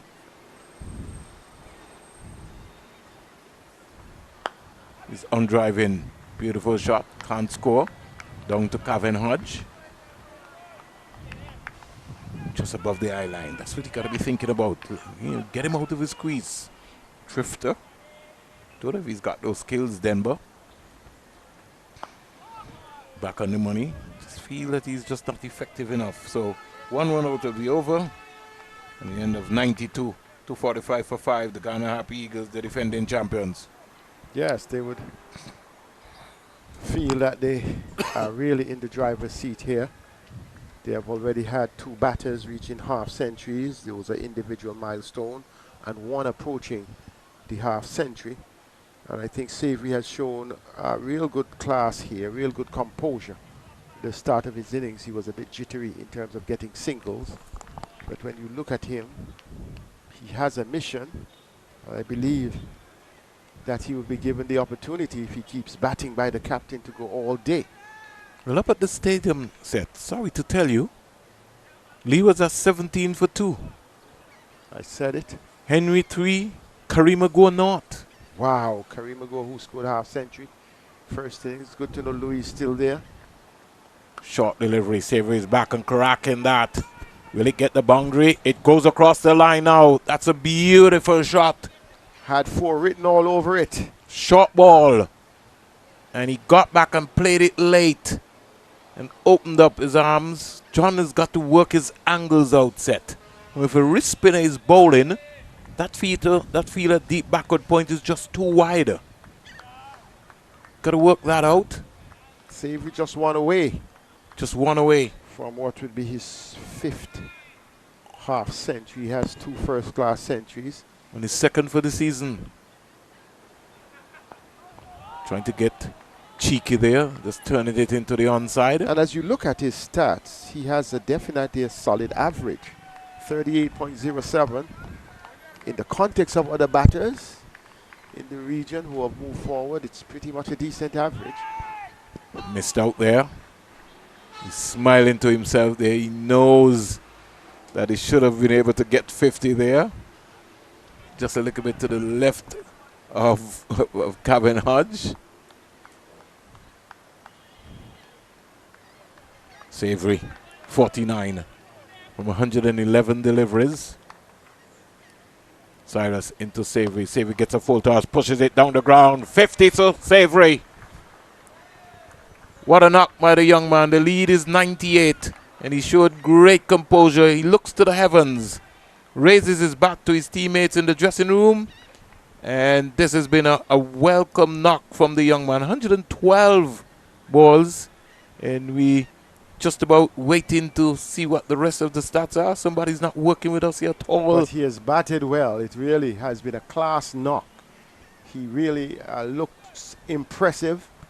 And he has not taken any unnecessary risks. He has kept the scoreboard ticking, kept rotating the strike, struck the boundaries when he needed to. Looking at back and just easing this one into the offside. 250 comes up for Guyana. The lead is now 100 set. Yes, that's the lead that they would want, but they would need to push on at least 150 and then take it from there to take the match way out of the Windward's reach. But Savory looks hungry. Yeah, 112, 5-4 set. Yes, looked as though he wanted it. From the time he came to the crease, looked as though he was on a different mission.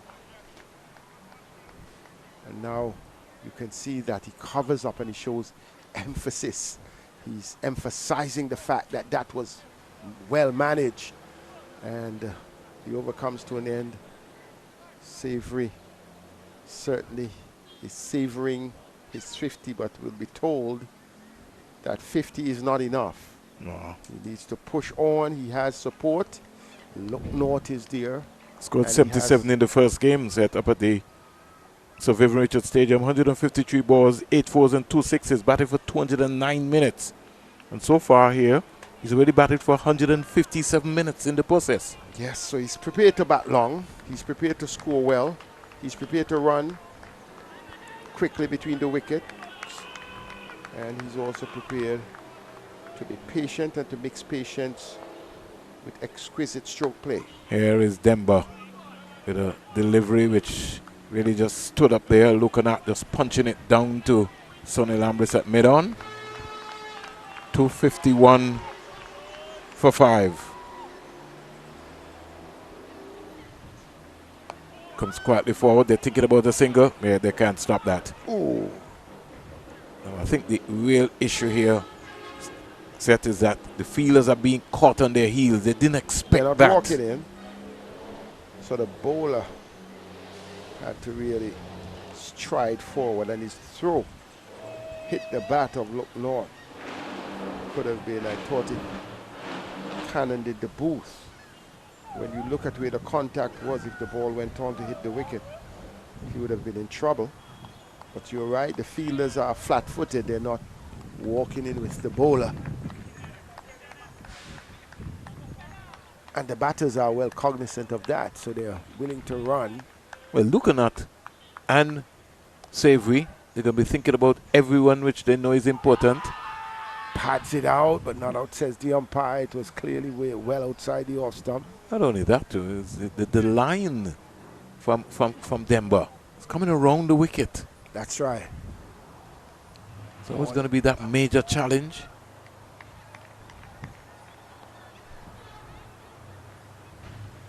Short, steered past the first slip. I think they'll only get they only get 1 run. Tevin Hodge, who might be thinking about batting. A lot more responsibility on his shoulder in the second innings. By signal by the umpire. We thought he did play that.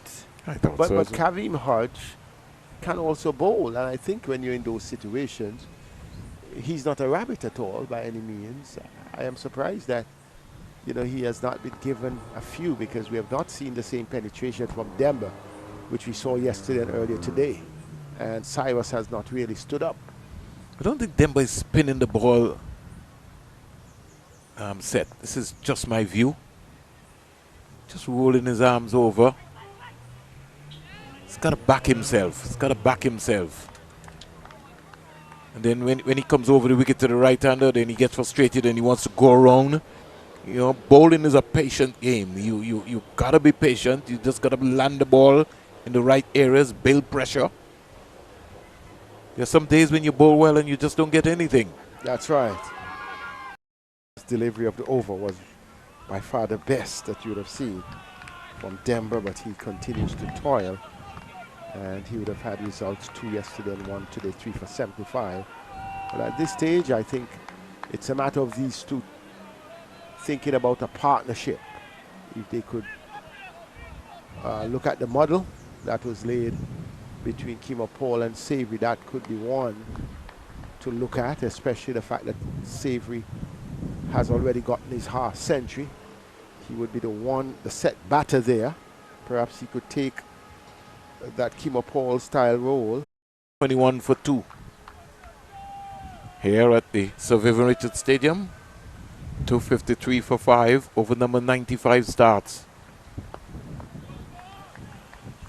I think Cyrus going to have to be careful in bowling to Savory.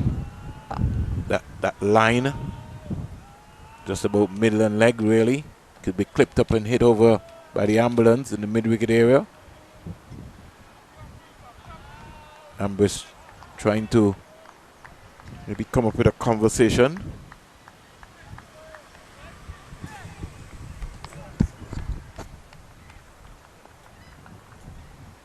.253 for 5. Comes forward again. Looking up. Is on the non-striker's end.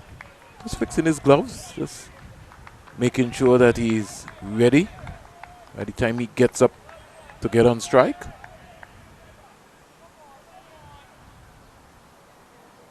Is the physio coming out? Yes. So, Savory, don't know if he got a knock on one of those knuckles. Might have been an old he was injury. His hand.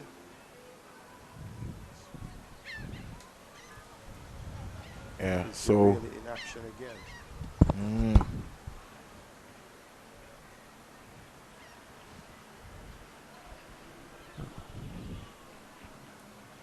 So we got a small break here. Guyana Harbour Eagles leading by 102 runs. The player here is being given some treatment by the physio. Just to give you an update in terms of what's happening at the North Zone ground. We have a situation here where Kadeem Henry caught Evan Lewis bowl Jaden Seals for 3, and Kareem Agor caught Gooley bowl Seals without scoring. Carty not out 2. Michael Louis not out on 14. Remember in that game, Leeward Islands Hurricanes in their first innings, they were skittled out for 175. The Trinidad and Tobago Red Force in reply to Leeward Islands Hurricanes' first innings of 131. And the man on debut for the Leeward Islands franchise, Kelvin Pittman. He bowled 20 overs, 3 maidens, 52 runs, 6 wickets. The physio is coming off. And the physios in for both teams have been actively very busy. Kimo Paul, the only wicket to fall so far after lunch, 58, 87 balls, 7 fours, 1 6, 112 minutes at the crease. All is good. And Savory, who has reached his 50 of 112 balls with 5 fours, will be looking to get a big one, as the late Adam Sanford would say. This is the big one, baby.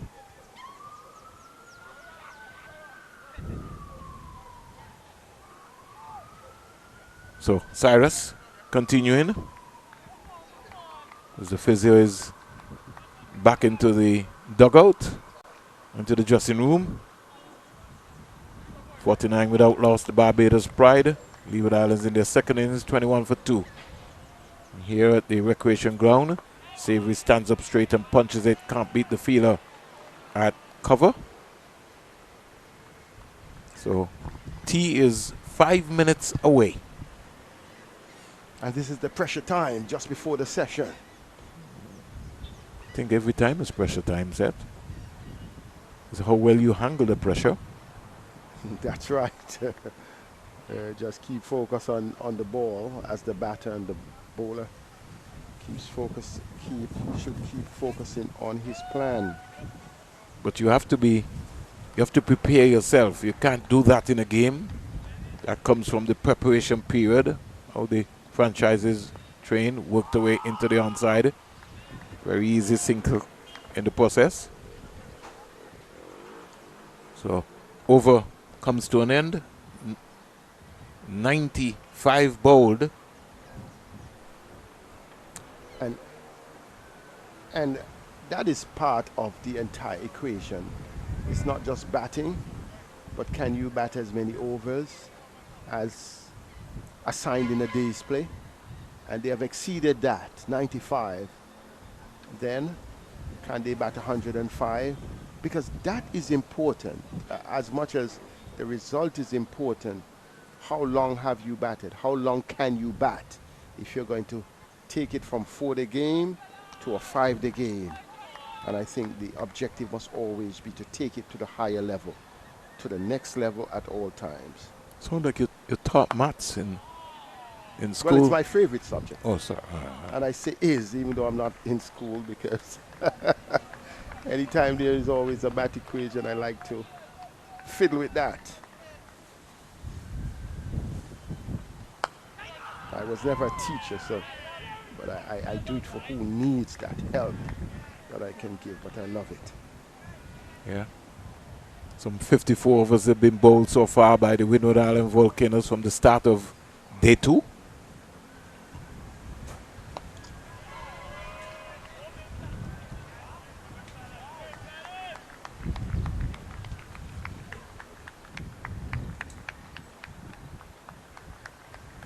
So, prospective, after the tea, would you look to up the ante? No, just bat as normal. Because time is on your side. Yeah, you got 2 days to go. Just look to build on the lead. If Guyana get anywhere close to 200, 250, it's going to be a very uphill task. That's right. For the Windward Island Volcanoes. Because this is the dry season. So we don't see rain having any say. You know, we may have a little drizzle coming along, but it is real dry here. Blistering sunshine tells the tale for those of you who are viewing. That is the norm between these months until maybe we get deep into May. It's the hurricane, June hurricane season. That's correct. Maiden over. Score remains on 254 for 5. You don't like to talk about hurricane around here. Nah. You don't want to be reminded. Not at all. Unless you're reminded to get your insurance going, because but that is a season when the pressure is on. But even at that point in time, boy, based on what's happening these days, we saw what happened in Jamaica, Category 5. And what happened in Barbuda a few years ago. Yeah, yes. That's to scare you. You're wondering, like, what is happening here? Yeah, different levels of hurricane these days. You know, we keep talking about climate change. We got to talk about life. That's right. It's not just about climate change. It's about life. We're going to see a change, Yeah, just as I call it. Yeah, just as you. Lead is 103. Hodge with his first delivery, lock north, defends. Hodge must be saying, "Oh, you just called me up, Captain. My hands were itching, my fingers were itching about an hour ago." Yeah, this could be the last over before tea. So you're suggesting that he's just the tea time bowler? And I think with the lack of penetration from Cyrus. Precisely. I think the captain heard you right and decided, well, hey, let's bring Hodge. Should have been earlier. Who's got a test wicket into the conversation. Yes, and he has been pretty much a decent bowler. Former captain of the Windward Island Volcanoes as well, too. Sonny Lambris, another captain. Maybe one day you might have a Teddy Bishop or Geese leading. Teddy Bishop, so I was to inform you, set is gone back home for personal reasons as well. Well, I was going to ask you, what's the status on Teddy Bishop? Yeah, that's why Jeremiah is also here. We hope that is not anything challenging to him. I really hope the same. So, Teddy, if you're listening, we trust that everything goes well and that you'll be back around the cricket, because there is where you belong, my brother. 254 for 5. Former West Indies Academy captain. Stroked beautifully down the road. And as we speak, set, it is tea time. So at tea, it is 254 for 5. And the Guyana Happy Eagles with another half century coming from Kimmel Savory.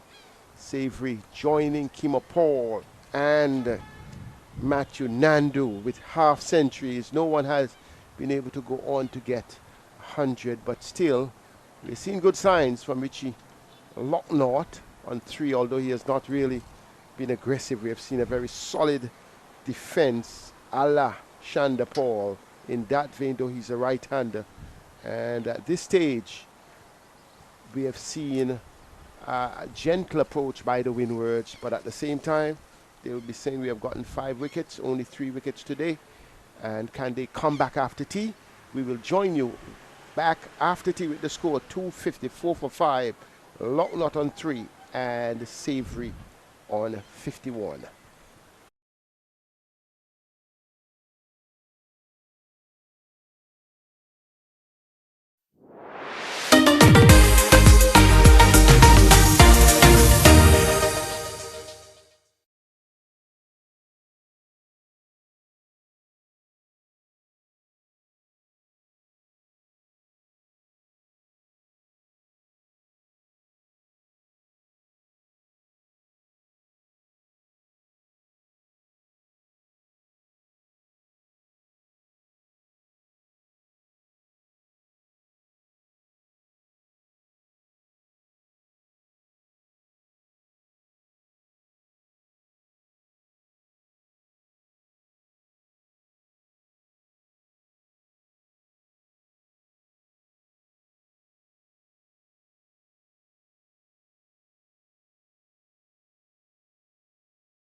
Welcome back to our coverage of this on day 2 of Guyana Happy Eagles and the Windward Islands Volcanoes. Here at the ARG, you see some of the things that happened during that session. Lovely batting by the Harpy Eagles, really pushing along. We saw a 96 6-1 partnership between this man, Kima Paul, and Savory. Kima Paul kept hammering the bowling. This one straight down the ground. Pace and spin. Kima Paul in full flight, piercing the offside field. And that really gave impetus to the Harpy Eagles innings. Kima Paul on the go. An innings that really set the stage for a huge first innings lead. Savory showing his class in the process. And Paul continued on the part, pulling, cutting, dabbing, driving. But this one intended to go over the top. And then he was no more. Savory, though, continued along that path, going to join Paul with a half century. Kima Paul, Pooch first, joined Matthew Nando, who scored his half century yesterday.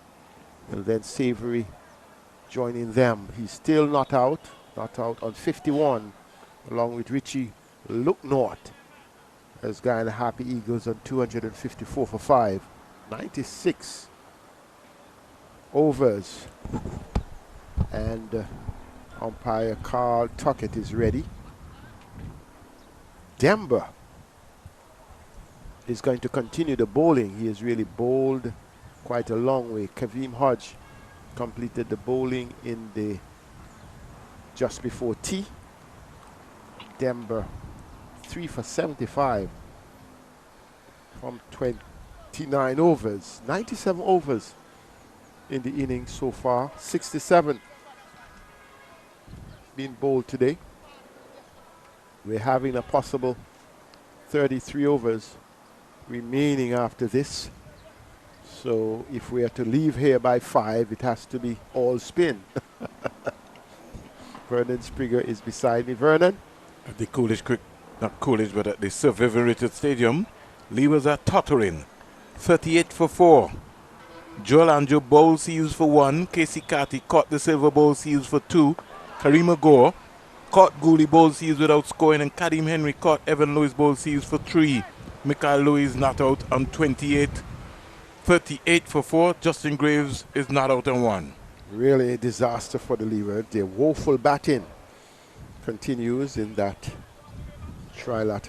bilateral series. 3 matches possible. Here is Savory going back, and he cracks it, but there is fielder Jeremiah placed that cover deep, and only a single. So first one being scored after lunch. Richie Locknort will come into strike.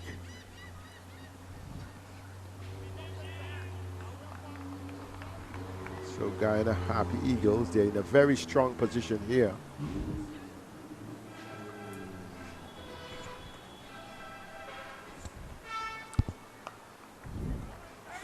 Good diving save by Descartes, going to his right.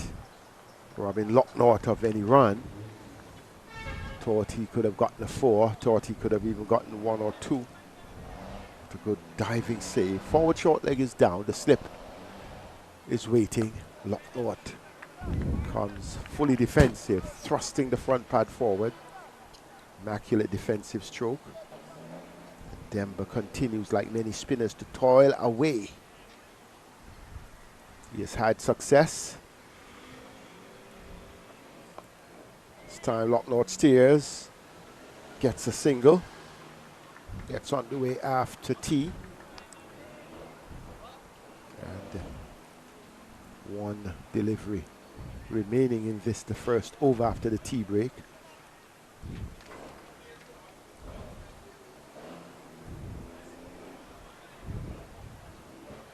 Savory would have had some instructions, I believe, not only from the captain but from the coaching staff. how he approaches the innings going forward. This time he works it into the onside, stopped by the fielder at mid-wicket. That completes the first over after tea. Vernon, 2 runs are being scored during this over, and the Happy Eagles would be happy that they can then load and come again, because they did not lose any wicket in the first over. Well, so far in the bilateral series, no Guyanese batsman has scored 100 as yet. And so this is almost like an opportunity for Savory to be able to get up and get a big one. Looking at as well, too, for him to come into this game. I think Guyana will be looking to bat all day here set, because their mission is just to bat once in this game. They're already leading by 105 runs. And any lead in this cricket is going to be critical. And it's a season in which a lot of hundreds have been scored. Yeah. Quite a lot so far. A lot. After into 2 rounds so far. We're talking about 8 centuries have been scored to date. Tyson is back, and Tyson comes in outside the off stump. Look North allows it to go through. So we have seen centuries of plenty. 2 batters have had 2. Those are Kevin Wickham of Barbados Pride and Kirk Mackenzie. 10 half centuries scored in the first round set. Then you would have had the double century from Juggernaut. Amir Django. Django. Yeah. I'm saying Juggernaut. Don't give him the big Juggernaut yet. I'm going a decade behind. So he has been the leading scorer in terms of an individual, the highest individual score. And then you'd have had Terence Hines among the mix. Then you'd have had John Campbell also among the mix in terms of scoring. Sunil Ambrose. And Sunil Ambrose, who is here, also getting 103 not out. So 2 young players, as you heard from Seth. Wickham and Mackenzie have scored 200 so far, making sure that they stake a claim in the head coach's mind as to that they are available. Wickham yet to play Test cricket. Down the leg side, dropped by the wicket keeper. I am not sure that it came off the bat, but he came across and didn't take it cleanly. I think he got his hands into the wrong position set. He was trying to do a reverse cup rather than allowing the ball to come right into his pouch. Really? He has to do a lot of work on his keeping. A lot of work. I don't think he's fit. He doesn't like to go down. If he's from Grenada, he needs to go to the Junior Murray School. I think he's from St. Lucia. So, but it doesn't matter. You can only improve. And I think much of it is concentration. Much of it is being a little complacent rather than competency. I think he's competent, but a bit too relaxed. Part of it is not getting back to the stumps when the ball is in the deep. Part of it is also in lax in not taking critical deliveries. One yesterday that slanted down the leg side, he was, I know, caught going the other way, but when he came back, he floored it. And it really should have been a straightforward take. Just a little more focus from the young 22-year-old Leo. Did you ever have a chance to say Ignatius got it? No, I didn't get a chance. I heard much of him. I had the pleasure of seeing him for the Combined Islands. What has become of Sheldon Williams? Is he still around? Sheldon lives in the United States of America. Remember he had a brother as well, Nigel Williams. There were some good wicket keepers. Then he had the other brother, Winston Williams, who played during the time of Auckland Hector and Len Harris and those guys. Okay. So it was a cricketing family. It's almost like the same thing with the Sargents, Livingston Sargent. You would have had Everett Sargent, who also would have kept wicket as well. Well, I met him. It was just coincidental at a funeral in St. Kitts, and I was at Vaughan Southwell's funeral. And it was just coincidental that I met him. But my boy was Livingston Harris. Yeah, lives in the United States of America as we speak. I'm lucky not to have played for the West Indies team. Yes. And at that point in time, he would have handed the gloves over to Ridley Jacobs. Yes, thereafter. During that period of time. That's what you're talking about, transition. Transition, and he was a solid batter and a solid wicket keeper. He was also into martial arts as well too. Okay, wow. And we also had That's why his flexibility was so great. We just had an abundance of wicket keepers in the region, and then you also had Chesney Simon.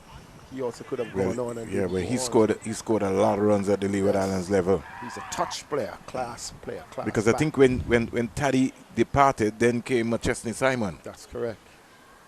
So we have had a lot of wicket keepers. Guyana would have had some wicket keepers. Milton Paidano, the late Milton Paidano, I think. Let me say hello to Neil Barry. Neil, are you out there? I trust that you're okay. There's also, I think it would have been Visual Mohammed as well too. Yes. Well, you also had Nagamutu, Visual Nagamutu. Along with his brother, who, you're speaking Mahendra Nagamutu. Family. Yes, that's part of a cricketing family as well. So. And then lately, you remember we had Bramble. Yes. Bramble was in fact, he got up to the West Indies. He got up to the West Indies 18 as well. He was too. a pugnacious batter. Yeah, very strong, after it. body built guy there, but you know, hit the ball pretty far. Yes, very confident player. So wicket keeping, you know, that has been an art in the Caribbean. Coming forward on this occasion is Savory. He's a wicket keeper. Let you know that the Men in Maroon home series starts at Sabina Park in Jamaica with 3 ODIs and 3 T20s. June 3rd, 6-8 at Sabina Park. That's the ODIs. And then we break off and go into the T20s, which is the 11th, 13th, and 14th. Also in Jamaica? Also in Jamaica. And then we come to Antigua and Barbuda. We have a warm-up match at the Coolidge Cricket Ground from the 18th to the 21st. The first test at the Sir Vivian Richards Stadium, June 25th to the 29th. The second test, July 3rd to the 7th, my birthday weekend set. Second test at the Sir Vivian Richards Stadium. Oh, another time. The second time we have seen it. That one slipping from the grass of Denver. And Savory is correct. He went after it off the pitch. And it went into the mid-wicket boundary for 6. I think the umpires are conferring. I think they're going to signal dead ball. That is likely, because that one slipped from his grasp and went off. So they're doing the right thing. Yeah, I think he will signal dead ball. They're having their little conference to decide what they would do, whether they would allow the runs or they would signal dead ball. Where was it going? It was off pitch. What should be the outcome? I think in the interest and the spirit of the game, if I was dead ball, Savory, I would have left it. He's giving him runs. Well, he has chosen to play it, and you can't fault the batter. Let's await the signal from umpire Tuckett. I'm looking at his language. He's dead ball. So we were right in what we were saying. Yeah, in the spirit of the game. Yes. In the spirit of the game. Yes. So we told it was 6. Yes, it was hit out of the park. It was. It slipped from the bowler. But the umpire deciding, yes, it was off the pitch. Totally off the pitch, and they had no other option. So we would just reload and we bowl again. He was actually on another pitch. This time, there is Pascal diving over the ball. The ground feeling by the Windward Island Volcanoes has not been excellent at all. No, it has been. I'm talking about basic feeling. Just keep your eyes on the ball. It's been patchy. Right. Ogies, even though he's missed a couple, he's one of the better fielders. Pascal in the deep. Cyrus to a point in terms of catching, but all in all, you know, something they have to work on. To be at this level, you've got to be consistent in all areas, the batting, bowling, fielding. This is a big time. You're playing for $250,000. That's at stake. I wonder how many players look at that. When we had Stanford 2020, sorry I have to reference it, but they also had a challenge for anyone hitting a 6 on the clock. And a few guys came close. Because there were times when you can say, let you focus and see if you can do that. It's about thinking outside the box. Then the Men in Maroon home series continues set. we go straight to Guyana at the Guyana National Stadium. I hope that this year somebody will finally name it after Sir Clive. So it will be Sir Clive Lloyd Guyana National Stadium, and we will give Red Spurrier his flowers while he's alive by naming the media center after Joseph Red Spurrier. Appropriate. That is appropriate. That is really long overdue now. And maybe try and get some names, the Calitrans and the Canais, somewhere on the stands. So much rich history of Guyana's cricket. And it has nothing to do with whether they played there or not, because it's a new stadium. It has to do with the contribution that they would have made to the country. I think when you and look the at Colin Croft end. Yeah, okay, you got to get a Colin Croft end in there. You got to get a Lance Gibbs end in there as well, right. too. So on one end is Colin Croft end, the other one is the Lance Gibbs end, I think. You know, it's so fitting that when you drive around and you see Sir Vivian Richards Stadium, you know, the Darren Sammy Stadium. In fact, only recently the stadia have been named off of people. But we also had, but the stands and the ends were named. Yes. So when I went to Barbados the first time, went into Kensington, the first thing I wanted to see was the 3W stand. There you Just go. Naturally. Yeah, there you go. Know, because it you know, you hear about it. You didn't even see these players in action, but you know what the tribute that is paid to them. And so, to be honest, you know, every time we talk about Sir Clive Lloyd, we're talking about a man who served in every aspect of cricket. The cricket. That's right. ICC match referee, manager, selector. Coach, select everything. He was a politician as well in Guyana. He was everything, Sir Clive. That's right. And he was called upon to negotiate critical matters. He's now going to be the club captain, president for Lancashire this season. Wow, I didn't even know that. Yeah. I'm not following as closely. Yeah. So what a man. Just got to be fitting. You got to get his name on that Guyana National Stadium. And what a fitting way to do that. Tyson is back to Safri. Safri allows the ball to go through outside the off stump. Leo comes across quite calmly and he's clapping the gloves. He's trying to urge Tyson into something special. Tyson has not bowled for a while. There's been a lot of Denver and a lot of Ryan John. So 6 ODIs, 6 white ball cricket games will be going to Guyana, starting with 3 ODIs. July 11th, 13th, 15th, and then 3 T20s, 18th, 19th, 21st, all July 2026. So a summer of cricket. We haven't been finished yet, Seth. We then come, Pakistan is coming to the Caribbean as well. We have a warm-up game on July 18th, 21st at the Brown Lara Academy in Trinidad and Tobago. Then the first test at Queen's Park Oval, July 25th to the 29th. Second test at the Brown Lara Academy, August 2nd to the 6th. So we're talking about 4 test matches, Sri Lanka, Pakistan, 12 white ball matches. Sri Lanka, New Zealand, the men in maroon are ready and ready to go for their home series 2026.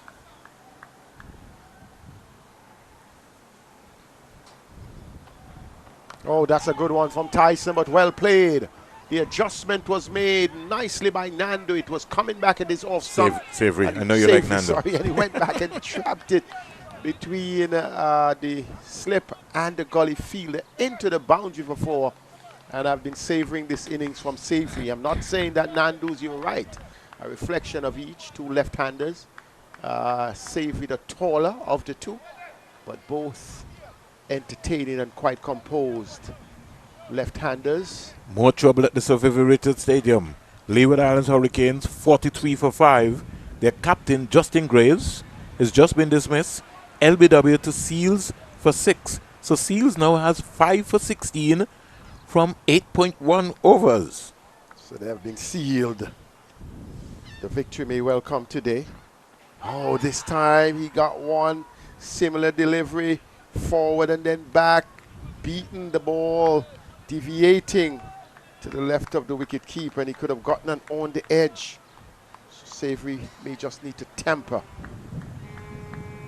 his quest, not his desire for runs, but his quest for speeding along. He already has a 4 in the over.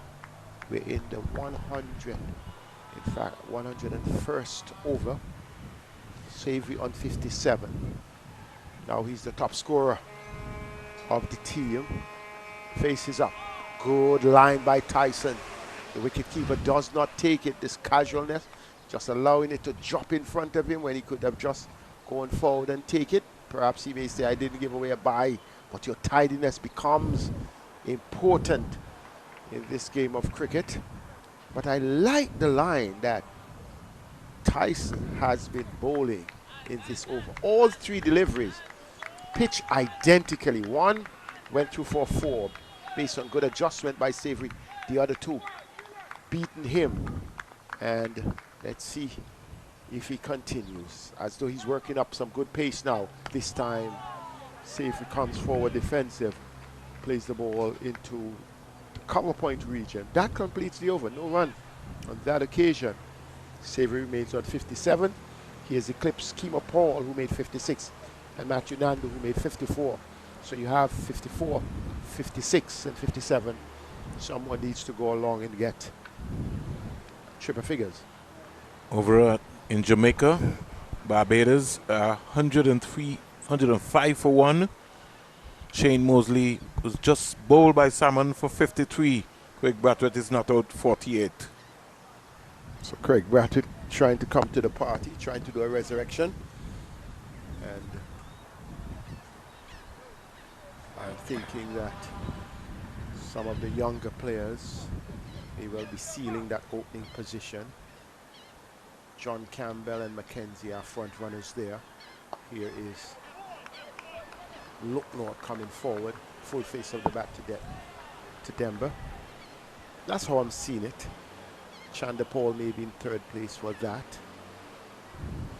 Vernon will help me on his perspective and the openers. We still have time to go.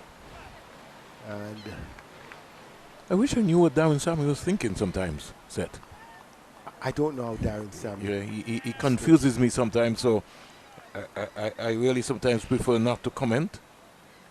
Down the leg sides, swept away by Lockwood, but good fielding by the man at the short backward of square position. I think it's just a lot of pressure on Darren Sammy not having any selectors set to really sit down and really look at the cricket. The concept has to be that even though you don't have a selector, there must be a core on which you depend in terms of recruitment, in terms of scouting, in terms of having some administrative authority to sign off.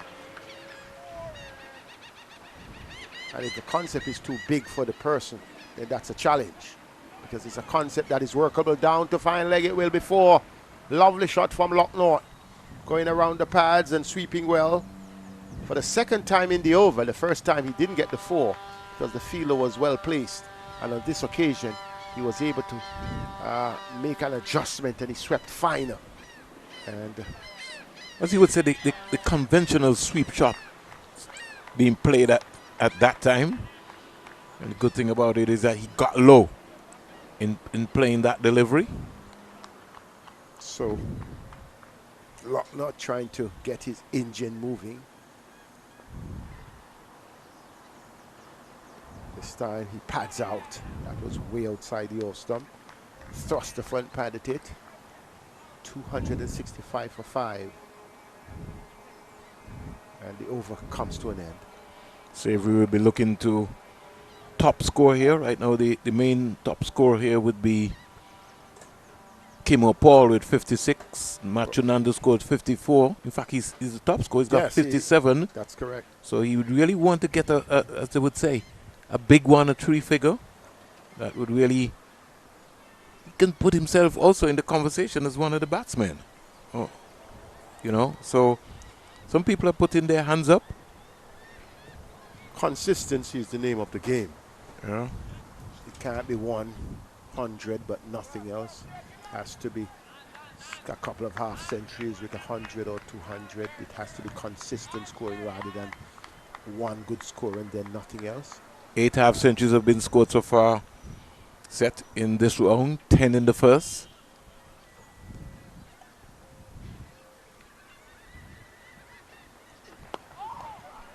Clipped away. nicely. Good feel in there. Putting the body on the line.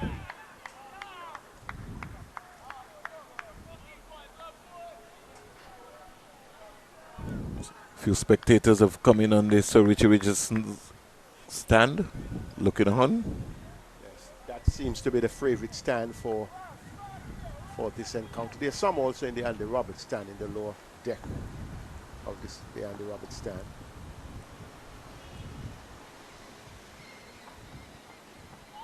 And so Andy Roberts was here also. You picked him out. Yeah. Over in the parking lot. Came to look for his son, Isaiah Thorne.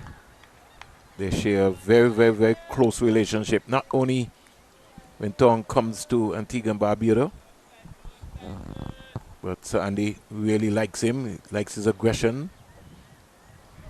And that's what we're saying. When you cut the legends of the game, they don't have to be coaches. They can be mentors.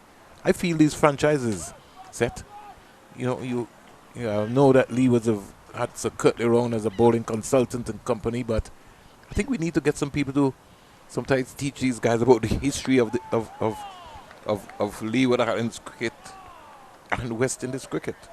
Don't think we have done a good job in that area at all.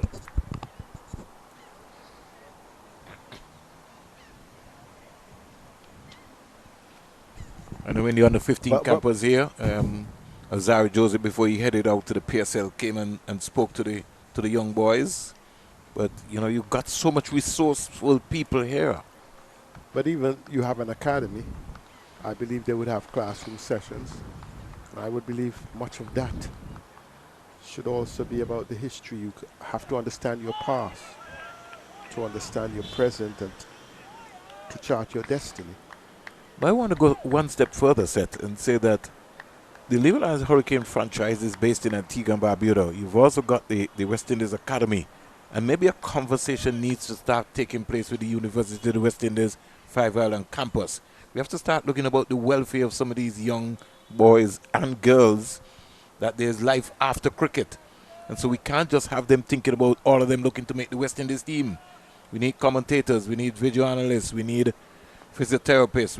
We have to begin to train their minds into that next level. Stroke beautifully, misfield, and the ball has gone away for 4. Pascal didn't do a good job there at all. Diving over it for the second time, but Savory won't mind. He would push on to the 60s. Leaned into that one. Pascal diving, but not timing the dive. And another 4 for the left-handed guy in the middle order batsman. And maybe sometimes, if Pascal maybe stayed on his feet, he might have been able to stop that set. Maybe he was deciding he's a long guy, but he's an athletic guy, and maybe it would be nice for him to just swoop around like a Keith Atherton and pick that up.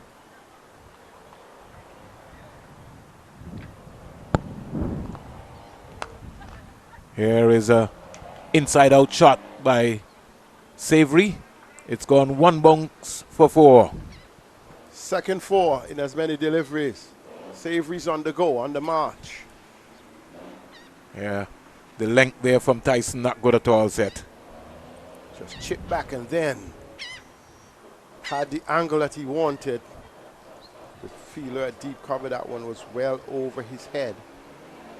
So the Windward Volcanoes, they're really up against it here.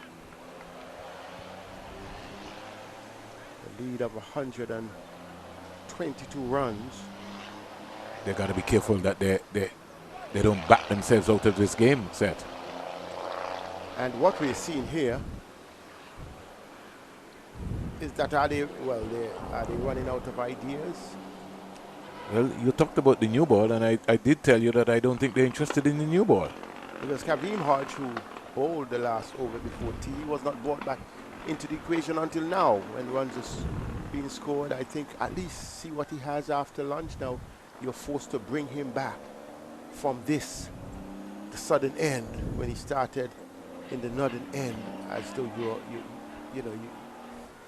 it's disturbing, the least that I can say here. So let's look at the bowling options that they have available to them. Shadrach Descartes has already bowled 19 overs set, 3 maidens, 52 runs, 1 wicket. Gillen Tyson has really not been his day. 14 overs, 4 maidens, 55 runs, no wicket. John has bowled his heart out. 19 overs, 10 maidens, 25 runs, 1 wicket. What are the other options? Descartes needs to come back. And as I mentioned, they have the Kavim Hodge option, which they're now embracing.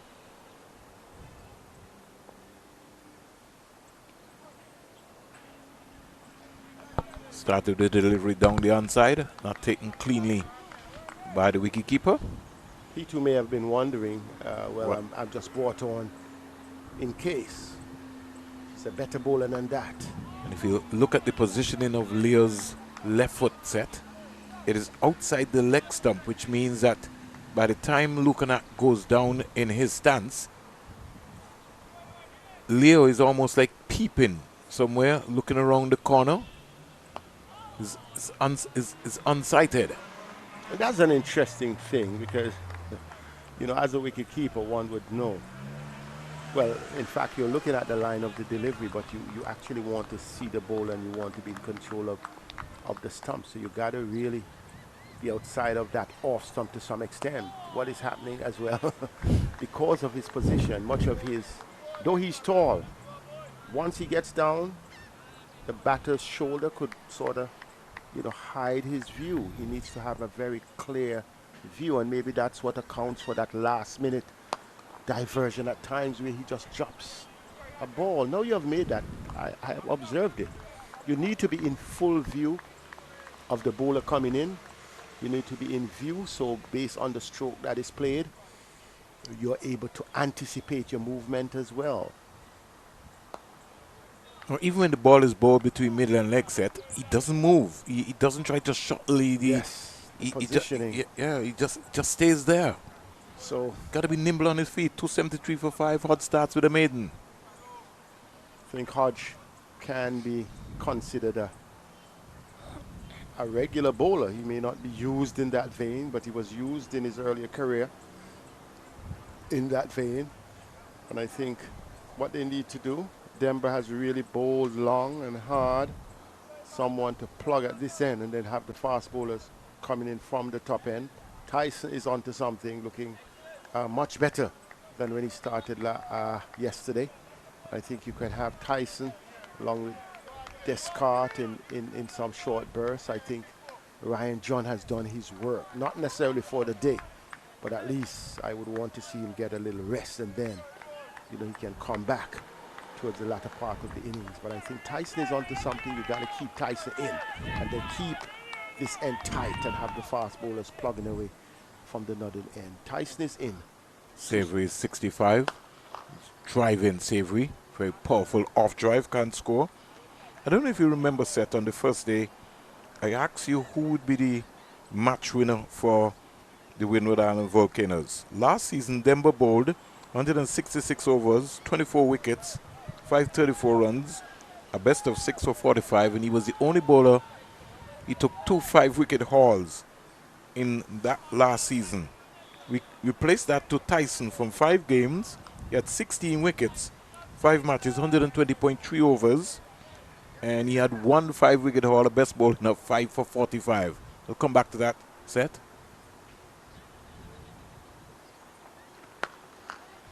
Then we come down to Descartes, Chadwick Descartes. He bowled 100.1 overs. He had 14 maidens, 12 wickets, 369 runs. His best bowling figures were 3 for 58. Now listen to this. Ryan John, 6 matches, 101 overs, 17 maidens, 11 wickets. His best bowling figures have been 4 for 42. Now if we match that up to Kean Gaston, who also best bowling figures were 6 for 52, but he's out injured this season. He bowled 44.5 overs, 8 wickets within the process. And Darius Martin, who didn't look bad at all when I saw him here. We'll come back to that. Short and wide. He didn't look bad. Darius Martin, from his 3 games, 3 wickets. 2 for 74.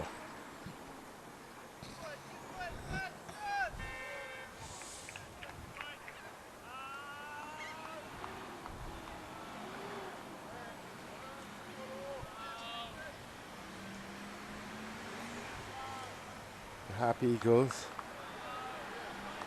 have taken full control of this game. And I believe the focus must be to bat to the end of the day.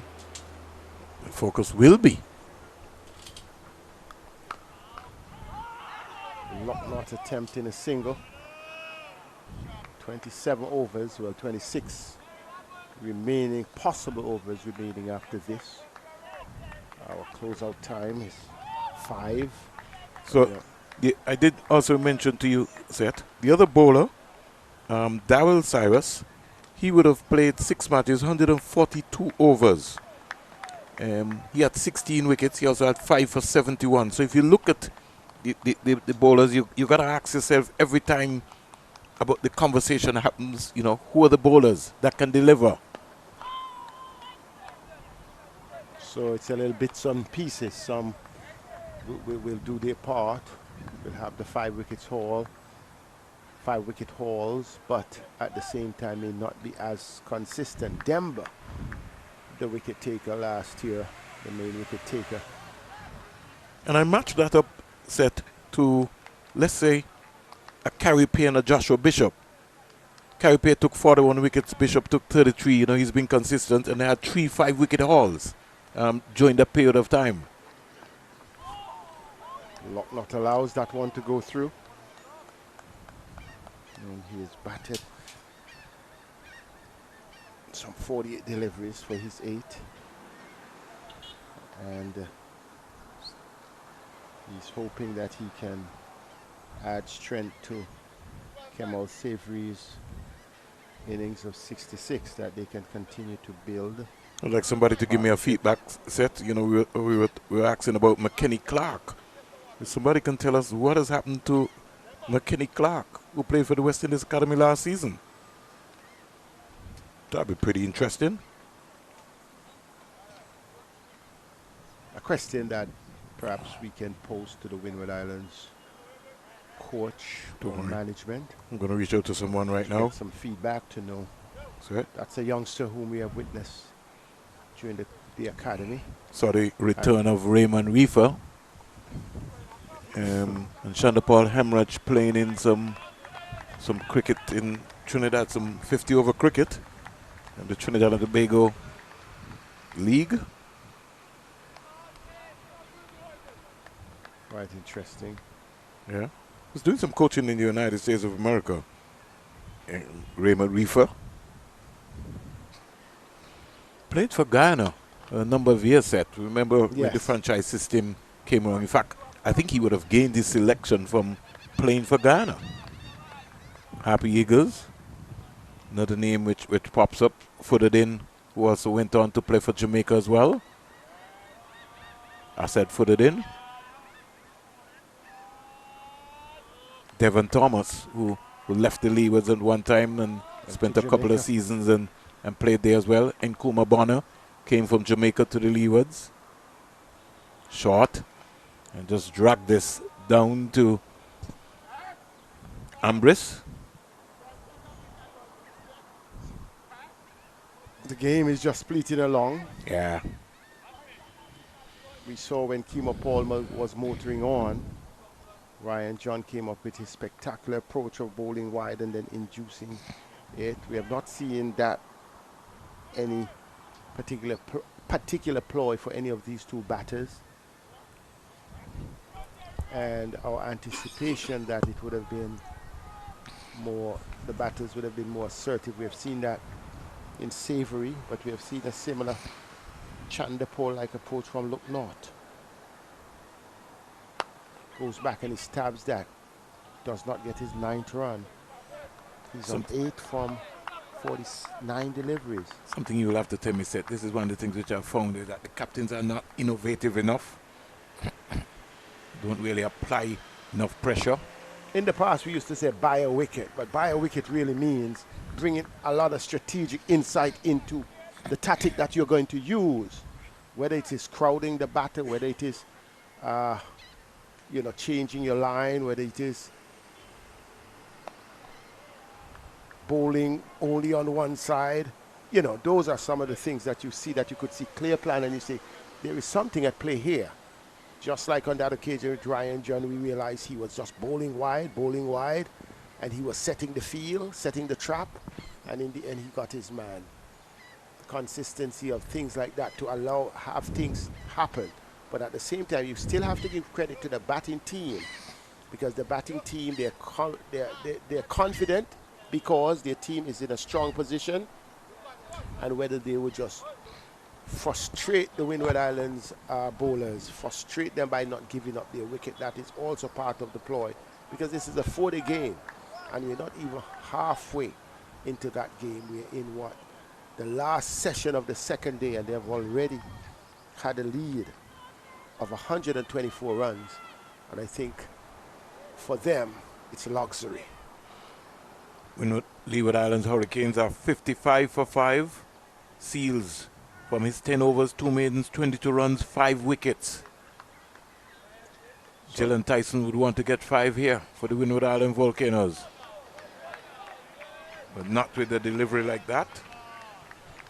Mikhail Louis not out in 35, 61 balls, 4 fours, 2 sixes. He's batting for 103 minutes. Henry 3, Go North, Carty 2, Andrew 1, and Graves 6. Hamilton not out 5. Again, the pace bowling points set. Yes. Going to Trinidad and Tobago. Seals has got 5. After Smith would have gotten 5 here yesterday. It's quite some 5-wicket hauls. Kelvin Pittman getting 5, getting 6. Beautiful shot. Just look at that set. He's dangerous. Yes. Savory. Savory's really savoring every moment, and he's really on the attack. Previous over, he had 2 4s in that identical position. On this occasion, it was a lofted drive over extra cover. The previous over, it was driving along the ground and then a lofted drive over the head of the cover fielder. So he favors that offside and has been quite assertive in his approach. Good strike rate as well. 71 balls. 71 runs from 153 balls.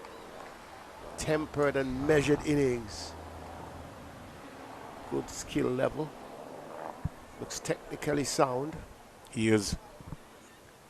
And he's a kind of sort of player that he hits the ball down the V consistently.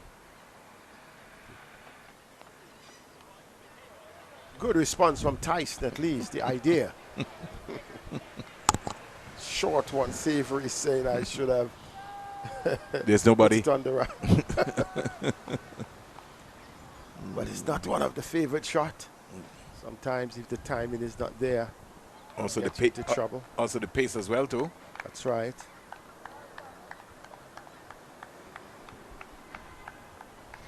The Windward Islands are going to have to be careful. They have to finish strong here, set. They can't afford to just be manding around. They need 2 quick wickets. Yeah, they do. They need to break this partnership and then get further inroads before the evening is completed, or before the day is completed, or else they would still be tracing. They would still be uncertain. They already been outplayed here. Outplayed is not the word. Somebody's going to have to come up big in the second innings for the Windward Island Volcanoes. It was Sonny Lambris. Who will it be? Will it be Pascal? Will it be a Kevin Hodge? Goes back and cracks that down to the deep backward point fielder, sweeping on the offside. He gets a very comfortable single. Is Savory. It brings a Lukanat into strike. The right-hander. His first game for the season. 280 for 5.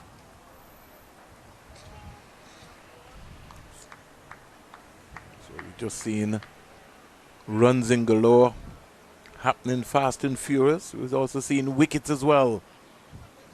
Trinidad and Tobago Red Force have not won the regional 4-day competition in 20 years. They're embarking on a A historic tackle.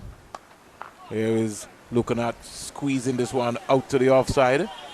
Last time they got close is when Darwin Bravo scored, had a prolific season, scoring close to, I think, maybe over 500-600 runs. But it was not to be. The return of Evan Lewis this season overcomes to an end. We journey across to Jamaica. Barbados Pride are 125 for 1 in reply to Jamaican Scorpions 457 all out. Here at the Antigua Recreation Ground, Guyana Happy Eagles are 281 for 5. A lead of 130. Hutch continues.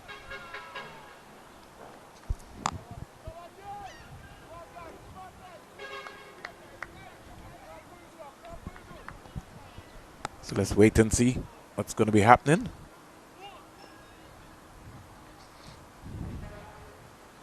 Hodge to Lucanat, who comes quietly forward, bat and pack close together. It's got a short leg, a slip, backward point, cover, short mid wicket, mid on, mid off, feel on the deep backward square leg boundary. Goes past umpire Carl Tuckett, who's on driving, but can't get the single. Because Ambris, is anybody paying attention? I think they want to get out Savory so bad. Ambris.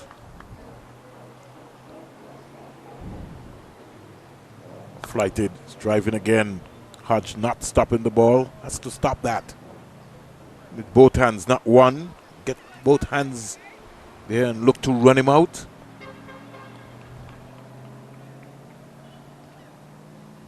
Flighted again. Good loop, good control here by Hodge. Seth was talking about buying a wicket. You don't need to buy a wicket. You need to land the ball in the right areas. Don't try anything. Goes back and cracks that out to the sweeper.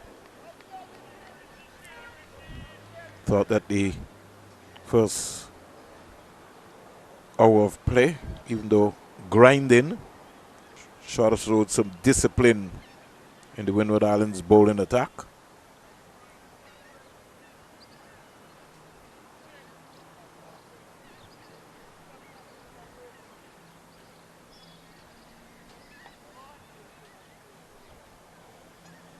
.34 boundaries and 2 sixes hit so far in this innings. He's cleaned him up. Hodge. Cleaned him up. Savory will be really upset with himself. A nice ball to, nice flighted delivery to just punch it down the ground, played right around it. Let's look at it again, Seth. No, you. Kaveem Hodge. A good delivery. He played over it, played all around it.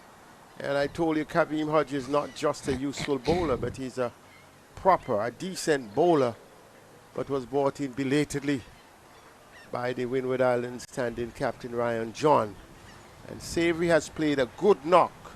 Maybe disappointed that he did not carry on, but he really played a good knock. Featured in that 96-run partnership with Kemo Paul for the 5th wicket, and then carried on a bit along with Lucknott, but did not disappoint, played well, and I think he should be proud of his innings. His innings really set up this match for the Guyana Happy Eagles. 217 minutes at the crease, faced 157 balls, and in the end he hit 9 spanking boundaries for 72. Top score so far. And Guyana have lost the important wicket of Savory, 282 for 6. No, he would feel very disappointed in terms of how he got out there. And again, he was just coming up just before the break. Yes, but a 43-run partnership with Lucknott. He also dominated that partnership. And I think at least gave the others something to think about, to sit back in the pavilion, Moti and the other guys, to know that at least the platform has not only been built, but the pillars are well set. 125 for 1 in Jamaica of 27 overs. Craig Bartlett is not out 51, Jonathan Drake 17. Mosley dismissed for 53, so that's a very high scoring game. Jamaica Scorpions being bowled up for 457 on day 2. Well, good batting continues.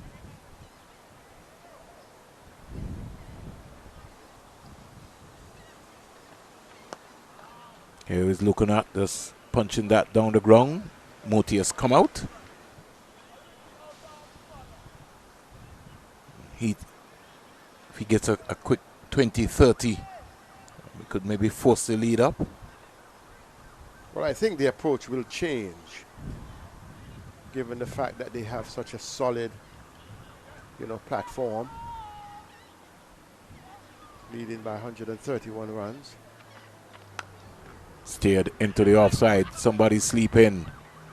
Windward Island's ground feeling has not been good at all. Coming around there was O'Gee's firing at the stump. The wicketkeeper, he's got to get up. He's got to get up to the stump. This is first-class cricket. You gotta get up there.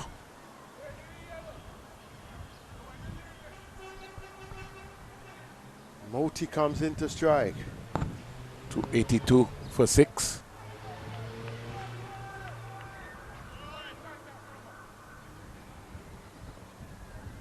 Shadrach Descartes. He's going to move in now to bowl to the left-hander, Moti. Down the onside. Appeal for a caught behind, but Descartes was never interested. He just turned and walked back.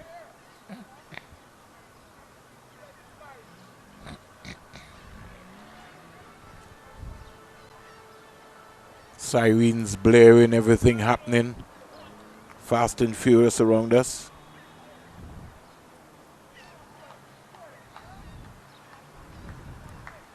So we've seen 3 Guyanese batters getting half centuries. Moti squeezes this into the offside for a very easy single, so he's off the mark. And in the previous match, you had, 2 half centuries, Chandapol and Savory as well. Yeah, so in the previous game, you would have had Tej Chandapol scoring 70. Yeah. Right, and then you had Savory scoring 77. So the question they will be asking themselves. Matthew Nando also scored a half century as well. That's right, today. Yes, and Kimo Paul. Well, in the first game as well. Yeah, he scored 58 off 182 balls in the second innings. So showing consistency. Yeah. So the key has to be who will go on, next time. Not that I'm saying I will count out Moti or I'd count out Locknott, but it's critical that these batters who are scoring, Nando converting these half into century the next time around.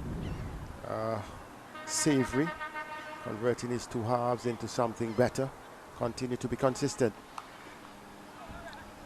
Steered away down to the fielder. They get a very easy single. Because amidst the team's victory and the strong performance, strong individual performance also should pay dividends in the long run. At the higher level as one seeks the opportunity to push for a place in the senior West Indies team. 25 overs remaining. It's going to be a long, grueling day set for the Windward Island Volcanoes. Well, I think they surrendered in the first innings.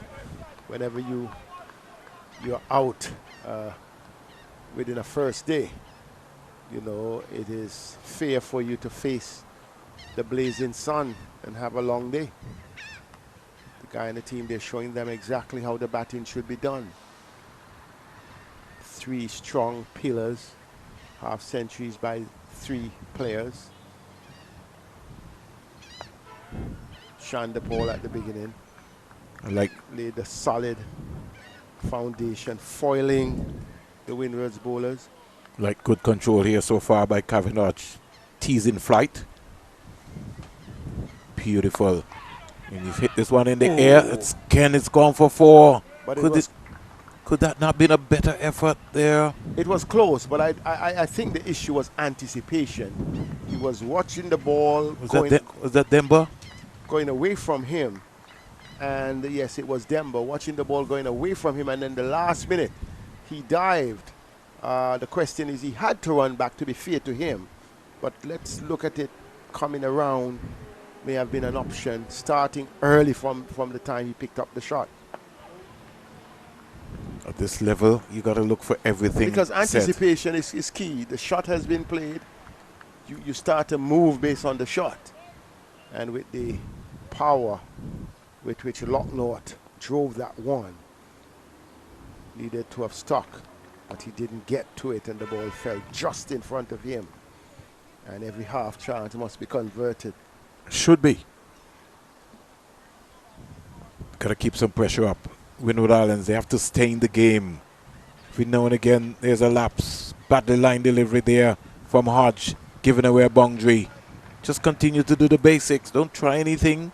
Going searching for a wicket there. Just had one the over before. Locknott now turning the tide. Has really had his best scoring time. He's on 16, had 8 in 2 deliveries.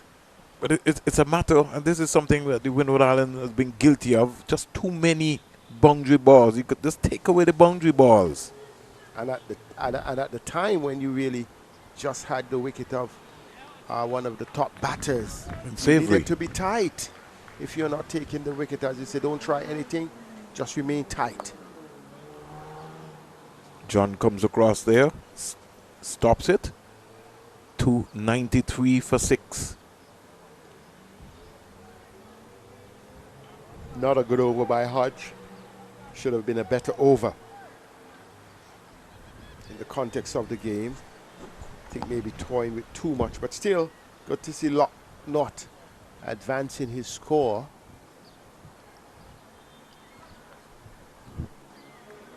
Good thing about the Antigua Recreation Ground is that you got some breeze. Consistent breeze. Yeah, so it sort of cools you down. So you don't really get the sweltering heat. And that breeze is coming right off of the sea, way back, because it's an open area coming from the Shell Beach area. Shell Beach area. Coming right down. Till trade winds, it comes right across and it gives it cool. Oh, that was close. Moti's trying to blaze that one through point. Leeward Islands 72 for 5 over in Jamaica. Barbados Pride 125 for 1. Hamilton and Louis. Cornwall. Jeremiah Louis. Pittman, Thomas and company to come.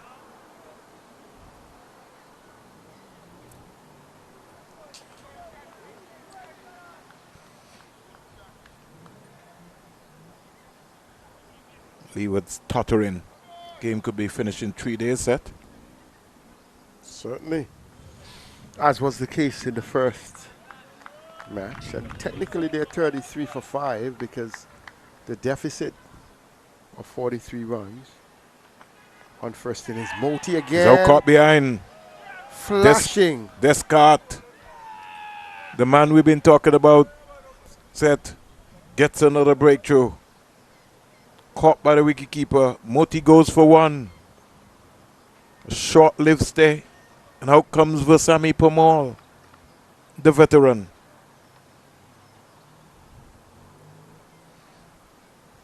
We saw the previous delivery was similar from Descartes. It was pitched outside the off and going further away. Moti flashed at it. The difference between both is that one did not bounce as much. This one bounced a bit more. He had a flash at it. It would have gone down to backward point had he got bat full blade onto it. But instead it took the top edge and it went through for the wicket keeper. He took a good, comfortable catch.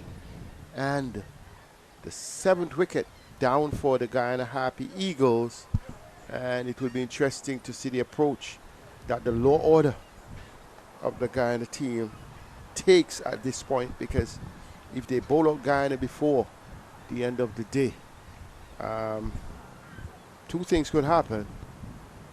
It could give them an incentive to bat until the end of the day, or it could give the Guyana attack an opportunity to take a few batters out. So they are really still in a challenging position, but it's good to see that they have taken a couple of wickets. So let's see what the approach will be from Versame Pamal, and he would know what sort of total that he would want to bowl to. 200, 225 lead is possible. Descartes into bowl to Pamal, and Pamal is defending. So he keeps that out.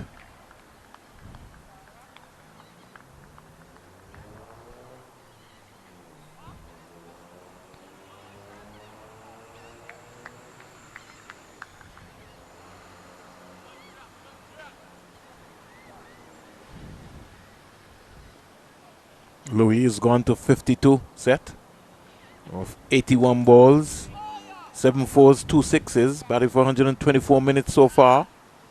Pamal keeps that one out. Well, he understands the equation. He understands that he needs to score runs. In spite of the challenges the Leewards are facing, he must put his hand up if he is interested in returning to the Maroons. Descartes has now got figures of 2 for 55. He's into his 21st over. Down the onside.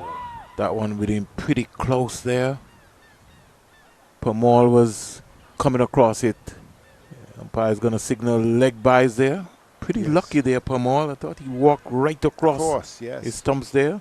We're not quite sure if the umpire thought it was going down leg, but it was definitely a full-length delivery. I'm not the umpire, so I can't say anything. Ryan John, 19 overs, 10 maidens, 25 runs, 1 wicket. Gillen Tyson, 16 overs, 4 maidens, 62 runs, no wicket. Shadrach Descartes, 21 overs, 4 maidens, 55 runs, 2 wickets. Kenneth Demba, 32 overs, 3 maidens, 82 runs, 3 wickets. Darryl Cyrus, 18 overs, 4 maidens, 56 runs, no wicket. And Kevin Hodge, 5 overs, 2 maidens, 10 runs, 1 wicket. He continues from the meter center in here in ARG.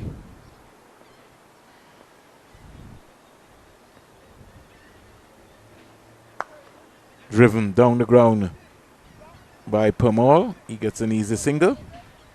Just doing the right thing. Rotation of the strike. Now this is something that I don't like. Pamal has just come in. Set again we're talking about, and Denver is all the way on the boundary. He just walks a single. Lucanat driving up to Ambris, can't score. Got a sweep on the offside. Sweep on deep backward square.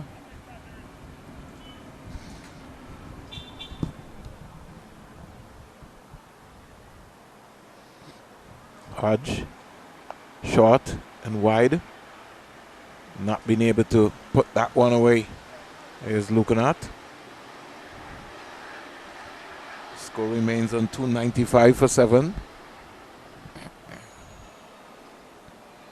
Flighted.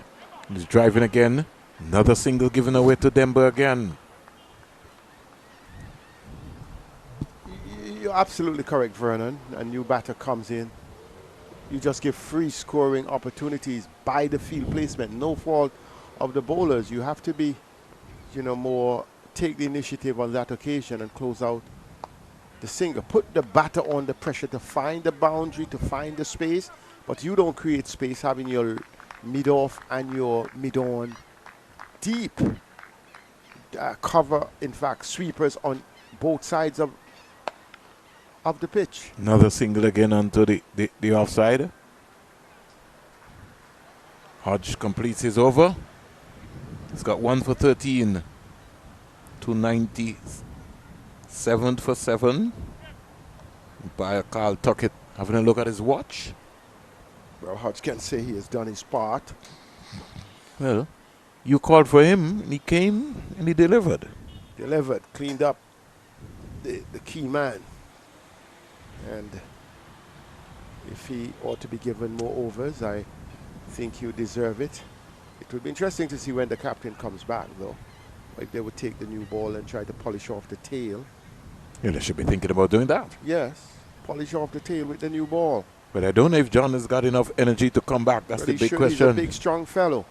Yeah, it looks deceiving. He's already bowled 19 overs set. Right, but 9 of those were yesterday. 10 was yesterday. Yes, good. So that's even less today, 9. Permal working into the onside. They were thinking about it, changed their mind. The lead is 145. Now, Windward Island Volcanoes have to look now to say, listen, we're going to restrict this. We don't want them to get up to 200. So we need to dismiss Guyana. A lead of 150, as we said before, would be challenging enough. Yeah. They have to be thinking about that. Permal back on the cross, circumspect. He's not going to give his hand away, for sure. Set? No. Quite competent with the bat. I did say Permal, but Permal is on the non-strikers end. Looking at they're both about the same height. Well, that's right. Look, not maybe a little bit thicker. But or is it the same? Just about the same. Just about the same. Technically. Descartes into looking to play around his pads there, but the bat face was nice and straight, playing it down to mid-on. And I like his approach. Look not, he comes forward, walks into the delivery, realizes that there is no much pace, and he's content just to roll the wrist on it. Not getting beside himself at all. Sort of very relaxed player in his stance.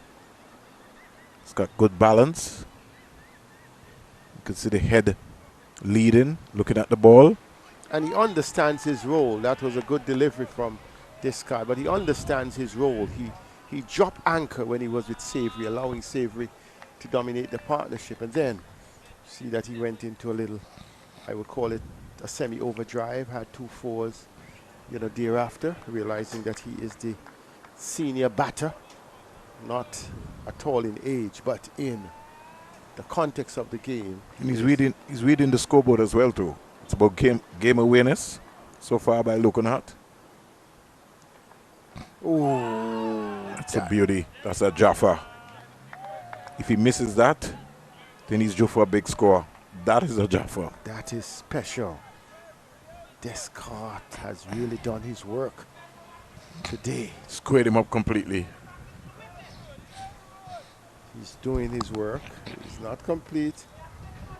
He's really creating opportunities here, creating some anxious moments for the Guyana Happy Eagles batters. And he's enjoying his spell. I get the impression, you get the impression. This is an old ball. Don't forget that set. That he's getting to swing around like this. So his white ball skills are being demonstrated. Bang on target again. Over comes to an end. Well, getting close to the 300. 298 for 7. And you see the graphic. 3 strong pillars on which the innings has so far been built. Savory 72, Paul 56, and Nandu yesterday 54. But now the guys contending with the challenges, Richie Locknort and Virasamy Permal. They're trying to get the Happy Eagles over the 300 mark and take the lead over 150, which I think will be a super imposing lead, something that could be game defining, because the Windward will have to clear that deficit and then provide runs for the Guyana Happy Eagles. Well, Cyrus is switched from the Sir Vivian Richards Pavilion, and he starts with a nice flighted delivery.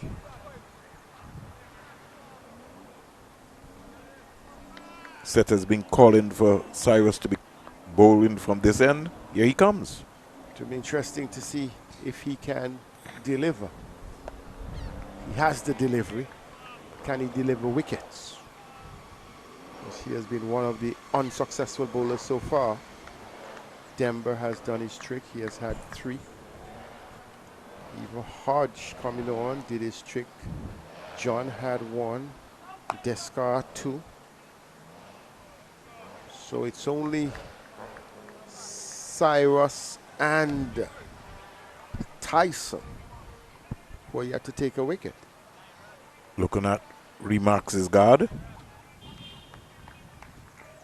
Very comfortable single there for Pomal. Flighted. Steered past the first slip. Think they will get 1 run. Pomal decides that he wants to strike. It's most likely will be the last over before the break. First hour's play after tea. It's been a long first hour after tea.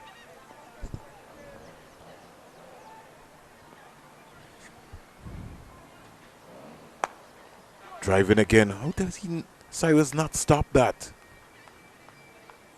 Cyrus in the field always seemed to be a bit uncertain, because oftentimes you see the ball being thrown back to the stumps and he's hardly there. So he doesn't seem to be the one who commits to his own bowling. I think he's playing the wrong game. Because when it comes to committing to one's bowling, man, you don't even want to allow a single. Nothing at all. So, we have our Dasani water break, and at the water break, Ghana Happy Eagles are 300 for 7 of 114 overs.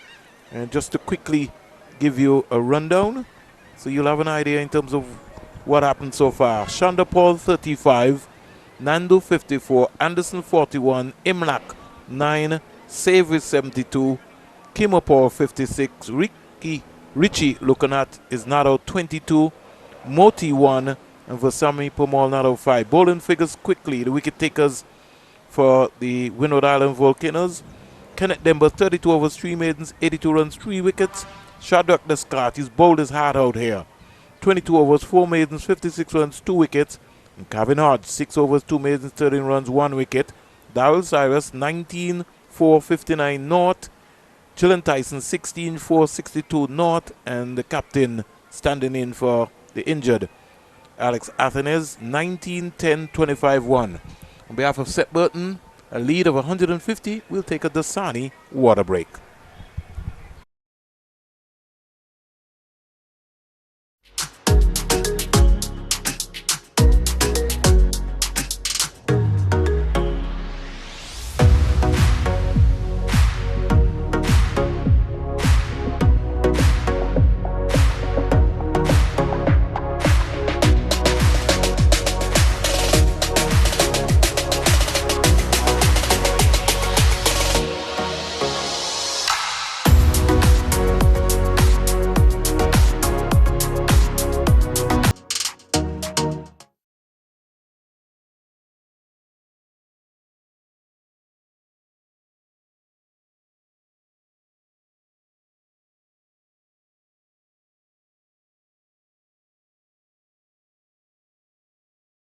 All right, so we're back with the action.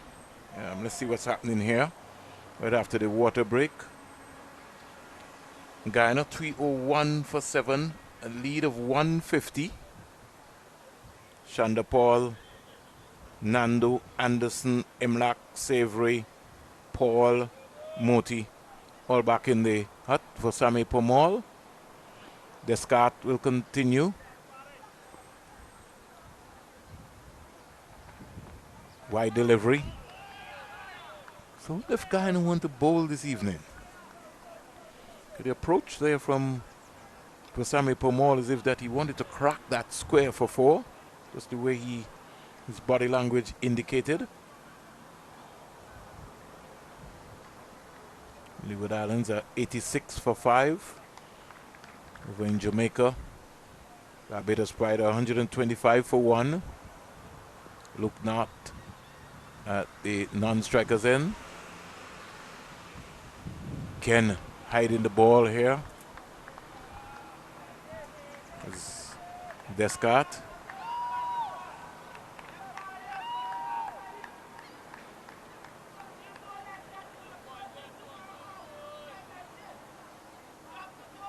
So maybe the Windwards have decided to be negative within this final spell before final hour of the day's play.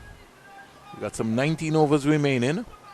Don't think we'll get in all 19, but we'll wait and see. Ball going past Permol.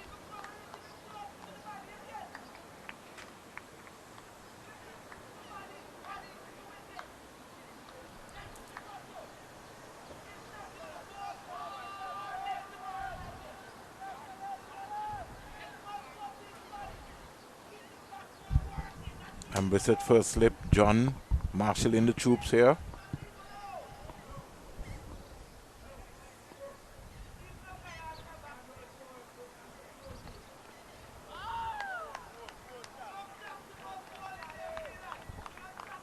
Well, a spectator getting highly into it and shouting from the bleachers, trying to direct traffic, trying to tell the Windward's bowlers how they should bowl.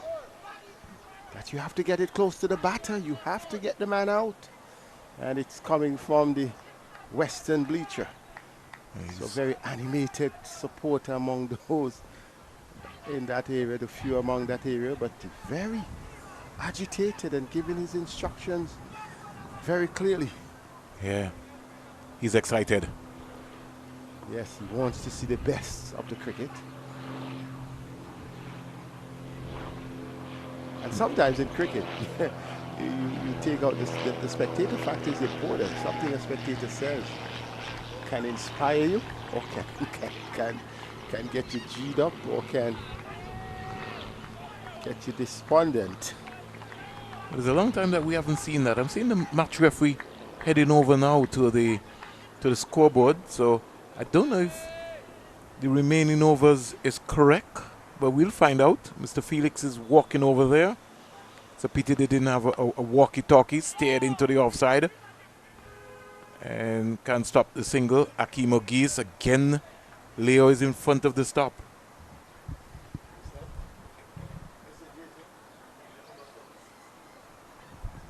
So I think the issue is with the remaining overs, because they have on the scoreboard 19, but from all calculations the remaining overs should be 16.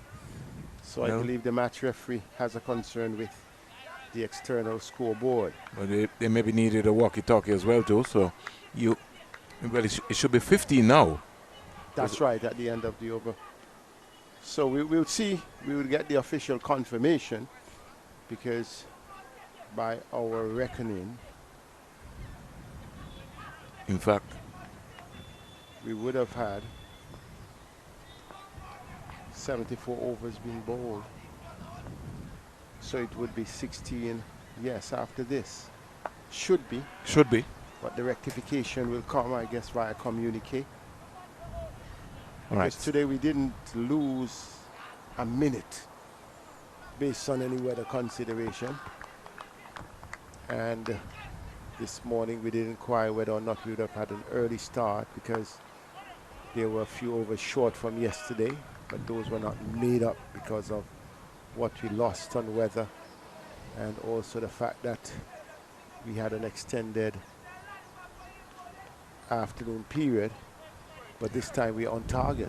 All right, so based on Seth and Jason's assumption and the match referee, we look like we have 16 overs in the day's play. Well, the match referee has his walkie-talkie, and he's walking back with his walkie-talkie, and he's showing the scorers something. But I think he gave them a walkie-talkie now. Okay, perhaps. Full toss. Luke Knott hit that down the ground to Demba. Should have done a lot better with that full toss. That was Permol. Sorry, Permol. Yes, so you know Permol, he doesn't like to go at it. Yeah.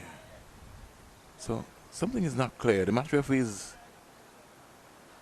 not clear about something. Something to the guys.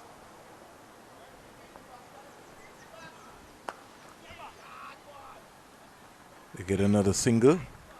Denver fumbles. All right, so we got a situation with the batter, the number 7 batter. Well, I think also the correction we have seen now 16 overs being on the board instead of 19 as remaining overs. And the score now is being alerted. Adjust is now 304 for 7. That's correct, for 7. So all is well that ends well. Yeah. So the match referee is back on his way.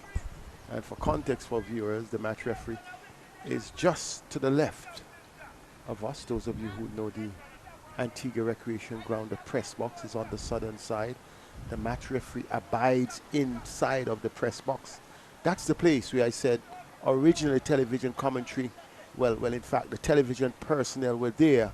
Even though those who did the commentary would have done it from the first bay or the first platform. Sometimes, in fact, at one time, it was well inside that box. We are now at what would have been the spot for the radio broadcast. Our crew, television crew, is on the outside. Our technical producers, they are inside where the scorer and the broadcasters used to be. And we are in that smaller part where the technicians used to be. So we're amongst the wires and the screens. And we have given Jason and his crew the larger portion to do the switching and the direction. It's all part of a teamwork here. Descartes and Locknort defends, shows defiance. He's content to be there on 23 from 81 balls. Showing that same focus of batting long. And he has filled his innings, in fact, with some boundaries. At least 4 boundaries so far in his innings. Leaves that one alone. Bit more effort delivery from Descartes. Vernon will be checking to see what's happening over at North Sound. 93 for 5. 93 for 5. So a partnership is building between Hamilton and Louis. And Hamilton Louis is gone on 24. Hamilton is gone 50 yard. Sorry. Louis. Louis is 52. 50, yeah, just about 52. I'll give it the correct score set in a while. But sometimes I'm scared. Down the leg side, the ball may have taken the edge of the bat, goes down to fine leg. Will it beat the big effort made? That is for leg buys. That's why you had the appeal. Locknort was coming across, but the ball was clearly angling down the leg side. Took his pad, and 4 runs to the Guyana Harpy Eagles score. Definitely going down the leg side. There was an appeal, a strong appeal from the Windwards, and you'd understand that. But a big effort from Denver, who has done a lot of work running from long leg down to fine leg, but the ball beat him. Louis not out 54, 101 balls, 7 fours, 2 sixes, batted for 146 minutes, 47 to be exact. And he's still batting. Yeah, Hamilton is on 24 not out. They would need to bat, they would need to score centuries if they're going to make any impact, because after the bowlers dug deep to dismiss the Red Force for 175, they would have to do better as batters. Descartes comes in, a lot more. 4 half centuries. But didn't hit the triple figures. Well, I keep challenging him all the time, Hamilton, asking him every time I see him. I said, when is the last time that you've made 100 for the Leeward Islands? Not Anguilla, the Leeward Islands. Driven back to the bowler. First test player from Montserrat. And then Michael Louis registered something which a lot of people in their lifetime maybe never thought would happen. First player from St. Kitts to play test cricket. Just one correction. The first one to play test cricket for the West Indies. Well, because you had Joey Benjamin. Well, you know, I don't want to go down that road. Yeah. I really, I don't. We have to register it. I don't like to complicate the whole, because the English don't recognize us, and that's just my whole concept about the whole stuff. Well, the issue is, for instance, Anguilla. You'd hear an Anguillian in Olympics take a medal but it's a British medal because they're British dependencies. So you see where I'm Similarly, going, right? Maurice Hope, right, the world champion boxer, gets the medal, but it's for Great Britain because at that time you're what? A non-independent country. You understand, right? Same thing happened to Sarah Proctor, and that's the issue that I sometimes have with the press from England, Seth. Going back on this occasion, Sammy Pramol plays the ball into the offside. And they conveniently said would not say what you said to recognize that I am not getting into came back from geopolitics. Anguilla. I'm sure Guyana does not have that problem because they're a republic. So once it's Guyana, it is Guyana, and it is singular clarity. But the good thing about the Caribbean people is that we still will claim that, knowing that Zana Hughes was born in Anguilla. Certainly. And that's the difference about Caribbean folks. You know, they recognize their own. Even though Joffa Archer, you see him playing for England, but you say he's still one of your own. And Jacob Bettel. Sweeping another occasion, another four. Good batting on the part of North. So let me ask you something. Why pull Hodge to bring Cyrus who's not going to be consistent? Well, I don't understand because Hodge had one, I don't even want to say a bad over, one over in which he didn't stick to his line. He took a wicket. In fact, he was the one who took that critical wicket after the break. And then Cyrus, who has not been bowling well at all, who has been the mixed bag amongst the bowler, you take out Hodge, not because he may be considered a frontline regular bowler. This is the situation, this is the day, and we have to play game according to the day and the situation.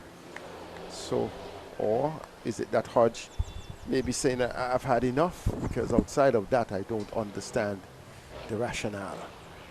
If you don't get a wicket, you can't bowl for me. Sorry. I'm going to go to the man who just took the wicket. Who just took the wicket. Hodge would have had to bowl a good 10-over spell from this end. He looked the most effective, using the breezes coming across from east to west. 318 for 7. Good day for the Guyana Harpy Eagles. I'm wondering if it's time set. I don't know how you feel, but John has to take a gamble. You got to take that new ball. You have to. Should be thinking about that. I thought that was due about 5 overs ago. Once Sammy Pramol came in, Moti would have gone. You're certainly bowling at a low order batter, and I think you actually had 118 overs. New ball would have been due quite some time now. In fact, a whole hour, almost 2 hours ago. And I don't want anybody to tell me where the new ball runs are going to go, because the same thing happening with the old ball. Precisely. You think they do? They do. Oh, okay. But they may not be showing that awareness to you. But Descartes has bowled well, 2 for 57 from 20. Well, he's in his 25th over. Oh, a good one, beating Virasamy Pramol, squaring him up. So just imagine if he had the new ball in his hand. What do you think would have been happening? Precisely. Also, the psychology of the new ball, both on batters and bowlers. The bowler knows it's the new ball. He's teaming in with more effort. The batter is more circumspect. Then you can bring in the 2 slips or the 3 slips and the gully. Then you can bring in the forward short leg. But you give yourself options. That's the key. Outside the off stump once again. Pramol shouldering arm, and the ball goes to the lead. It's a huge one now. Just past the 150, it's 162. And with 13 overs remaining after this, if the Harpy Eagles can bat out the day, trust me, that lead would be close to 200. That point, no run.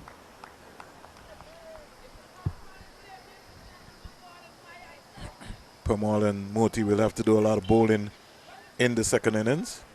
Well, if the Pacers don't take out the heart of the batters, as they did in the first.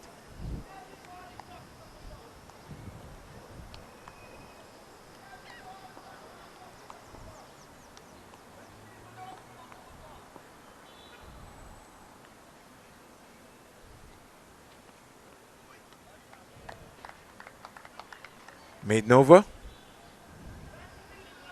And the score remains on 3-13 for 7th set. So Yes. almost like a stalemate now. Well, the only challenge I see here for the batting team is to be deciding whether or not they up the ante in terms of the scoring and look for a possible declaration, or whether they want to perhaps decide to give the Windwards half an hour to bat. But again, the point system, you mentioned that's something that they may be considering. And they've already picked up a batting point set. That's right. So, three batters would have already gotten half centuries, and Locknort is in the 20s. It has been all happy Eagles. Now, anything from 300 to 350, Guyana will be right. looking for a second batting point. Right, set. so that's the issue. They would want to get there, and once they get there, then they could make a decision whether to have a declaration and put the Don't see Guyana declaring. You don't see? No. I think Guyana, you're Grind gonna have them to. out. Yeah, you're gonna have to bowl Guyana out. There's no declaration in this. Remember, the team with the most points set goes straight to the final.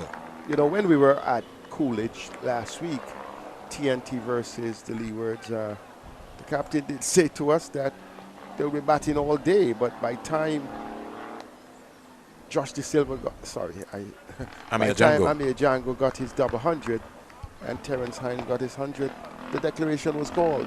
Yeah, but at that time, the Leeward Islands Hurricanes would have been wilted.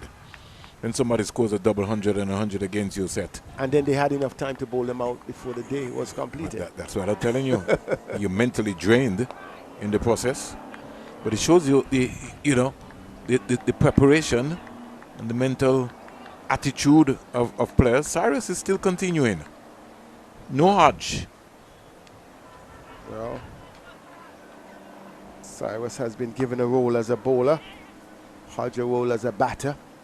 So perhaps the skipper is saying, play your role, young man. Cyrus has to stop the ball set.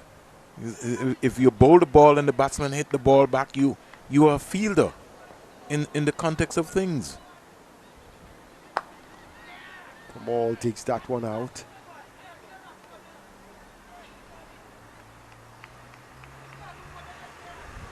Who has done the bulk of the bowling? Descartes and Demba, 32 and 25 overs respectively. Next, John.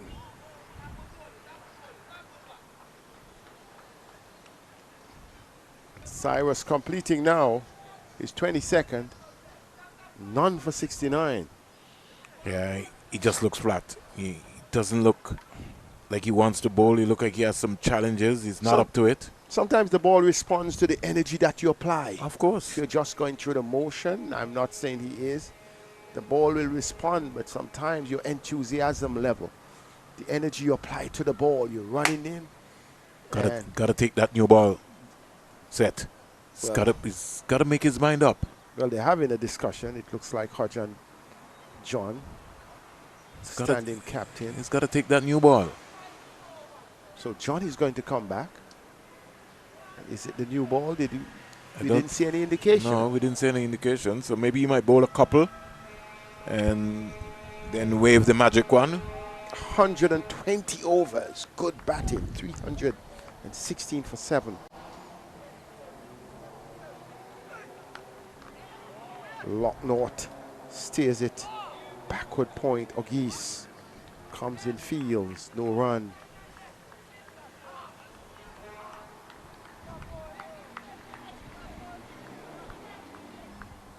Coming down towards the end of play, 11 overs remaining. Not quite sure how many of those will be realized. Might maybe get up to about, well, with the paces coming on now, maybe might get in 8. Remember, they can go up to 5:30 set. This one steered down to third man for 4. Locknort Just a late dab on that occasion. And he did the first slip or the gully. Saw it at that time, but when the ball was upon him, he just opened the face of the bat and steered it down. And he gets his 5th 4 of his innings, moves into the 30s to 33. And the score up to 320 for 7. Yeah, just angled it, didn't try to overhit it, opened the face of the bat, lock north. And got another boundary. Something they got to take away the boundary balls. That's the challenge. John on the stumps. They're coming through for a quick single. They will get it easily in the end. The shy comes in from Jeremiah, striking the batter's body.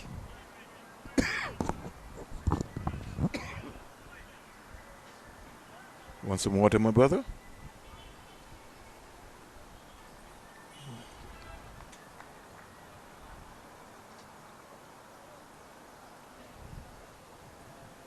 There's so many things swirling around in the air.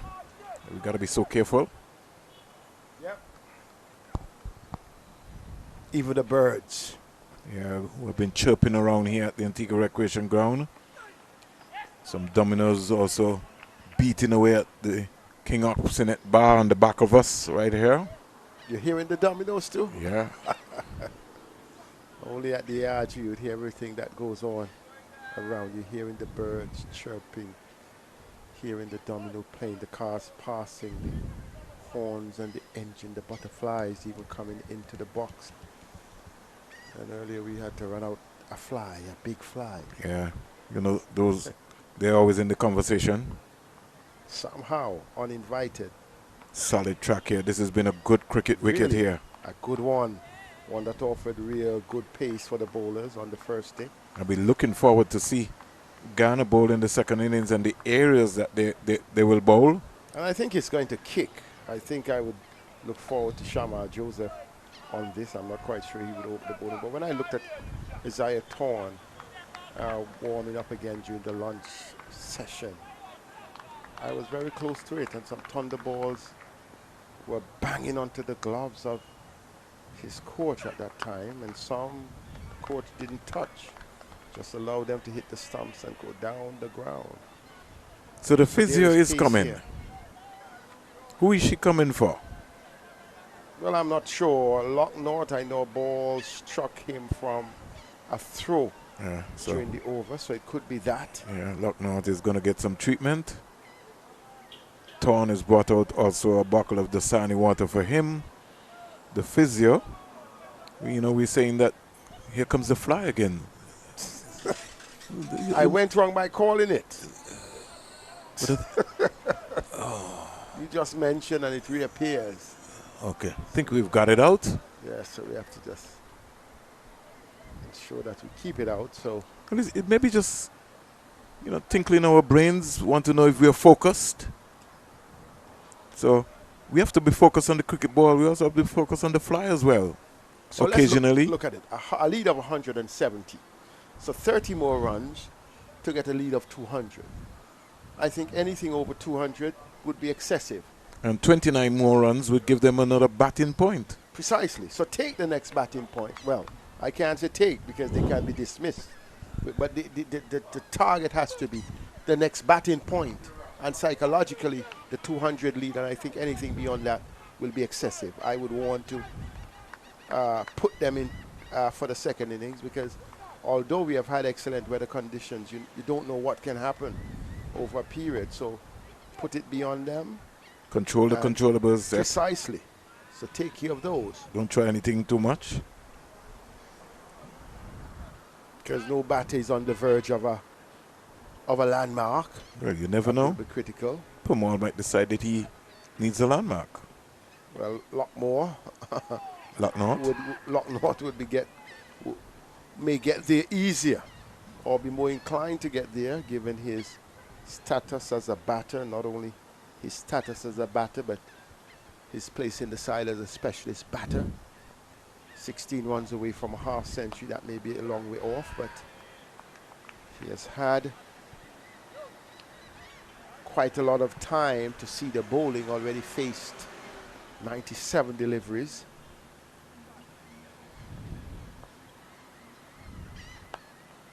You know, sometimes, Seth, you ever played in a team set where there's always grumbling? Somebody says that they didn't bowl enough. I know some bowlers like that. I've played with some bowlers like that. You have a positive outcome, but they're still complaining. It's just... They're still complaining. It's just quite My philosophy, once we win, is good for me. Quite. It's a wicket, is it? No. No. The guys were just posing for the camera. There's no wicket. They're going to make something happen. They're waiting for something to happen. Guyana is not going to give you the wicket. You got to make something happen. And that's the issue I have with the modern day captains. Oh, that's a beauty. That's a beauty. Where was that all the time? Cyrus is waking up. I don't know. After appealing for a catch that wasn't a catch, and then he bowls a beauty. The new ball is coming out, Seth. Melissa Lowry is running out with the new ball. 20 overs late. For me. And so, let's see what's going to happen. Are they taking the new ball? Based on my observation, Seth, I see the box of new balls coming out. The Windward Islands would have already picked their second new ball as well. Ambrose is going off the field. John is talking to umpire. Carl Tuckett has collected it. And in my view, it is a late introduction of the no ball. Of the new ball? The new ball. Let me see if that is the case, or he doesn't look like he's taking the new ball. I think they're replacing that ball. Because if it was the new ball, they would just hand it to him. This looked as if they're taking a... Well, let's wait for the indication. Yes, the new ball is taken. So they finally decided to take the new ball.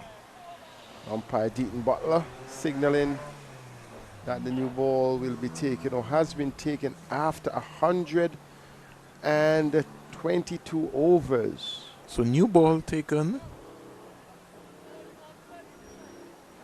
122 overs? Yes, 37 overs after it was due, and 20 overs that late, as far as I'm concerned. 127 overs. So Seth feels that John missed the trick. Certainly. We will wait and see. You can't wait for things to happen. You have to do everything for things to happen. If at the end of the day it doesn't, you know one thing you have done, try your best and you would have exhausted your best options. You know, that's cricket. Can't be a wait and see approach.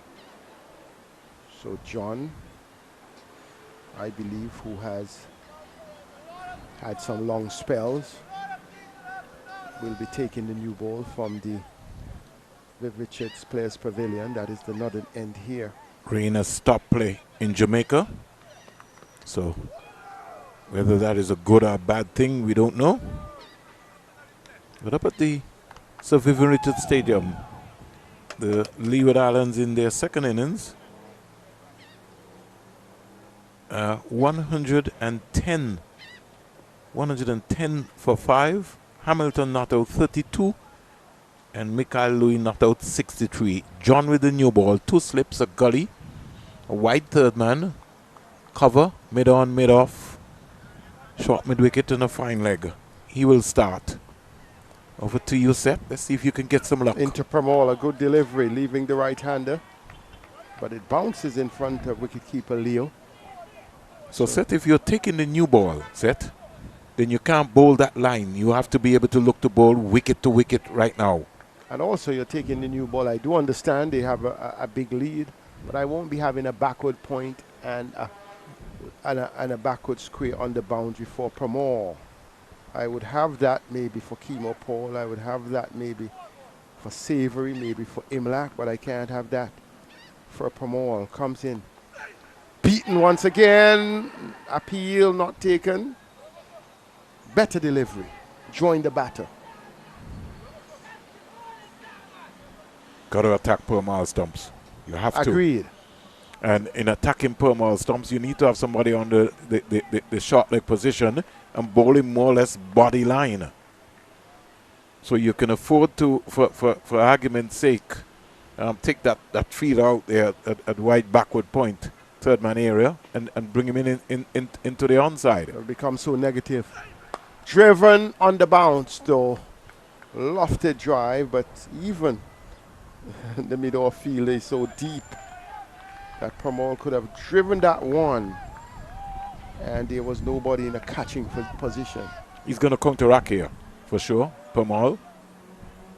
You either get him or he gets you. And you like that as a bowler. Increases the possibility of dismissing him. Don't know if they want to dismiss him. Could have somebody in his ear. Drives back past the bowler for 4. It's been chased by 2 fielders. It will be pulled up. Yes, inside the boundary. I said for 4, but it is for 2. But it was an intended shot by Pramol. It passed John, who didn't really have time to stretch out the right hand. And Pramol showing some aggression. Hodge, Ambrose, Pascal. The cricket fan on the western side is really vocal. He's taking you back to the old-time days. And that's important for the cricket. You have messages coming out.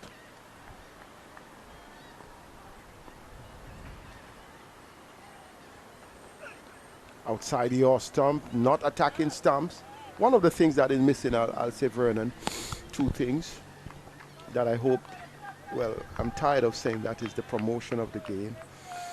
You may only hear about the game if you go online or if you listen to a sportcast the day before the game, and I think much more promotion ought to be done, because it's just the perception people will not go, and that's not the case. Sometimes there are persons who would ask, when is it happening, where, and how I didn't know.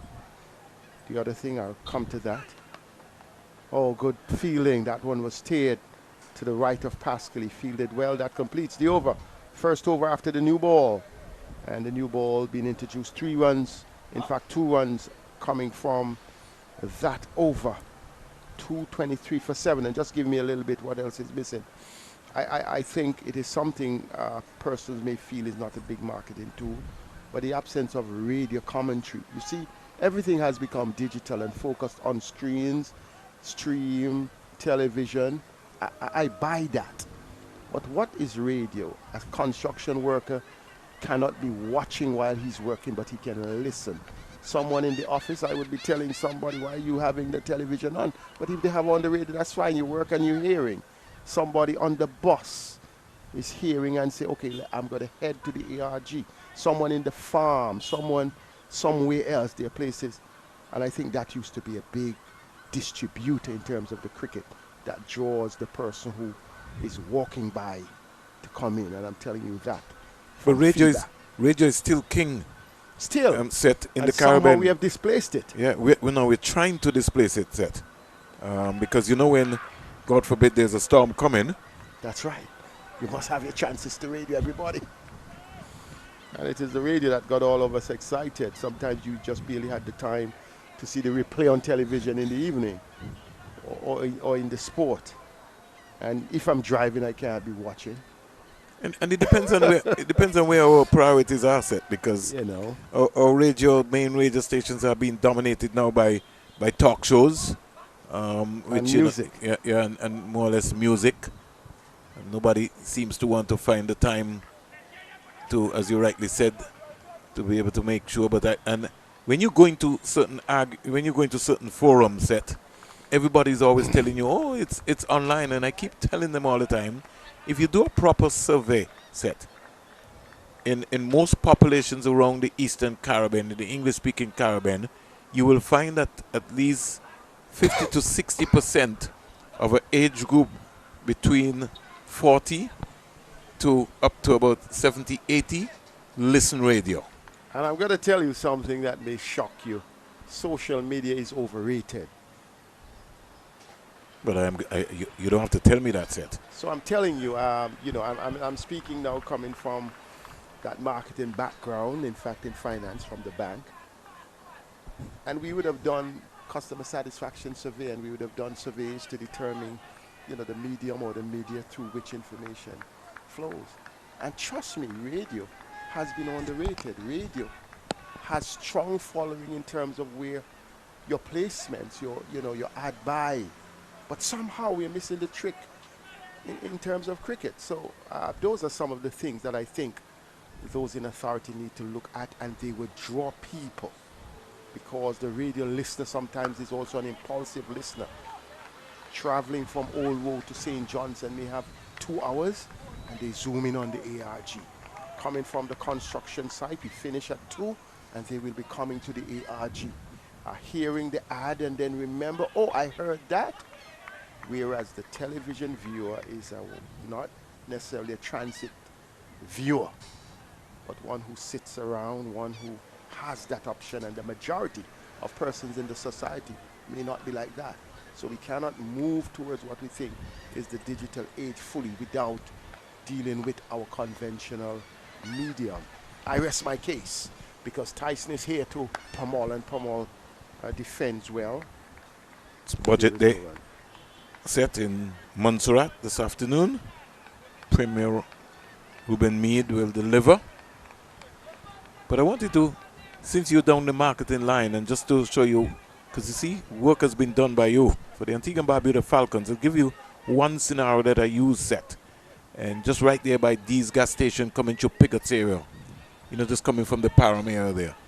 Between 7 o'clock and 7:45, the traffic that passes between there and the radio stations that they're listening, right? And sometimes when you tell people as simple as just what you were talking about, Seth, right? And the radio stations varies between, right.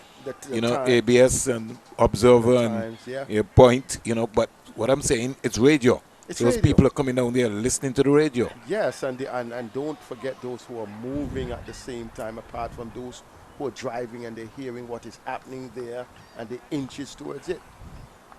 on the screen side, it is more very personalized.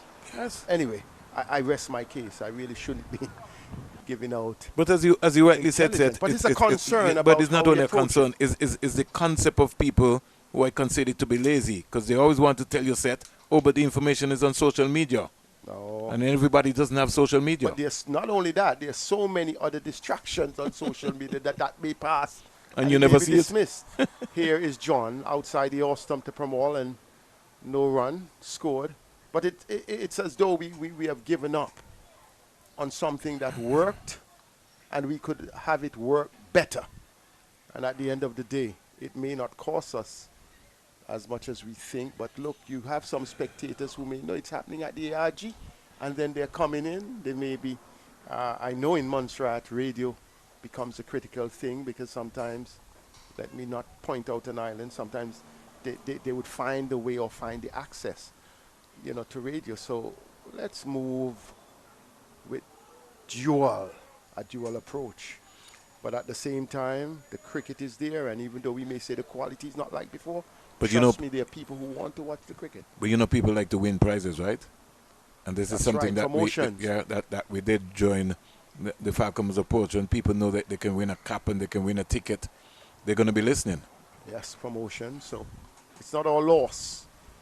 And maybe it's not lost for the Windwards as yet, because John, on the back of a deficit of 173, is firing away. Yeah, but he's got to attack the stumps. I think he's almost like he just lost his radar now. Got to be looking to really, that new ball, he's wasting the new ball now if he's not making Pamal play. And Locknott is really just content to allow him to spray the ball, because he would not be lowered. He's on 35. And he's bowling that way, perhaps, that outswinger, because he has the 2 slips and the gully. No forward short leg with the new ball, driven. Out towards wide mid, off the door. What a brilliant throw, the second time for the day. We have seen a direct hit. But Pramal, in fact, Locknott was already in, but good bit of fielding. Descart. Yes. And That is good. In the earlier part of the morning, they missed about 3 attempts, and those 3 attempts were when the batters were in trouble. But the attempts that they have had, those that have struck the stumps, the batters were in. That's the nature of cricket.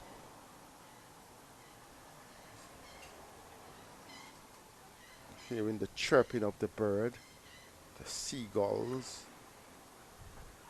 worked away by Pramod. The reason why I said that I want John to attack the stumps is that you just never know if one might just keep low. Not only keep low, you bring in the LBW option apart from the bowl option. So there are options there. And I think with the new ball, you as a pacer should feel that, hey, this is a tail ender. Fast and straight. You know, that's the way the Ambruses and the Akrams and the Waka Yunis. Oh, this one is a good one. Climbing a bit, Pramod controlling it in the end. So you always want to go to the low order batter. 7 overs remaining. And it's now 5 o'clock set. So which means that we will maybe have a extra half an hour. Unless the batsmen appeal for light, and I don't feel so. Light is still good.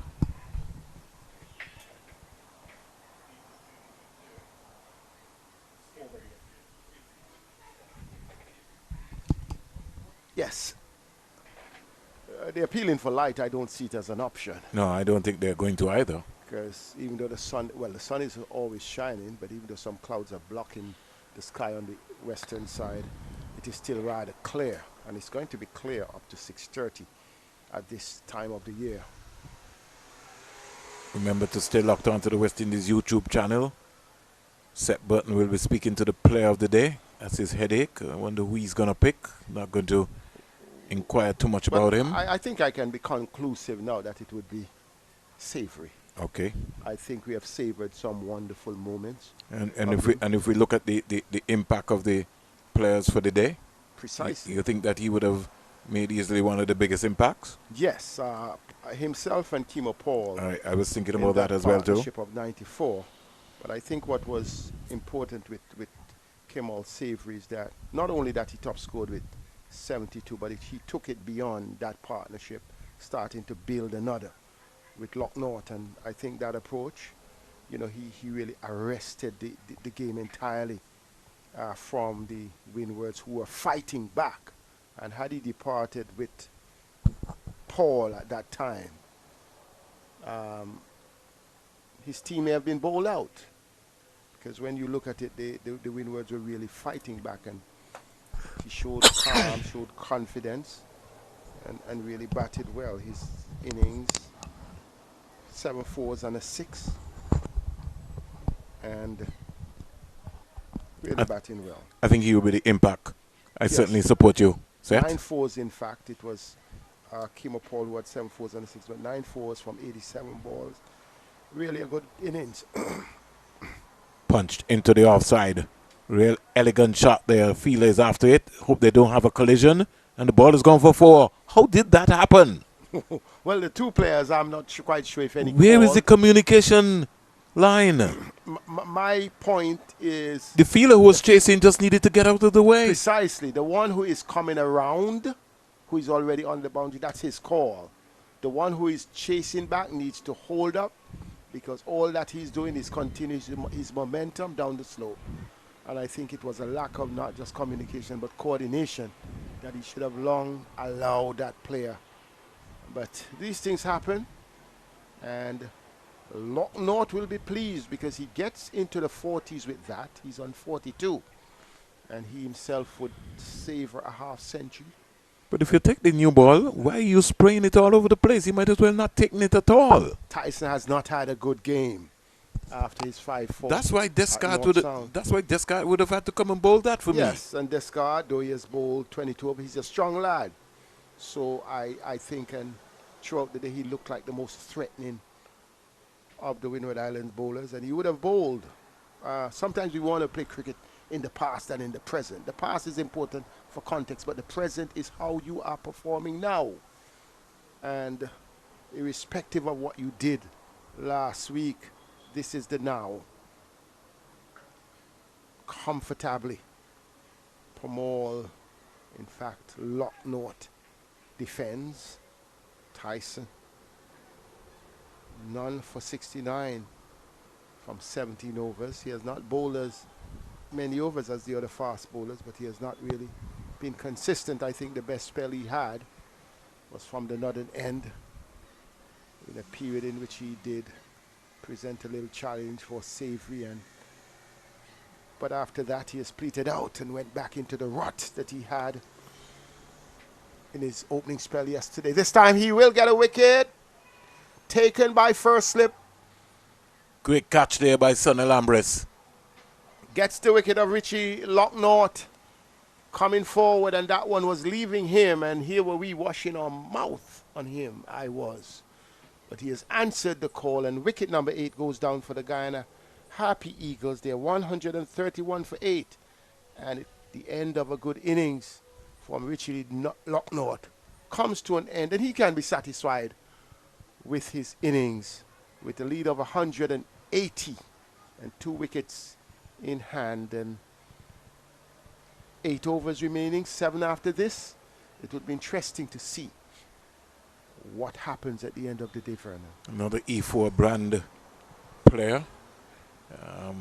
When you have competition for places set, half centuries and hundreds are important. And let's look at it set. He went hard at the ball, and a good low catch by Sonny Lambris. He will enjoy that. He had to reach for it, yeah, which is never an easy situation in the slips. Never. And he made it look so comfortable in the end. It was celebratory. So finally, success with the new ball.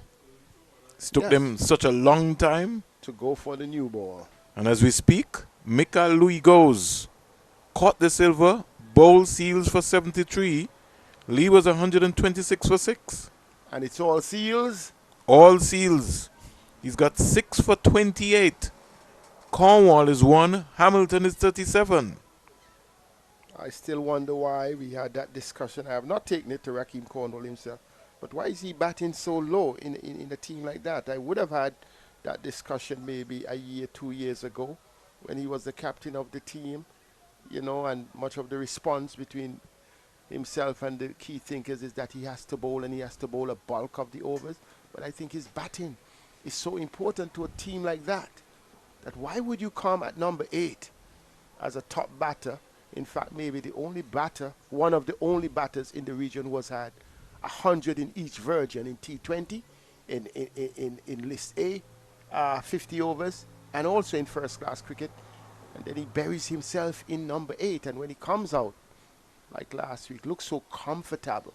And then having to try to dig a team out of a hole, I think even that deserves some examination by the Leeward Islands Hurricane.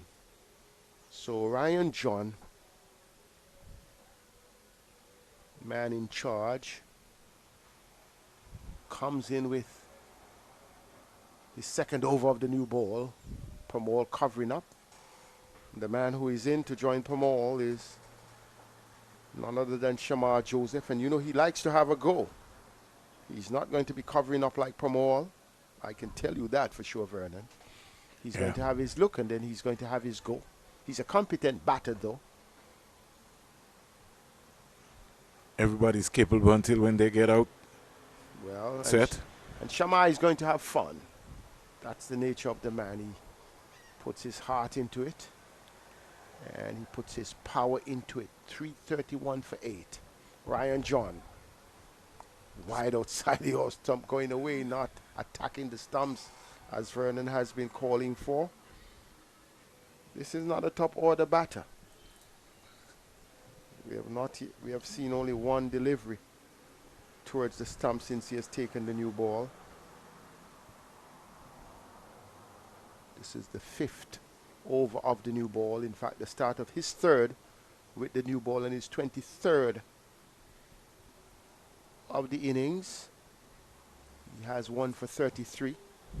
Bowled real well this morning and really locked down any free scoring in a period in which the Harpy Eagles only scored 8 runs in the first hour. He comes in this time to Pramol on the stumps, and Pramol covers up and walks into it and shows him the full face of the bat, and he looked at Pramol, but he didn't have the ball in hand to have a shy at the stumps.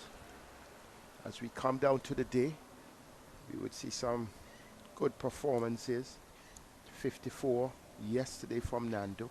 Chandapol ended its innings today on 35 after being overnight on 29. Here is this one being struck by Pramol into the bleachers on the western side for 6. It's a big one. In fact, it seems as though it has gone out of the ground. I think it's gone outside of the ground. So the spectator there is indicating that it has gone out. And it's a new ball. And the third umpire is coming out, perhaps with the bag of new balls or the bag of balls, because this new ball is in its 5th over. And Virasamy Pramol showing that he has the power to hit, and he has the authority to go after John. And at this stage, every run will be important, and as quickly as they get them, they would perhaps want to go in tonight with a lead of 186 now. They would want to go in tonight with a lead of 200. Virasamy Pramol on 17. Shamar Joseph yet to face, and Ryan John, perhaps that stroke will wake him up and tell him you need to attack the stumps. So Guyana looking for another batting point. 337 for 8 set. 13 more. Yeah. For another batting point, and 15 more for 200 lead.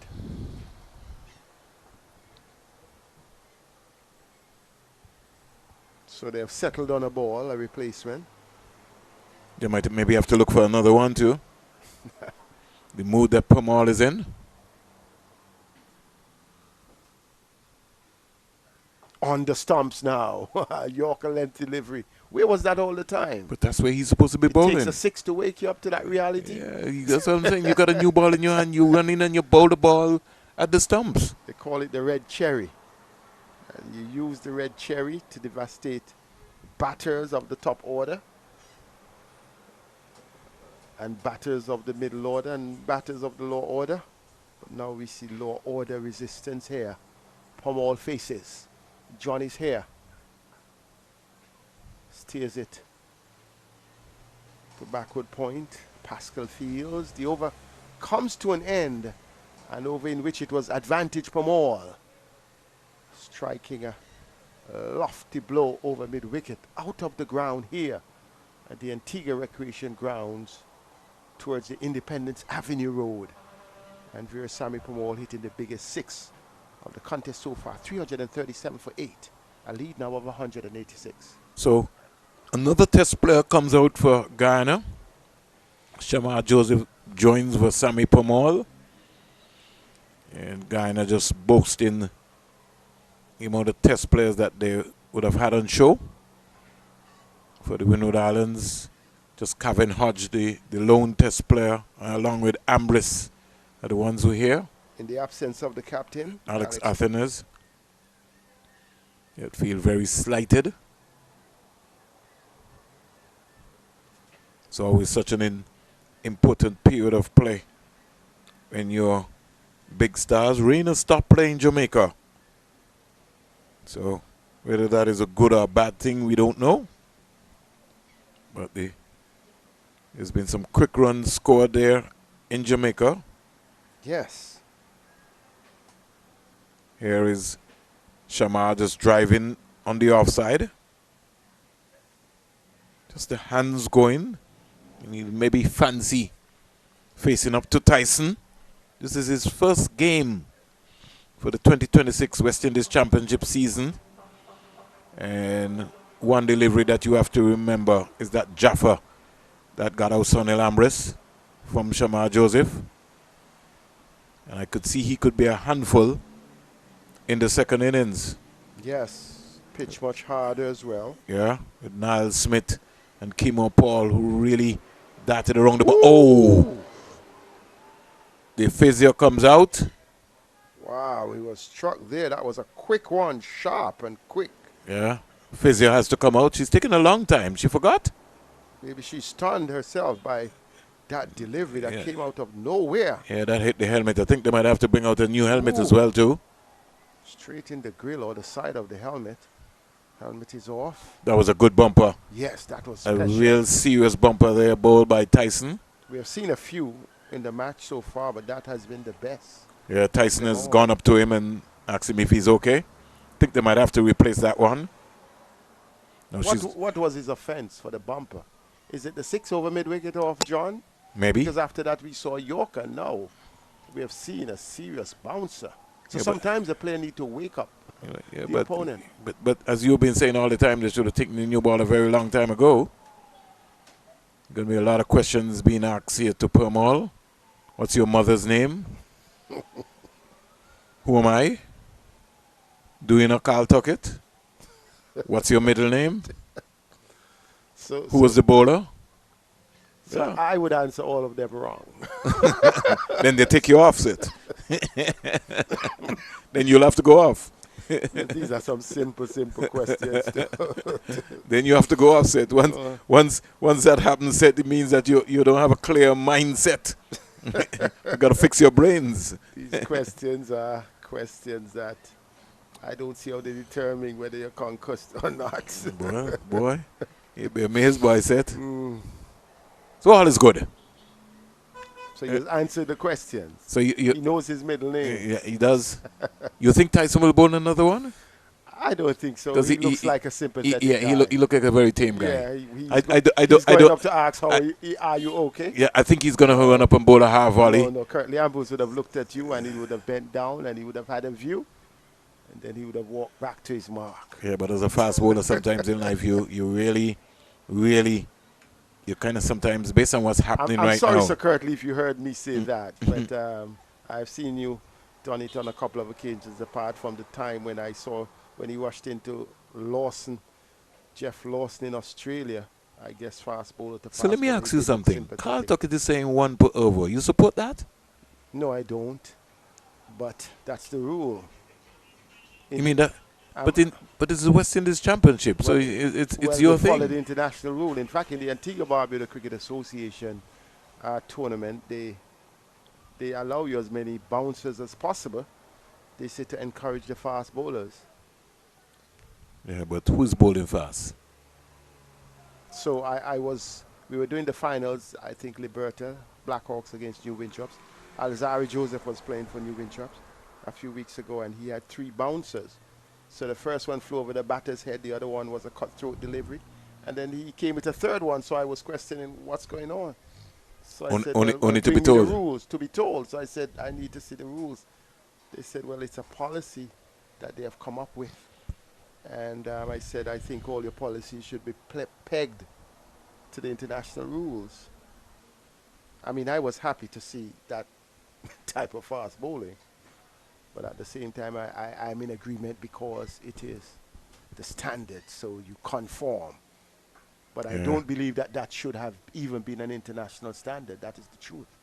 Yeah, but we know who stopped that set. So we don't have enough time to. Everything is against the bowler. Yeah. You can't bowl. I mean, you look in the IPL set. I mean, the bowlers are like slaves. You can't bowl down the leg side in T20 or ODI. You have to be within a certain perimeter. But the batter can turn around. He can and hit you. He can ramp. He can do everything. Right.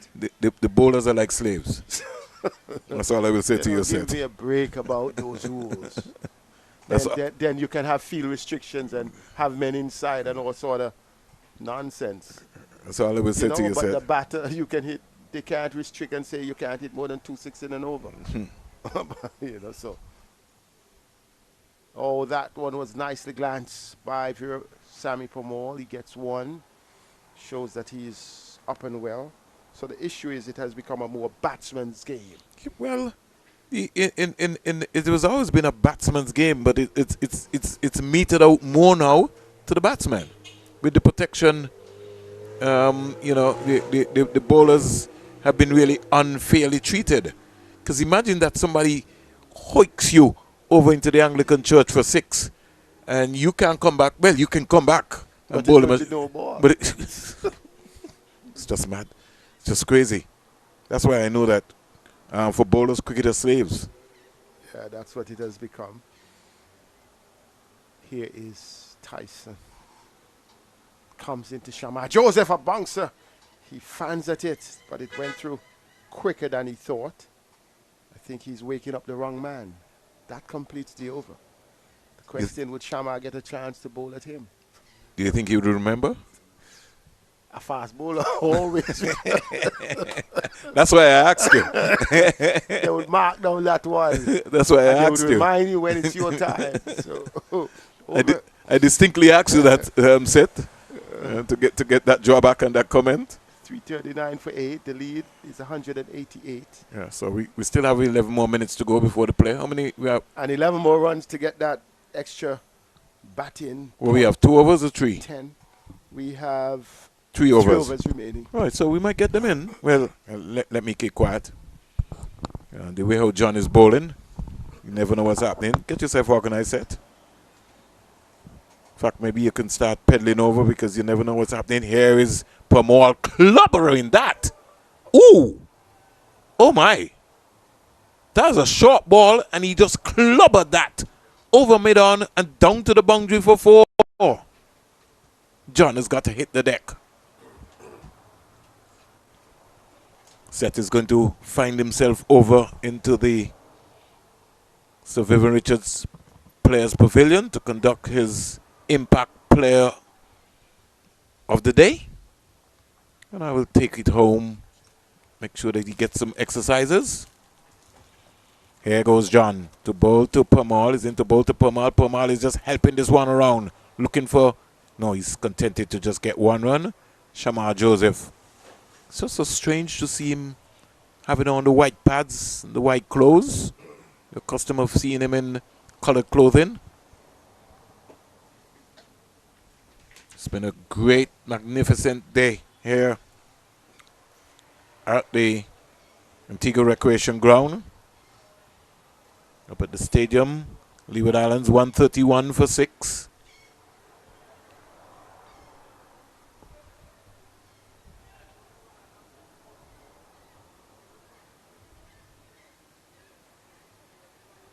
John trying to slow up things here, or slow down things. Left-hander Shamar Joseph comes in to strike.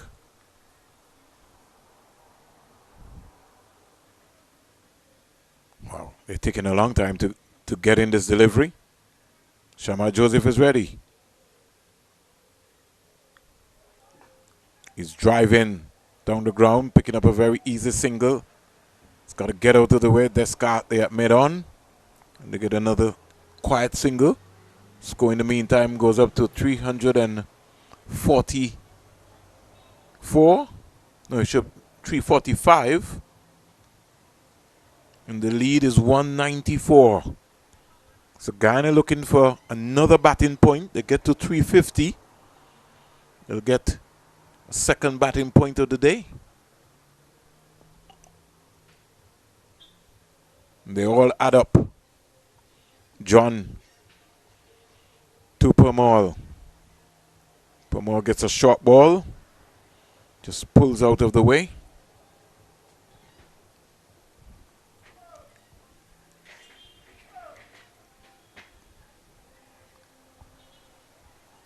Just to let you know that the Republic Bank Caribbean Premier League kicks off in St. Vincent in the Grenadines on the 7th of August 2026. Antigua and Barbuda Falcons takes on the Jamaica Kingsmen at 7 p.m. Worked into the onside, picking up an easy single. They can't stop that.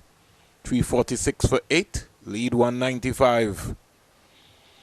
So CPL cricket coming to Antigua and Barbuda. It's the first time 8 Caribbean countries will be used for this event this year. Antigua and Barbuda, Barbados, Guyana, St. Kitts and Nevis, St. Lucia, Trinidad and Tobago, and St. Vincent and the Grenadines. 7th, 8th, 9th, Friday, 7th August, Antigua and Barbuda Falcons versus Jamaica Kingsmen. Saturday, 8 August. St. Kitts Nevis Patriots versus Trinbago Knight Riders. Clipped away beautifully by Joseph for 4.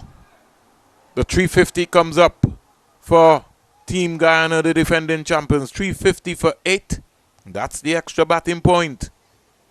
Lead now 199 in the process. Beautiful shot played by Shamar Joseph. He now goes up to 6. 350 for 8, 129 overs bowled. Coming back to the Republic Bank Caribbean Premier League. Friday, 7th August, Antigua and Barbuda Falcons versus Jamaica Kingsmen. Saturday, 8th August, St. Kitts Nevis Patriots versus Trinbago Knight Riders. And then on Sunday, 9th August, Antigua and Barbuda Falcons taking on St. Lucia Kings. The home matches for the Antigua and Barbuda Falcons, we'll come back to that after this Tyson delivery. Turned away into the onside, picking up an easy single. And the score goes up to 351 for 8. The lead is now 200. So, Shamar Joseph comes in to strike. So, Antigua and Barbuda franchise. All franchises will have 4 home games. All of the franchises. Home games for the Antigua and Barbuda Falcons at the Sir Vivian Richards Stadium. Antigua and Barbuda Falcons on Thursday the 20th August. St. Kitts Nevis Falcons take on St. Kitts Nevis Patriots. Dead ball signal. Saturday 22nd August. Antigua and Barbuda Falcons takes on Trinbago Knight Riders. Sunday the 23rd of August. Antigua and Barbuda Falcons takes on the Guyana Amazon Warriors. And on Tuesday 25th August, Antigua and Barbuda Falcons takes on the Barbados Royal. All games at 7 p.m. It's going to be a bumper cricket season. Cricket is coming to Antigua and Barbuda, and the CPL is going to be on its way, starting in St. Vincent and the Grenadines. Here is Shamar Joseph looking to square drive. Just didn't have lack of pace there. Delivery from Gillen Tyson. Just needed to maybe just use the pace. He was looking to go hard, Shamar Joseph. Pomal just came down and said, hold on. We have 2 more remaining overs. Let's come back tomorrow. We've already got our batting point. No need for you to get out at this time.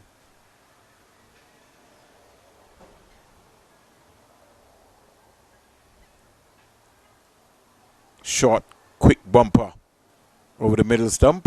Umpire Carl Tuckett comes up to give his signal.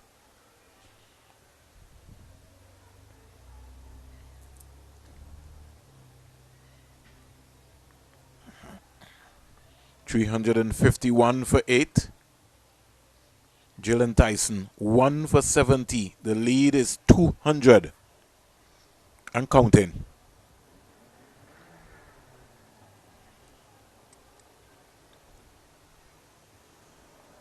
Tyson, the major center end to Shamar Joseph, short, and he goes back and cracks that down to the backward point area, and it's gone for 4.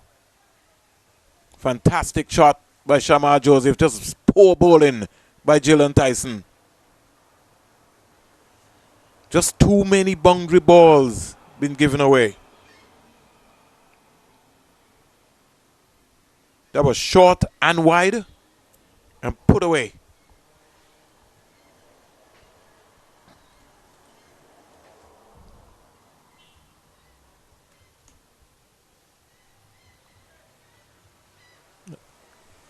Leeward Islands, 136 for 6. Hamilton is not out on 41. Cornwall is on 7. Down the onside. Jaden Seals, the man of the moment, 15 overs, 4 maidens, 33 runs, 6 wickets. Let me repeat. Jaden Seals, 15 overs, 4 maidens, 33 runs, 6 wickets. Louis, 73, Henry, 3, Goa North, Carty, 2, Andrew, 1, Graves, 6, Cornwall not out 7 and Hamilton not out 41. Trinidad and Tobago, Red Force. Leeward Islands lead. Gone past him in a hurry, very quickly. So that's the end of the over. Should have one more over remaining. The time here is now 5:29. So indeed we will get in that over.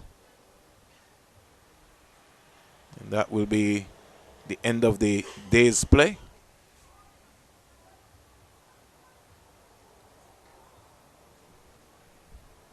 $355 for 8. The new ball taken at the end of 127 overs.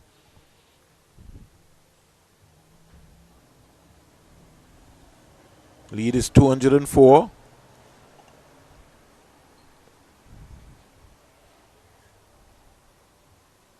Remember, Windward Island Volcanoes were dismissed for 151.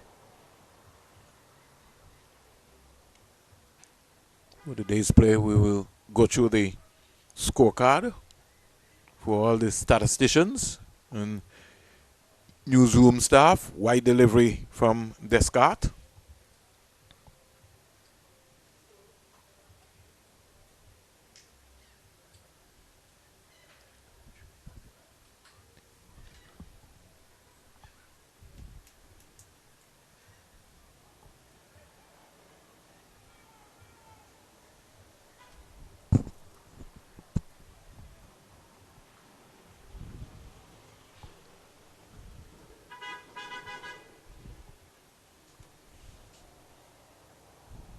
Permal is on 23.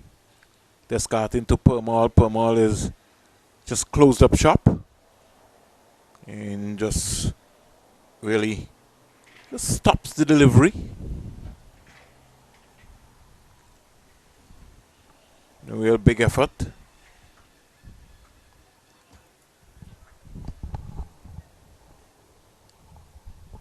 It's 5:31 in St. John's, Antigua and Barbuda, 4:31 in Jamaica. This the final over of the day's play here at the Antigua Recreation Ground. Clipped away, raced away into the fine leg boundary for 4 leg byes. Did he get a nick onto that? Yes, he did. So let's look at, got inside. Yes, he got the bat onto it. Raced away past the wicketkeeper and down to the boundary for 4. Mr. Butler trying to get the scorer's attention. They're not paying attention with him. He's still waving. Could somebody please acknowledge umpire Butler? Again, he's still waving. Now they recognize what is happening.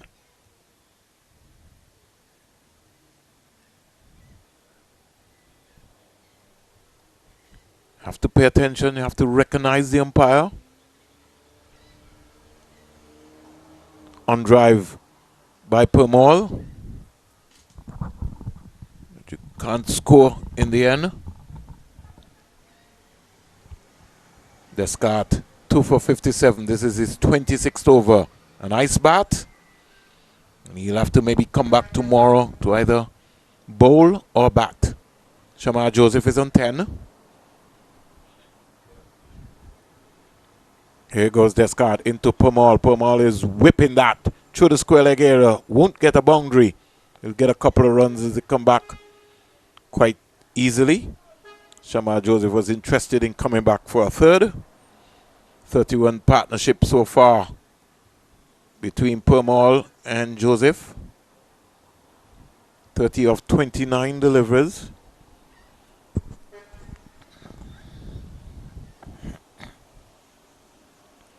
I want to say good afternoon to Akeem Green in Guyana in the newsroom and all of the other media personnel in Guyana. Wide delivery. And so that's it. On day 2, the end of the day's play. Guyana close on 361 for 8. 361 for 8. 42 boundaries and 3 sixes within the innings. 131 overs bowled. 131 overs bowled. And just to give you a comprehensive update in terms of what happened in the Guyana innings so far. Tejan Chandapal caught Pascal, bowled Descartes for 35. He batted for 252 minutes, faced 196 balls, 169 dot balls with 1 boundary. Matthew Nandu caught Cyrus, bowled Kenneth Demba for 54. He was dismissed on day 1, 96 minutes, 65 balls, 43 dot balls, 8 fours and 1 6. Kevlin Anderson was also dismissed on day 1.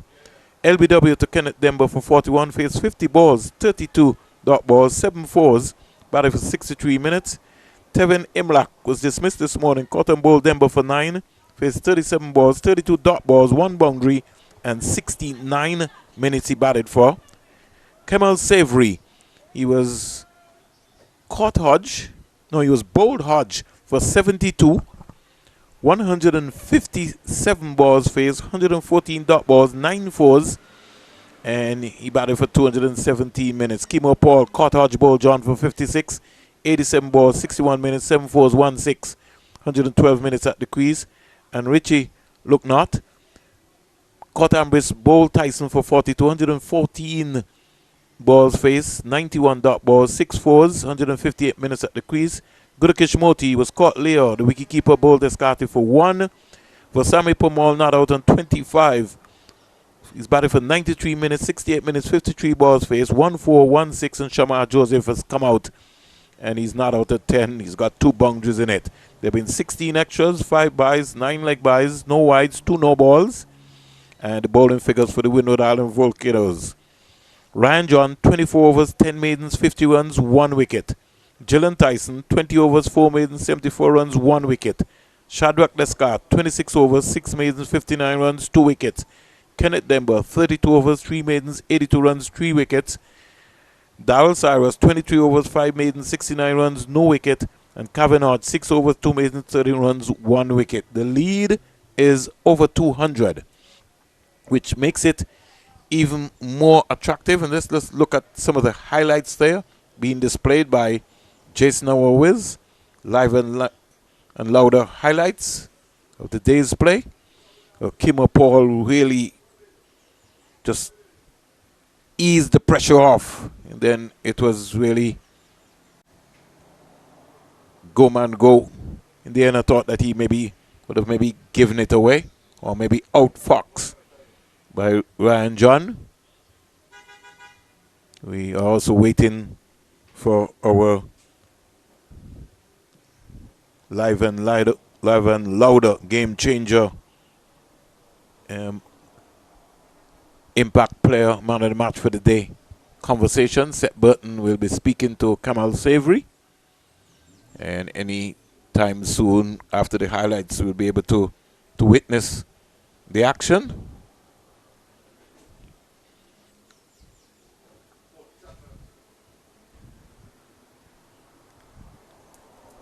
We're maybe just down to 30 seconds before we go straight to that conversation. 30 seconds, more or less there. And right after the highlights, we'll have the conversation with Seth Burton, live and louder commentator, speaking to Kamal Savory, our man of the match player for the day.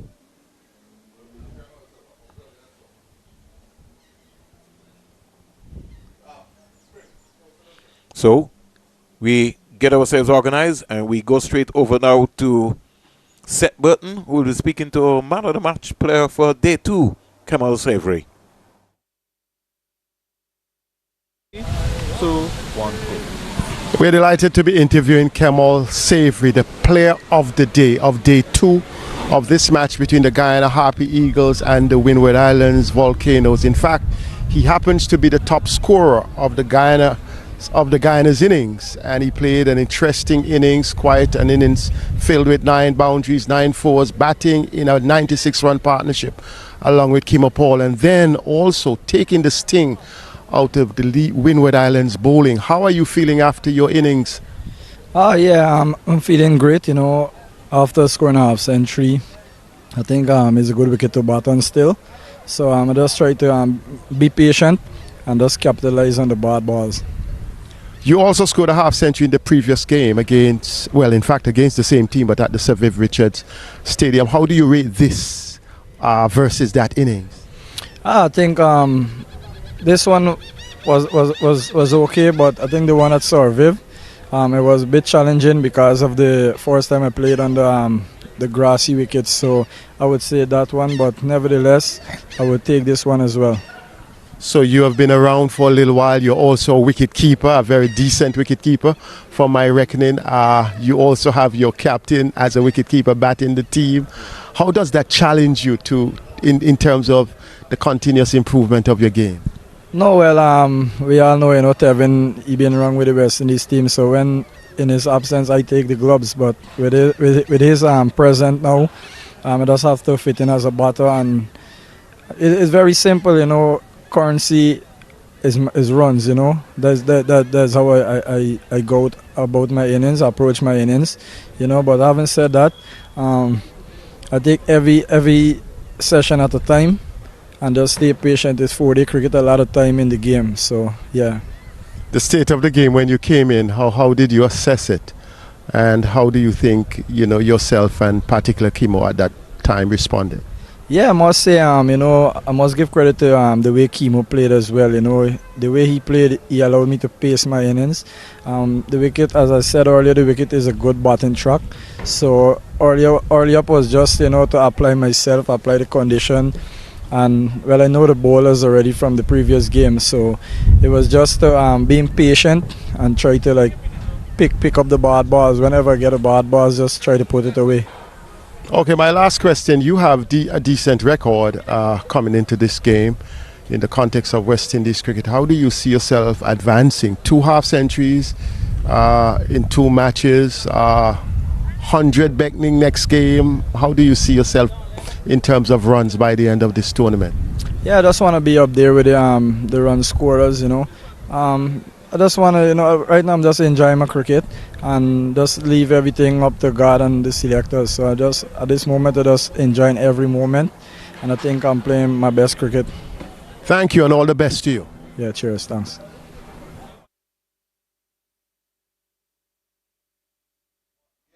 So our player of the day, our live and louder player of the day, in Kamal Savory, 72, 157 balls faced, 9 fours, 217 minutes.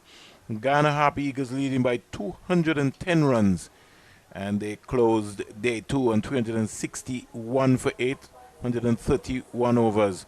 Just to give you a quick roundup of the live and louder from around the region at the Sir Vivian Richards Stadium, Leeward Islands Hurricanes, after Trinidad and Tobago were dismissed for 175 off 60 overs. The Hurricanes in their second innings are 136 for 6 of 44 overs. And in Jamaica, rain a stop play. Jamaica Scorpions dismissed for 457 of 103 overs.